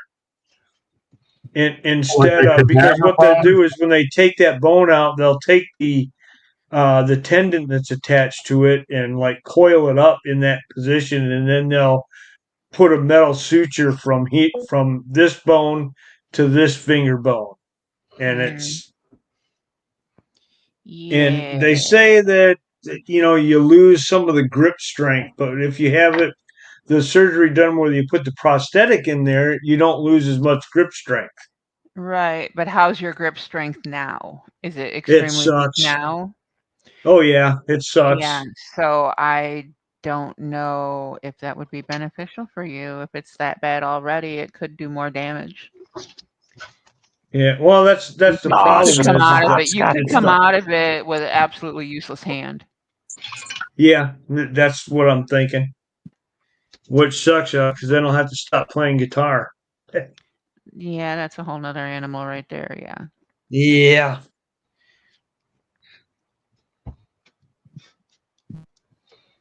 This the which one is this? Is this the gooseneck or the bumper pull? That's the bumper pull. I don't want the bumper pull. Kevin, you ain't right.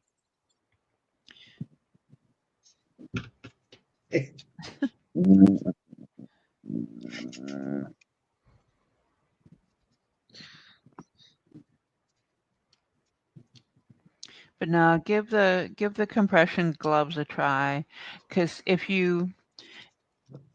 don't just control the circulation in that they help prevent swelling.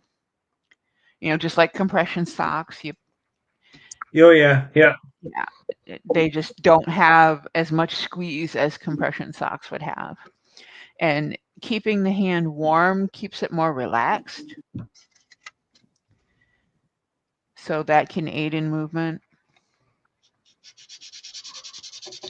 I don't know. I said Where'd that they dodge help go? me. They're not a permanent fix. They're not a 100% solution at any point, but they're effective and they might help you. All you can do is invest the $15 and try it. Yeah.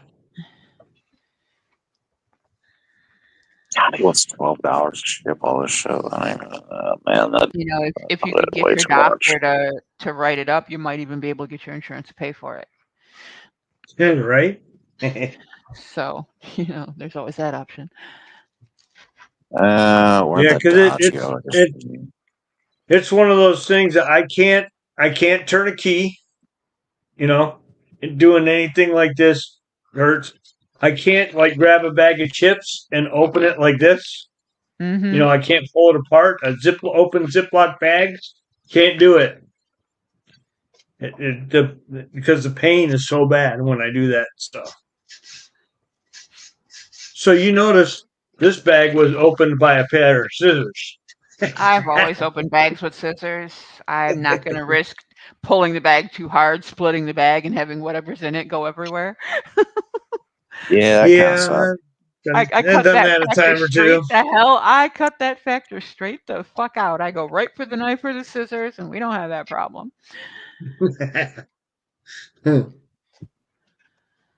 What's bad is you always do it on something that you're like, man, I really want these, and whoopsie. Mm-hmm. And they're everywhere. Nope, nope, nope. That's not that's the bumper pull. I want the gooseneck. Yeah, I don't want to spend as much money, but it looks so damn good behind that truck.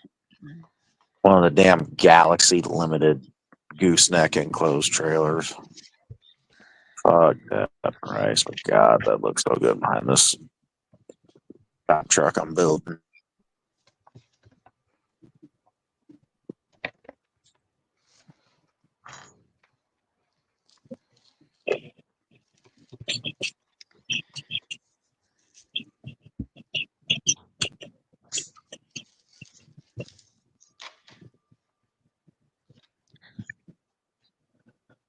I'd found one for cheap, and I should have jumped on it. I can't fucking find it now. That thing unsold.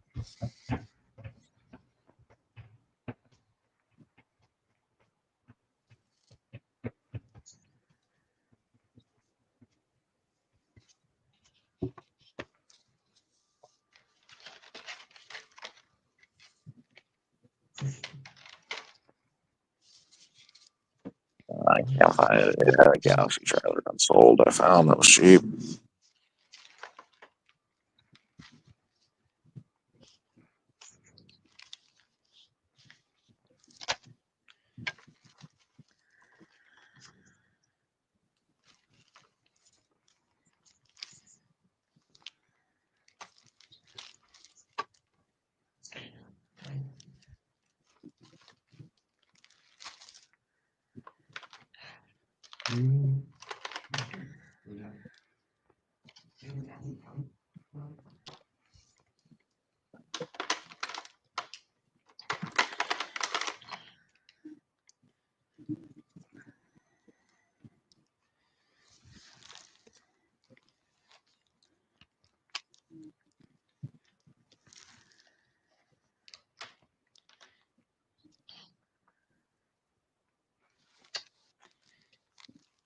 Yeah, these paint pens were an excellent gift. I wish the hell I knew who gave them to me.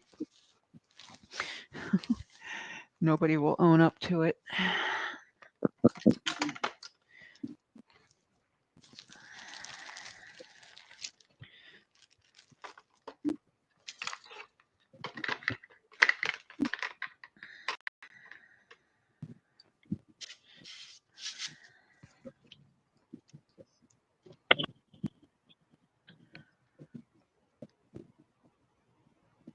Hey, Edward.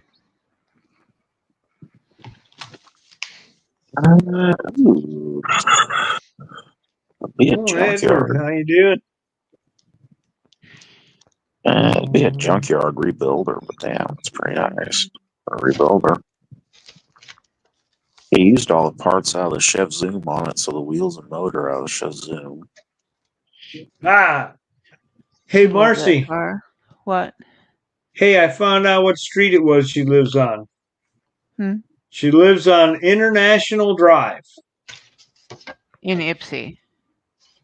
in Ypsilanti. Yeah.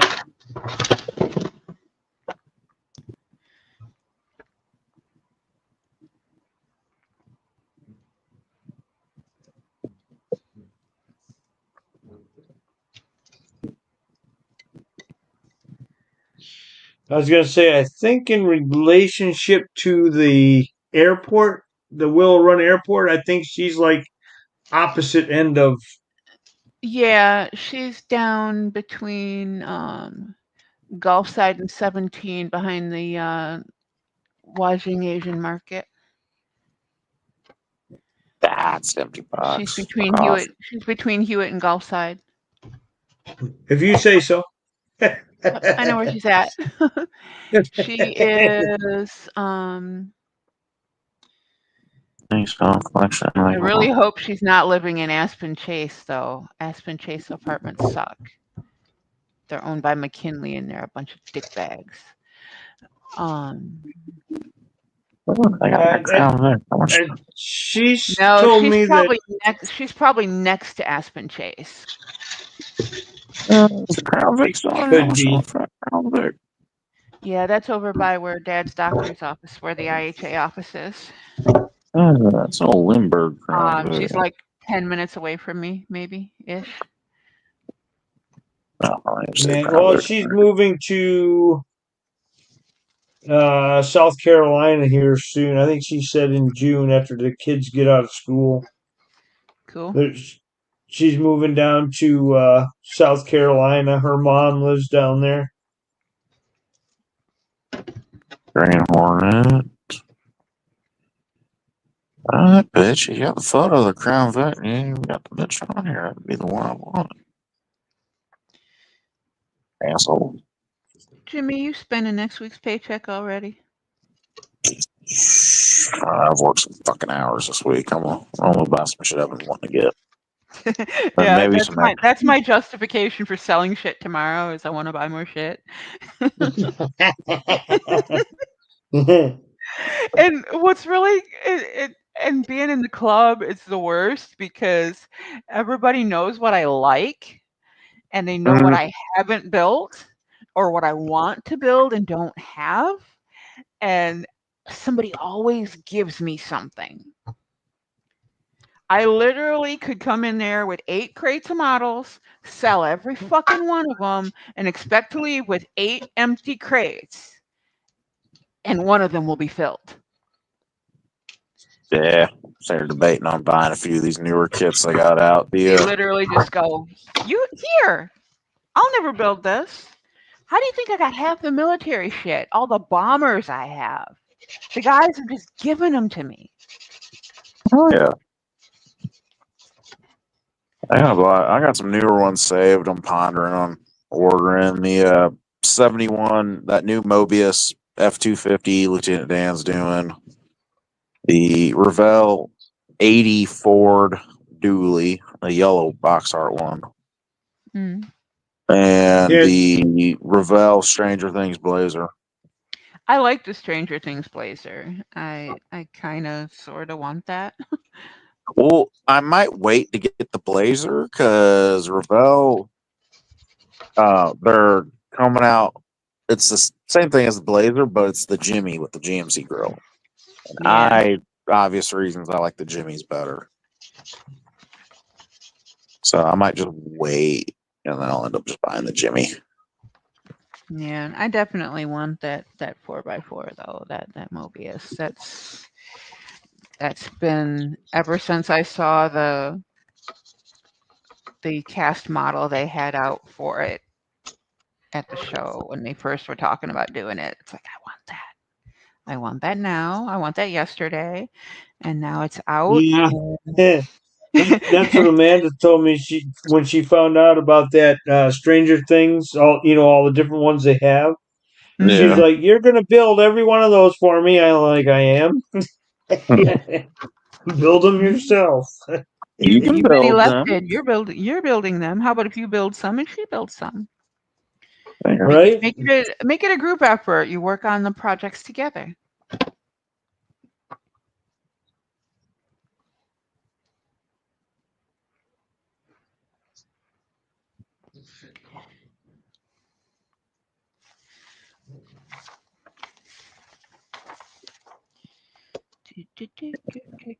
I might get the damn Stranger Things Camaro too. Yeah, the Camaro. I want to get the Camaro, but the Camaro's not on my Yeah, really like. I'm not really a So, massive yeah, Camaro fan, so I don't know. I I just like the Camaro, but I'm in a 4-wheel drive mood lately. So the Blazer, the Mobius truck, and that new Revell 80 Dually Ranger. I like. The only thing I hate about that little F250, that new Revell one, it's a short bed dually. It looks goofy. But I already found some with a resin long bed for it, so I ended up buying a long bed. Or it would be a flatbed. I'm leaning toward the flatbed.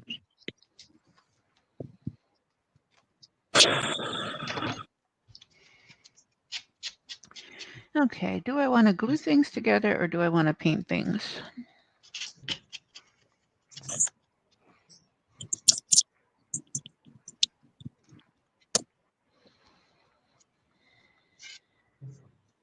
Yeah, I've already got some. I'd planned on ordering the Blazer a lot sooner. I already got some wheels from Matthew for it downstairs. They're like the Vet Rally rim looking, but they're 20s in the back and 22 or 20s in the front and 22s in I the was back. thinking these kit wheels from this will look good on that Blazer. Oh yeah, that's what I might do. I might get the Blazer and the Jimmy and slam one and lift one. Lift one in the sky and slam the other on its nuts. Sounds painful.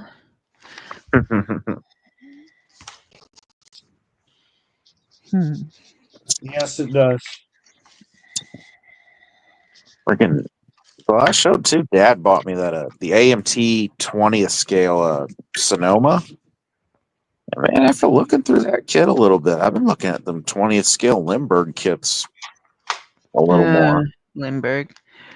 Man, I got one. It's a 2000s body GMC Jimmy. Man, I might buy that sucker. I never really paid attention or even looked at the 20th scale kits, and man, they're pretty damn nice looking.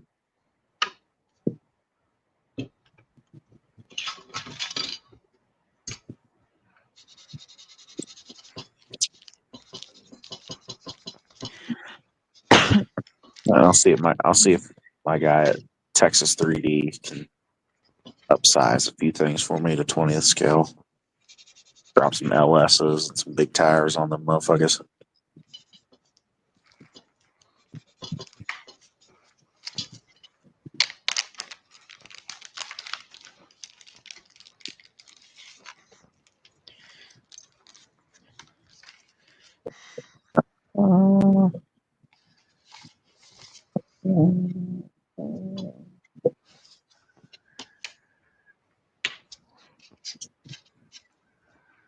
Which some other wheels I was waiting on from Texas 3D finally came in, so I can finally get all the wheels mocked up and the suspension right for that donk, and then I can paint it. That's just such a silly thing. Silly words. I always kind of liked, I don't know, this weren't my style. And then I seen Leon build a few, and I was like, man, let's do something different than the usual 4-wheel drive and muscle car I do. Yeah. And then I found, as a model along with- kit, yeah, sure. As a real car, I don't know. Like, we got a few dudes up here with them. one of the many flavors of Ypsilanti. One of these times, this summer, I gotta try and get out and get some pictures of some of the shit that rolls around here when the weather's good. I thought that too. Man, I seen a few of them up at our racetrack running fucking we 10-second quarter there's miles. a couple guys down, like way down in the gullet of Ypsi. One guy is he's Puerto Rican, and the other one's big black dude, and they have got really, really, really, really beautiful lowriders. Oh yeah.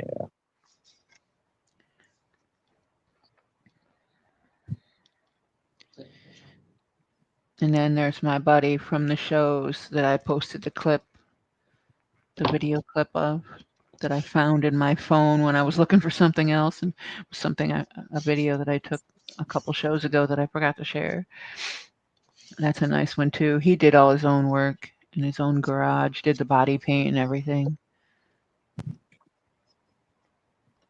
Oh yeah.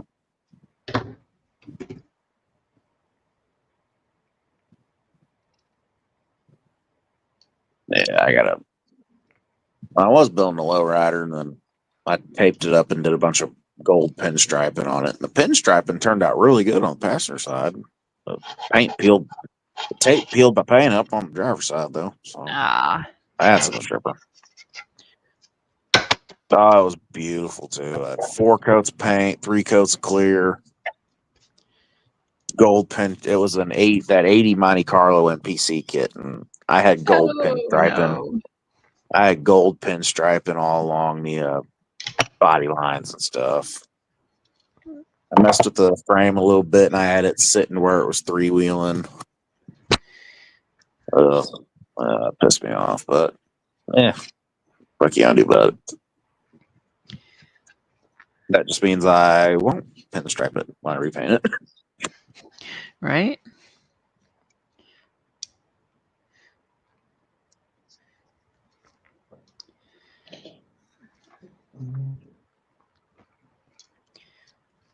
Okay, let's see. Are you going to fit there? Yes, you're going to fit there. Okay, where's my glue?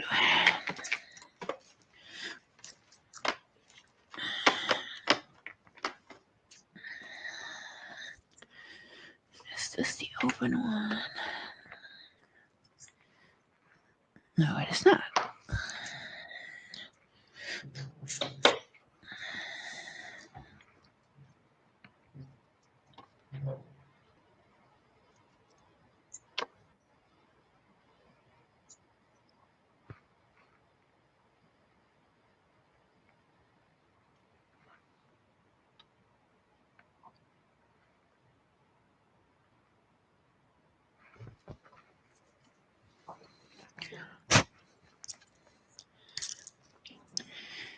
Oh, what happened to Jimmy? No, he probably clicked X too many times. No, that was weird. What My happened, phone Jimmy? acted like, I don't know, my phone just shut itself off. Oh, that's always fun. Man, I have the most fucking problems with my phone on this shit. Oh, I see what it was. The hotspot disconnected and it freaked my phone out. Yeah. Gotta love it when that happens. Yeah, fucking. Nah, who cares? I stole a hotspot from the school. Still haven't turned it off. They'll miss it eventually. Eh. I thought my brother's still in the high school, so I'm pretty sure. I don't know, but it's in my name, the hotspot. I just never gave it back to him. I was like, I'll use it till I shut it off. And it's been almost a year since I graduated. Like Yeah, but if almost your 2 years brother's now. still, if your brother's still in the system, that's probably why it's still active. Yeah. I got one of those damn things at work that I could probably bring home and they'd never even miss it because it's been sitting on my desk for 4 months and nobody's used it.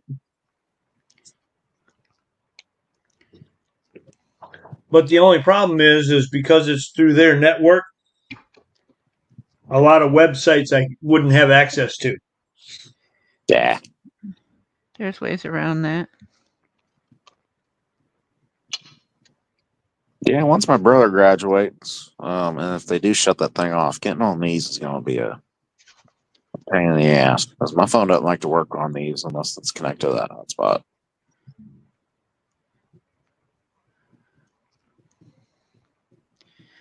Yeah, I get to do it till I can't do it no more. Yeah, then you'll actually have to pay for internet. No, fuck that. I won't do that either. I'll just hang out and chat.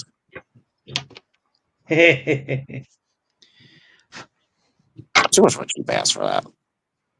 Besides, where I live, the best internet we could get is still shitty internet. What about getting internet through your phone service? I have data. My phone's even with the data, my phone don't like working on these fucking things.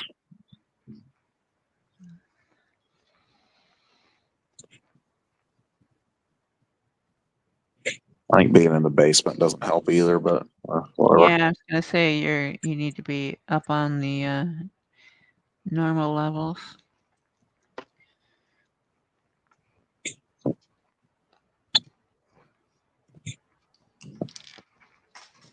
Ah, fucking hell.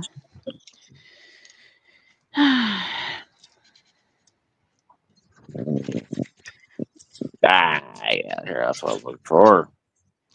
Okay. 20th scale, You 572 Where did you go? supercharged.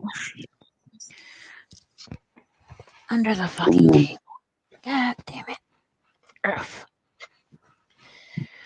Let me save this. Let's see if my guy at Texas 3D can upsize some stuff for me to 20th scale.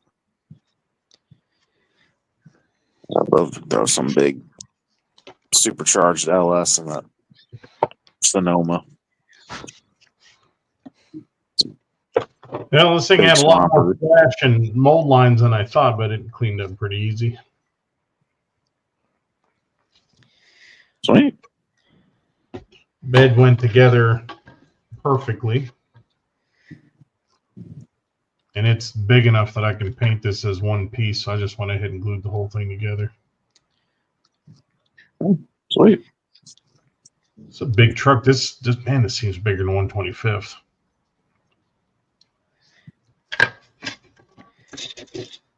What I was it? swear It was like a, sometimes they just throw numbers out there. They don't actually measure.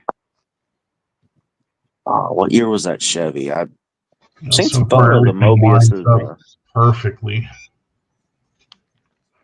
Mobius, they got the Chevy license now. And, what was it? It was like it was a sedan, a coupe, and a wagon, like a 40s body Chevy. I can't remember what year it was now. That was a badass looking kit, though. They don't show it on the box art, but it comes with a bullhorn on the front too, or bull bar. I mean, The old school,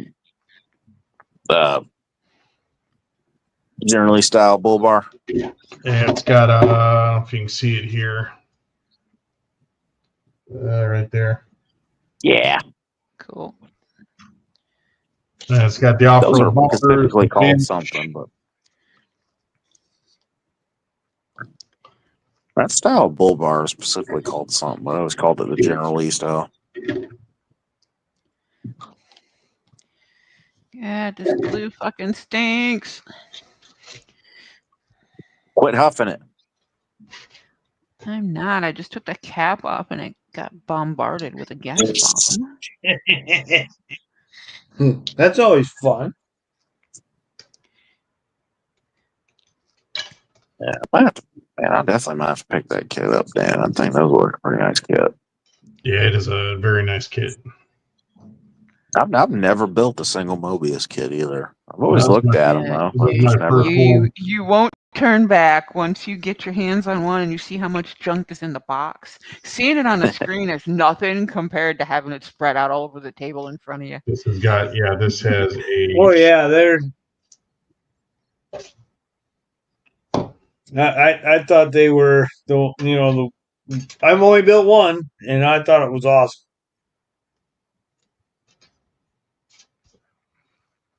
I've heard from people there's warpage and stuff, but I actually have the other Ford pickup that Yeah, warpage can happen anywhere. So but Yeah.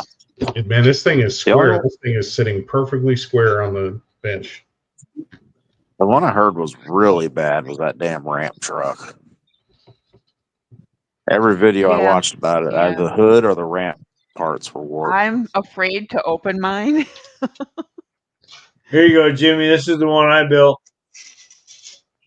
I was like, oh, that is good looking. I guess, or That's gonna look really good when you finish it. I was gonna go grab it and show you, but the bird cage is in front of the damn cabinet that it's in. Yeah, you don't want to disturb The it. bird finally went to sleep. It's past turkey bedtime. We don't disturb the turkeys. Yeah, my You can little always turkeys. plan ahead and get it out for next time. That way we don't have to disturb the turkeys. All right. Now, once they've gone to bed, you do not want to wake them up. If they think it's morning, you won't get to go to bed.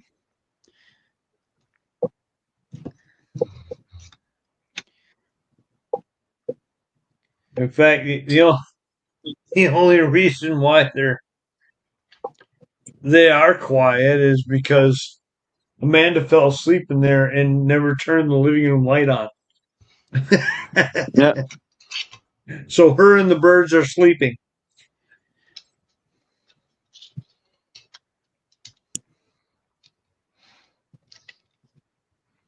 wake up.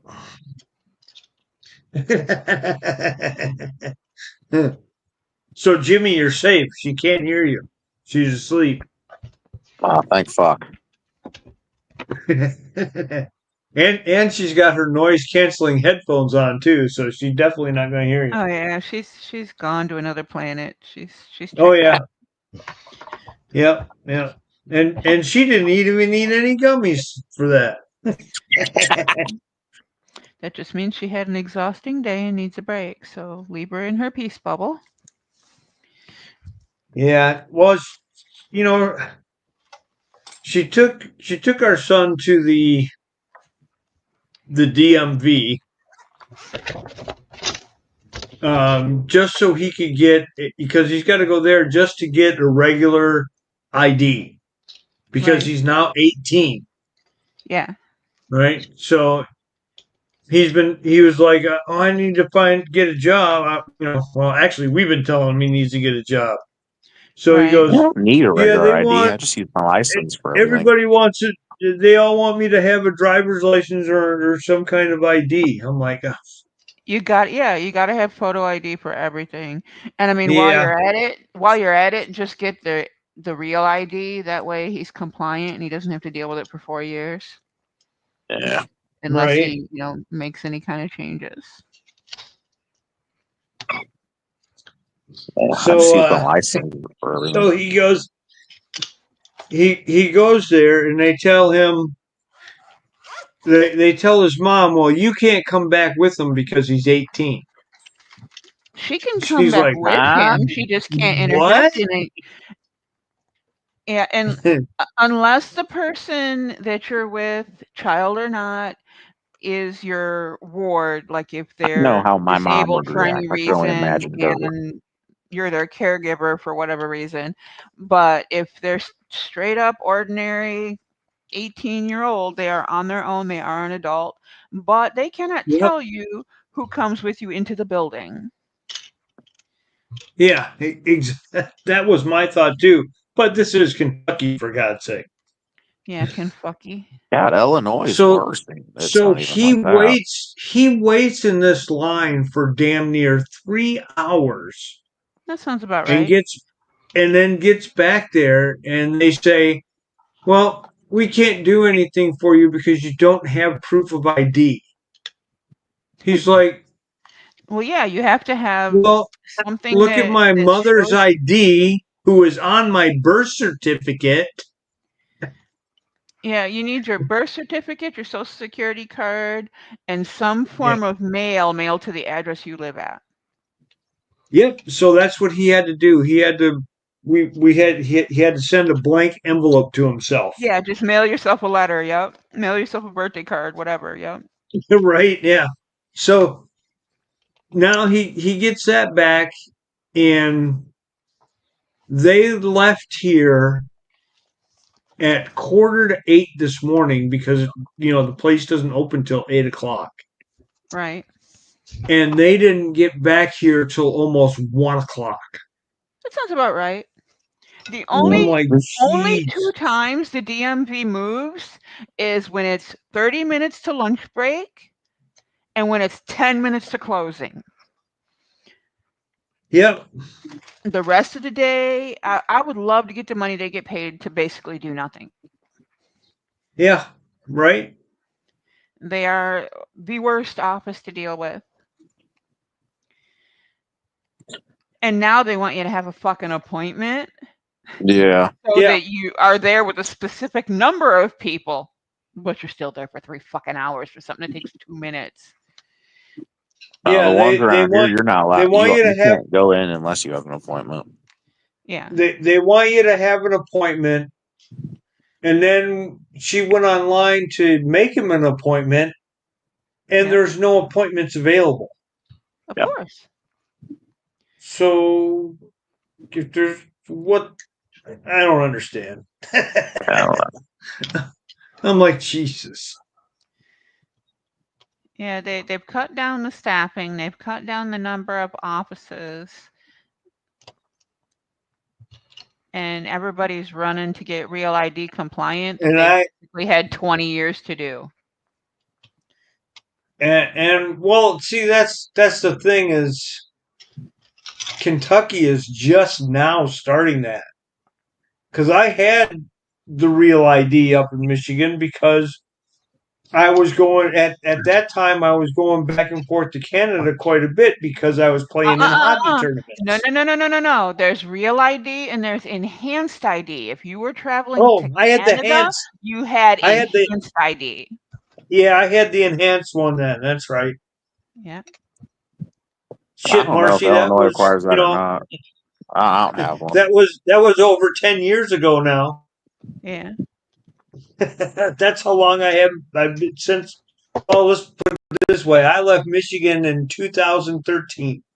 Yeah. December 2013 is when I left Michigan.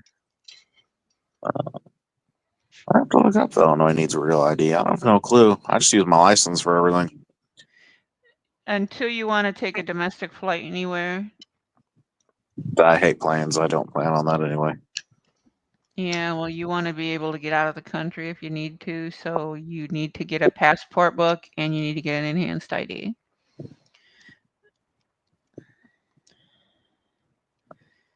The only place I'd ever want to go to is Ireland or Japan. And Japan, literally just for the Well, freaking badass cars. right, but what you have to understand is countries that you go to visit have specific rules. Yeah. And you have to have said documentation for a certain amount of years. So get it now.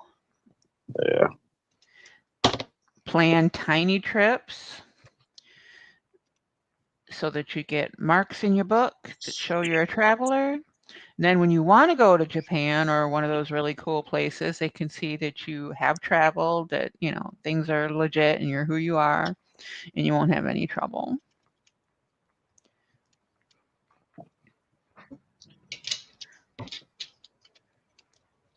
Better to have it and not need it than need it and not have it. Yeah. And a passport card or a passport book are good for 10 years. So.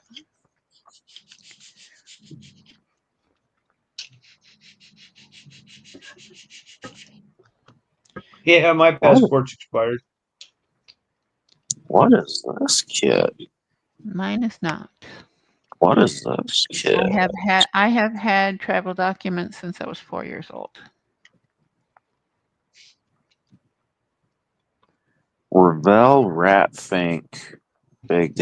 Oh, it's a big old. It's a big ass rat fink, dude. Oh, I've never seen this shit before. Oh, that's a bad. That's cool. Yeah.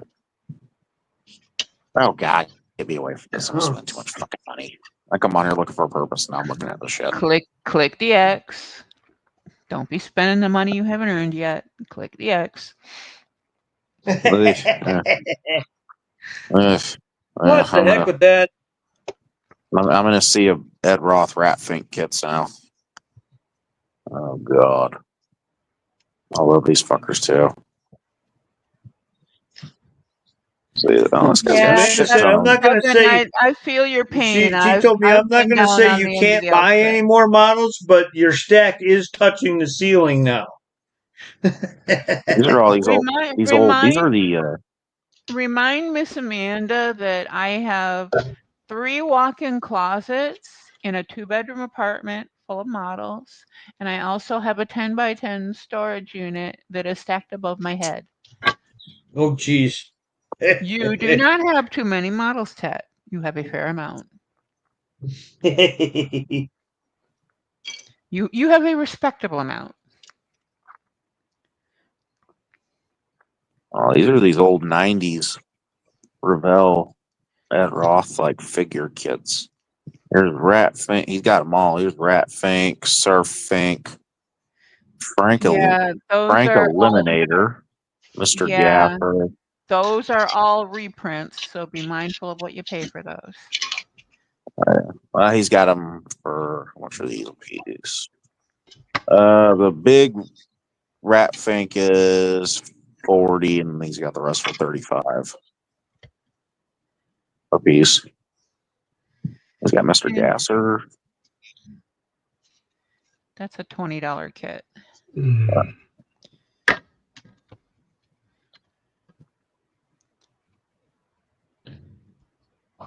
I love the novelty kits. They're some of my favorites. The Von Francos and all the Ed Roths. Oh, yeah. Yeah, I got a bunch of the Ed Roth kits saved on my phone. One day I'll get a wild hair in my ass and I'll start ordering some. There's this one. This one's the Rat Fink guy with the gas station or the shop diorama with it. Yeah, that one's worth 40 or 50 bucks. 30. $10 shipping, but 30. That's reasonable. Yeah, I'm saving that one too. Yeah, I've never built any of those novelty kits. I love them. They're good slump busters, but I just love them in general. Not because I didn't. If you get in a slump and you need a good hard reset, a fun novelty kit will get you back in the right mindset. Yeah. And I love Ratfink. I always have. Mm-hmm. Always freaky little dudes. Yep, I've got a Ratfink standing up on my desk in the other room. And somewhere in one of everybody, my crates, I've got a... It's after midnight. I'm gonna call it a night here. I've already stayed on 2 hours longer than I wanted to. Good morning, Ted. Right? What a lightweight. Actually, I'm about to go to work for a little bit. For you, it's May 1st. It's still April 30th for me.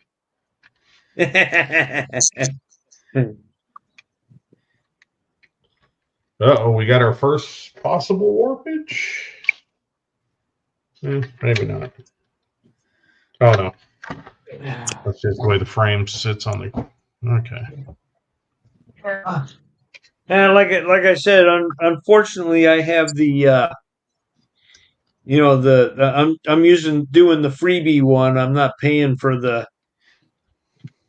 extra time, so I've only got a certain amount of time every month. So yeah, I am going to do what Jonathan used to do. Every month, make a new account.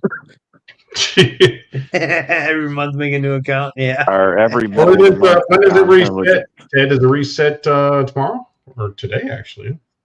Yeah, just make yourself multiple Gmail accounts and just keep making new StreamYard accounts with the same login credentials. They won't know the difference. Ask Jonathan about it. He has freaking. Because even though you're using 9 the or free 10 version, different emails you're advertising for them. So right, they're not going to complain. But yeah, my account, I have it currently on hold. I'm not using the paid version right now. But when I decide to take it off hold, I still get my discounted price I had originally. So. Yeah. Either that, or I'm trying to decide if I'm going to keep doing this permanently, and if I am, it might be worth it for me to pay for the subscription. So I'm debating on whether I want to do it or not. Pay for a year, and after a year, if you decide you don't want to do it anymore, then just cancel it. Yep. Yeah, that's true. I could always do that too. All right, everybody. Thanks for coming in. Appreciate you all stopping by. Everybody in the chat, have a good night. And we'll catch you all next Wednesday. All right. Good night, everybody. See you, brother. Good night. Right.